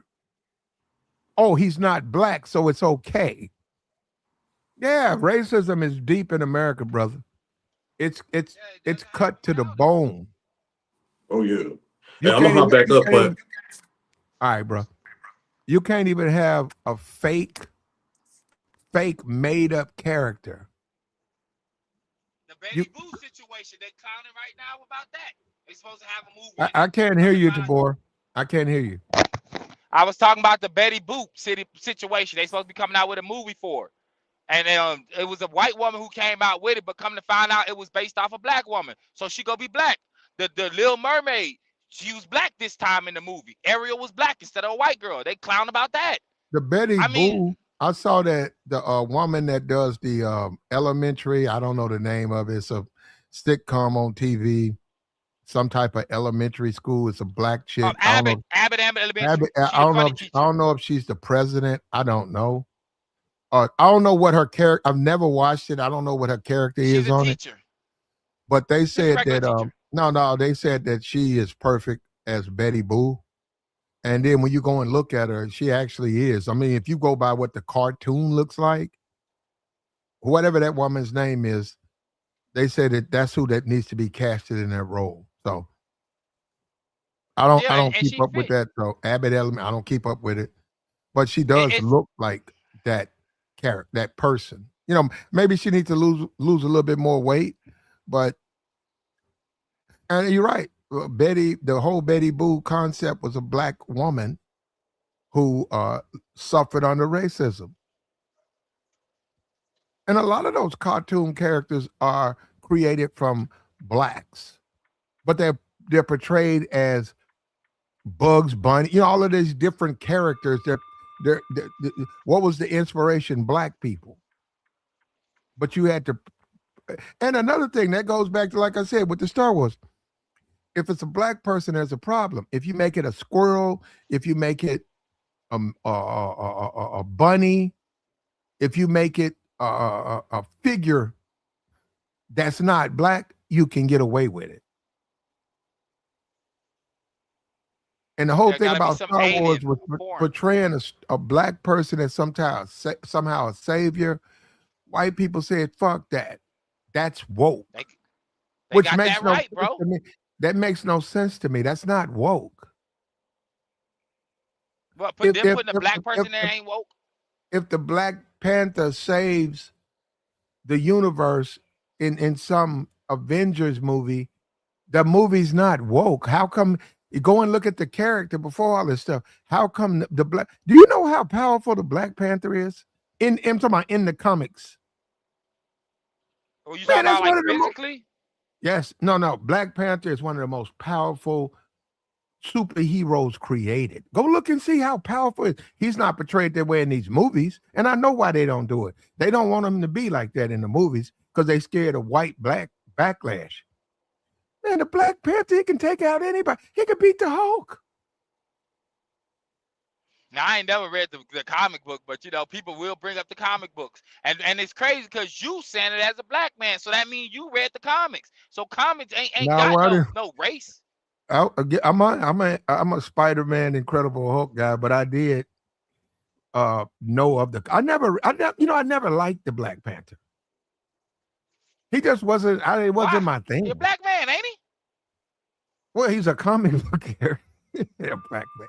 Yeah, he's a black man. Yeah, but how wasn't he your thing? He a black man. How you not inspired? None of them real, Tabor. I get it, but when I why was wouldn't a he kid, inspire you as a black man? When I was 13, when I was 12, 13, 14, my family member worked at a store, and I was able to come up to the store. I'd take the whole comic book rack. I'd sit to the back, sit down, and I could read any comic book and keep up with all of them. And I remember looking at his comic book, but when I would read it, I didn't like it. I just didn't like the whole concept. I was like, what is this, a Black Panther? And you had an ape man. It was some dude in there dressed up like, I didn't like that shit. Like he was like, who is this man ape? I didn't like that. And I stopped. I looked at it a couple of times, but if you go and look at the research, the character, he's a very, very powerful character. You people just don't realize how powerful, and they don't let him be as powerful as he is. He's a genius. Black Panther is a fucking mathematical genius. Bruh, y'all need to go look at that character, I didn't man. know all that. Go look at his character. But I'm trying to figure out why you don't like him though. I'm like, you ain't even. Really they couldn't sell him to me. No, I was into Spider-Man and the Hulk. I don't even know which one was the most, but I love Spider-Man. I love Daredevil. Daredevil is not a big, but I like the way they wrote it. I thought the Daredevil, and when you talk to a writer, he was just a well-written, even he was blind, but I mean, just the way they would put the stories together, it was better than all of those comic books, man. I don't know who was writing, but man, it was just well written. No, Daredevil, it was just well written, man. How they would put it together. He would be he would be walking around. He was a blind dude on a cane, and all he had was his senses. And it's just the way they would write it. They say, okay, but now there's a noise. What was he, a lawyer? He's walking home. Unfortunately, evil won't let him rest. And then they would do something, he would move, he would hear it, and he couldn't see, and then he would jump, and then he would put on his suit, and then he would come down with that baton, and it was just the way it was written, man. And that's a whole different story. That's a whole different world. Whoever wrote those things, I don't know if Stan Lee was writing. Whoever was writing the Daredevil, excellent job, whoever you were. Well, was it the same? Were they Marvel then? Now on that one, I think they're all. You do have DC. No, Black Panther. Black Panther was Marvel. Okay, when you say DC, Superman, Batman, is it Spider-Man? Superman, Batman, Wonder Woman. I don't know. Is Spider-Man? Yeah, Spider-Man's DC. Okay, so Daredevil, he might be DC. Daredevil, he probably is DC. So it's like all you like is the white superheroes and not the black. Uh-oh. It sounds like you didn't like the black one. You said it's a good story. No, I liked comic books. You see what I'm saying? This dude is calling the characters racial. You're saying they're black and they're white. No, they're not. They are. No, they're not. They're comic book characters. I hear you. And see, right now, you're making a point that you're going against yourself based on what you said about the white people looking at Star Wars with the black person in it. You're doing the same thing, What am I but just with doing? comic books. You saying it doesn't matter because it's just comic books. It's not black or white. It's not. So I get it. So that's what you're doing, but that's what the white people doing too. No, they didn't. They made it racial. If I watch a Star Wars, Luke Campbell, Princess Leia, what about them? They white. They in space. I don't know what they are. I like them. It don't matter what they are to If you. they put a black person in there, what about it? Oh, they was too woke. See, I know we thought that. What? So you can't have black people in science fiction? Yeah, that's woke. See, that's what I'm saying. Nah, I'm with that. I can't support that, DeBoer. I think that's ridiculous. I think that's absurd. It makes sense. The Incredible Hulk is supposedly green. If they have a black, I had an argument with a guy. He told me, I said, hey man, Superman looks like they're gonna try to make a black character play Superman. That brother, he was a barber. He looked at me and said, man, Superman white. I said, huh? He said, you can't have no black person play Superman. Superman's white. And I looked at him and I said, wait a minute, you think he's white? He said, you damn right. Superman's a white man. I said, are you serious, man? It's a comic book character. I don't care. He's white. And black people don't need to be no damn Superman. And I said, wow, I didn't even know, because I hadn't even looked at it like that. I said, well, he's not even real. And how come he can't be black? Oh, bro, that's something. You're right, though, man. They pushed that out there. You're right. I've never actually out if a black Superman came. Well, first of all, if you really want to be honest, if you keep up with comic books, there's several variations of Superman as a black character. Several, not just one. In the movie. Not in no movies, not in no TVs. If you keep up with the comic books, there's like there's 4 versions of Superman, and they happen to be black characters. Stronger than him. And I get it, but I'm talking about real time now. The movies. I'm watching Smallville. I'm on episode 5. I went back to my childhood when I was in high school. I've been watching that at night. You hear what I'm saying? And I've never seen a black Superman show. I don't want to do it. I could go right now. Man, it's so easy. I could go put black Superman. Google. I'll get you do it. You got it on your phone. Go put in your search bar black Superman. Bro, it's 1,000. It's it's more than one character. It's like 5 different versions. But different characters. TV, now, you know how they do the parallel universes? You know how they do that? They said we live in multi-universe, right? There's about Earth 5 11 and Earth 10. There's about 5 or 6 black Supermans. About 5 or 6. Not no 1 or 2. I'm saying 5 or 6. Now, did it say? I don't know. I didn't really keep up with it like that. I ain't into all that. I don't give a damn about Superman and here you go, multi-universe. I don't fuck that. I'm not looking at that shit. I got enough problem dealing with this universe. In real time. It seemed like they had all these white superheroes, and back in those times, you just didn't like the black ones because you was used to the white ones. Because you still ain't gave me a reason why you don't like Black Panther. You ain't telling me nothing. It was too jungle for me. It wasn't a superhero. It was too, it just wasn't my thing, man. It wasn't like a Spider-Man or a Daredevil. It like was just in the city. It was this cartoon character, Black Panther, and there was a guy in there with some bones. He was man-ape, and I just didn't like it. It wasn't for me. Because you used to seeing superheroes in a certain light. And for the most part, it sounds like you seen it, but you didn't even really give them a chance. I mean, at this time, Black Panther is one of the most highest grossing Marvel movies. If the Stan Lee, I mean, there was a couple people that came out that was talking about Blade saved Marvel. Blade probably did save Marvel, but all these comic book movies came in making all this money, but if they portray, let me say this to you, if they portrayed Black Panther, made him what the comic book said, what Stan Lee said he was, the society would they wouldn't accept it. What was he? Man, that's one of the most powerful.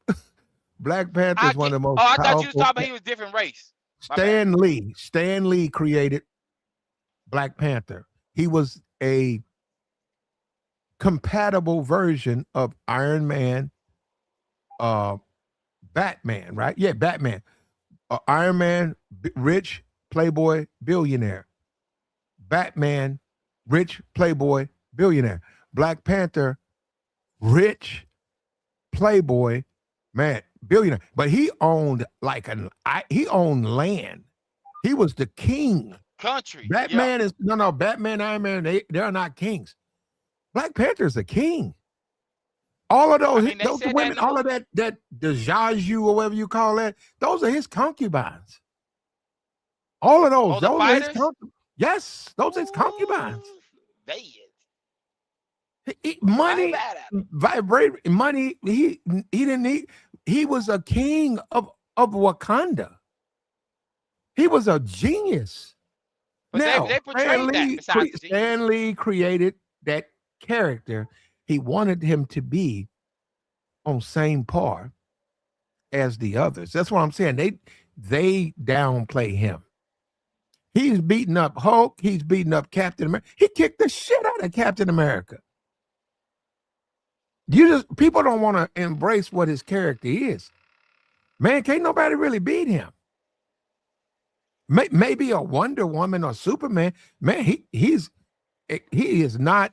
None of those other people, Iron Man, they're not. Batman, they cannot beat no damn Black Panther. Now, on the cinema, yeah,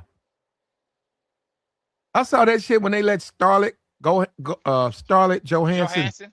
Yeah, whatever her character is, she kept knocking him. Bro, she can't stop no damn Black Panther. Nah, bro. Black Panther, you cannot fight him. He's too fast. And they got Siri in there. All them inventions, you talk about Alfred, man, Siri, wait. Bruh, you know what? And we black and we don't want to accept it. He wrote it to be better. Stan Lee said he did a convention. This is probably in the 30s. He said, we had a comic book convention.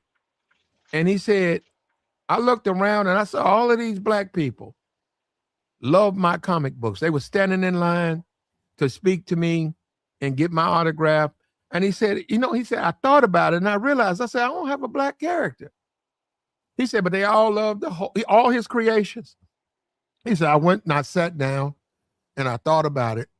And he said, I created Black Panther. He's also came out and said the Black Panther movement. He said, well, this is just a comic book. And he said, had I known they would have taken the Black Panther Party, he said he would have changed the character. But he said it was too late. But he said, he don't want to be. He said his stuff would never. Nope. Well, that's maybe where they get it from. He said, my creation had nothing to do with no race shit. Go and look at Stan Lee. Stan Lee probably died 10 years ago. Wonderful, wonderful man. I hate that he passed away. Brilliant man. But he said he created the Black Panther to give the people who read comic books opportunity to see, none of them real, right? None of them have a color, but he gave them a Black Panther. He said, I want to create it in the same way Iron Man and Batman. And if that's what you want to keep up with, here you go, the Black Panther. But it wasn't about no black people. Black people. I mean, let's go ahead and say it. Well, it wasn't about it. No, he wasn't trying. Well, they don't need him to inspire them. What I'm saying, he looked around and saw how many black people supported his work. He didn't. It wasn't about. Realize there's money to be gotten. Stan Lee was a writer, man. Excellent writer. Excellent, exceptional writer. He did not carry no racism in him. He just saw that a lot of black people, a lot of women supported his work. So he started to create characters that he felt. He said it was not deliberate. He said he looked around. He didn't have no black characters. He didn't have no women. He said he created characters so the people who supported him, if that's what they want to do, if you want to be a Wonder Woman, a black cat or whatever, the black, whatever that woman is, cat woman, you can do it. He created that. But he said, no, he did not make them. He wasn't with that. He wasn't only one white character type of dude. He said he wasn't. And hats off to Stan Lee. We need more Stan Lees out here, man. If that's the case, then why he didn't make I can't hear you, Tabor. I can't hear you. Why he didn't make it earlier then? I can't hear you, Tabor. You hear me now? No, I don't know what happened. You sound you way away. Hello? You used to, yeah, there you go. I can hear you now. I don't know what's going on, but I can hear you now.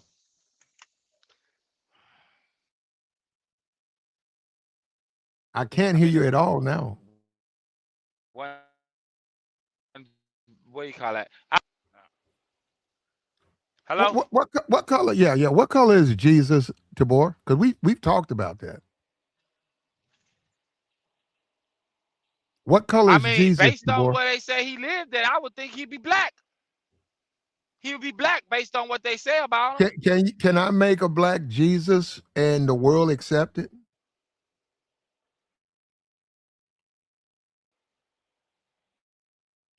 I'll tell you, I'll tell you right now. They'll tell me Jesus don't have no color. If I show up with a black Jesus, people including black people, gonna say Jesus ain't got no color, boy. And I said, well, I think he black. They're gonna say Jesus ain't black. Jesus ain't got no color. And then I said, well, if he ain't got no color, let's make him Asian. You see what I'm saying? He does have a color to people. People want him to be white. They won't accept him in any other form. If I say, let's make him Chinese, they're going to say, you out your mind. Why not? He don't have whatever he is, it's a creation. So if I see him as black, what's the problem? They have a problem with that, though. And it doesn't matter. I've been in plenty black churches, plenty. And I look on the wall, Jesus is a white man. I have never in my life been inside a white church and Jesus is a black man. I ain't never seen no shit like that. But he is a white man in them black churches. All day, every day. He ain't no Chinese man, and he ain't no black man. These black churches don't have no Jesus as a black man. And these white churches, I wish they would show me a Charles Stanley, show me a Joel Osteen, show me a evangelist, and in the background is a black person on the wall. Show me that's a black Jesus. Now, they would tell me right now, Platt, you out your fucking mind. How a white man gonna have a black Jesus? Well, but black people do it to a white man all the time. And nobody questions him. TD will have a white man on his wall all day, every day, and nobody looks at it any other kind of way. Joel Osteen, he's not gonna have a black man saying, and then tell his congregation, well, what difference does it make? It's an image of Jesus. Jesus comes to us in all forms. They ain't going to accept that from him. You see, Tabor, I'm trying to show you how programmed we are. When you look at Tony Smith, what did he do wrong? A black man who showed black pride, yet he had to be punished. He came back to America, couldn't find a fucking job. He got blackballed for what? Standing up for black people? Muhammad Ali. People believe the CIA gave him the Parkinson. They raked him with a needle. And we saw him. He was quiet. My uncle told me, the white man shut his ass up. They shut that nigga up. You know what I'm saying? And now you got all these black athletes. What you gonna do? You gonna stay or you gonna go? You gonna stay at these racist universities or you gonna transfer? And you gonna be the stay, next bro. hero. We'll see, man. They gonna stay because for the most part, you gotta keep in mind what else do they have, bro? I'm saying like this a crash out moment, bro. This a crash out moment. Let That's me all ask it you is. this, boy. If you had a choice, if someone told you, I'm gonna give you a job, I'm gonna give you $2 an hour. I need you to go sell oranges at the intersection. Big bag of grapefruits, big old bag. Sell these, and I'm gonna give you $2 an hour. I mean, yeah, $2 an hour.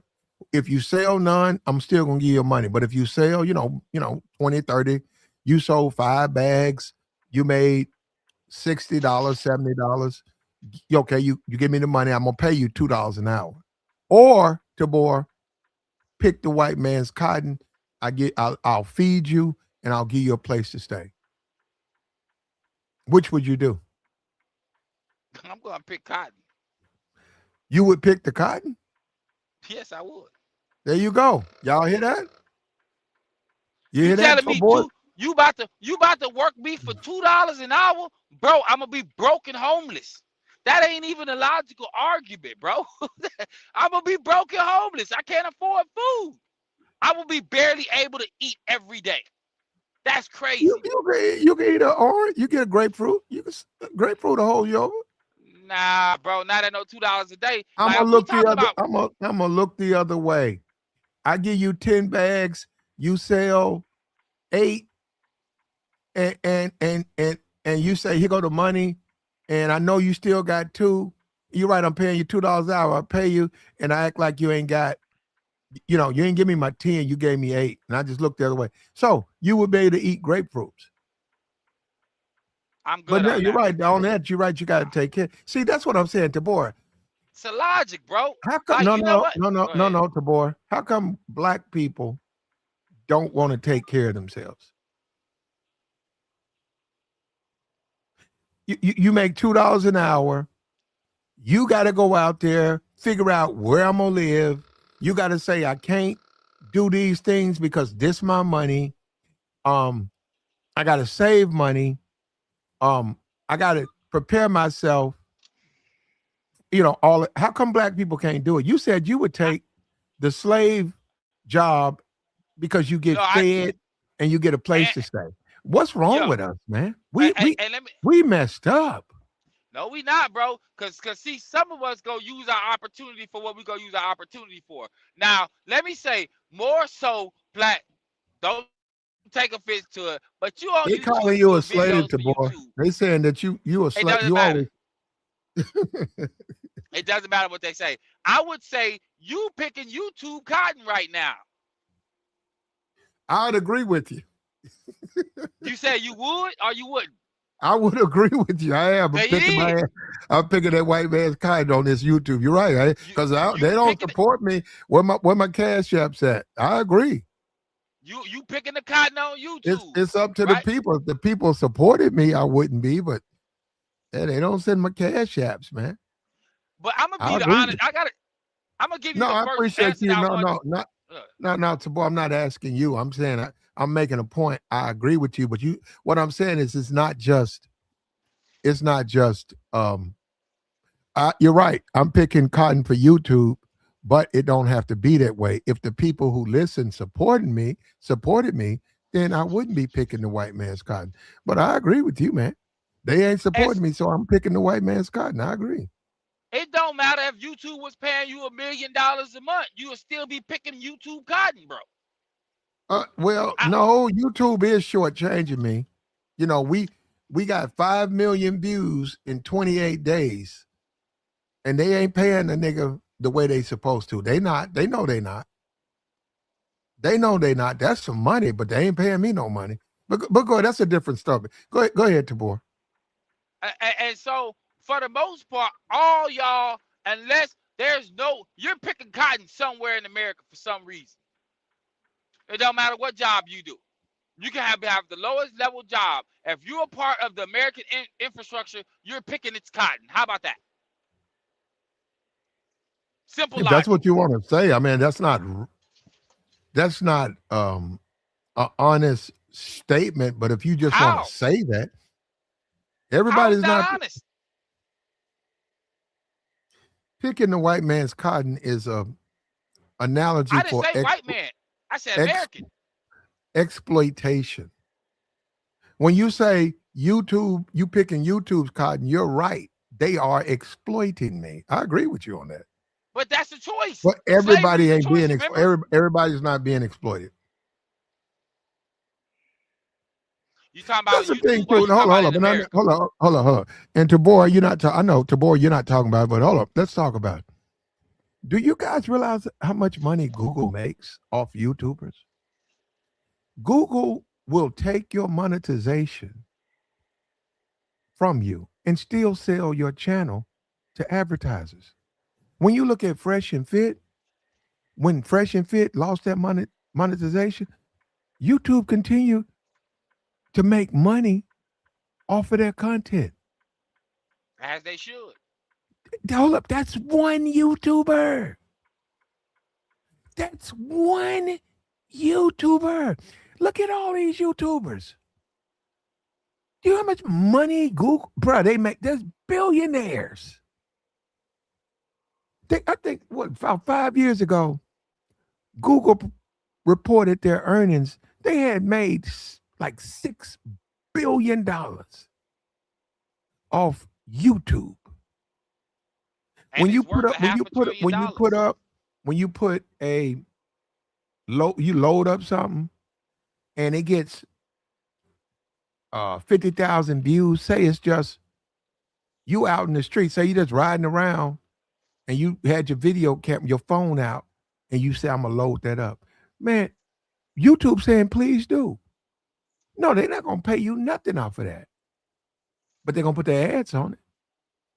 And they're gonna make something, so they only gonna make $35. Well, they're gonna make something. And the way they got their system set up, they're gonna make money off of you. As they should, bro. That's just a smart business move. I mean, either you can complain about it or you can figure it out. You can figure out how to do the same thing. Just like the cats that got up here and they realized how to make money out the gate with YouTube. Give out good information and put your Cash App down there. Or put your PayPal. Or put your whatever else to get money from them. Just put it up there and people may support it. And you're making money out the gate. It's possible. But to complain about it, I mean, you don't have to be here. And I ain't saying just you. I'm just saying just people in general. When you're dealing with certain things and you're dealing with jobs.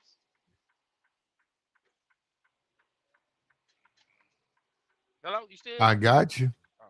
I got you. And we wanted to talk about who's gonna be the next hero. We got Muhammad Ali. We got Tommy Smith.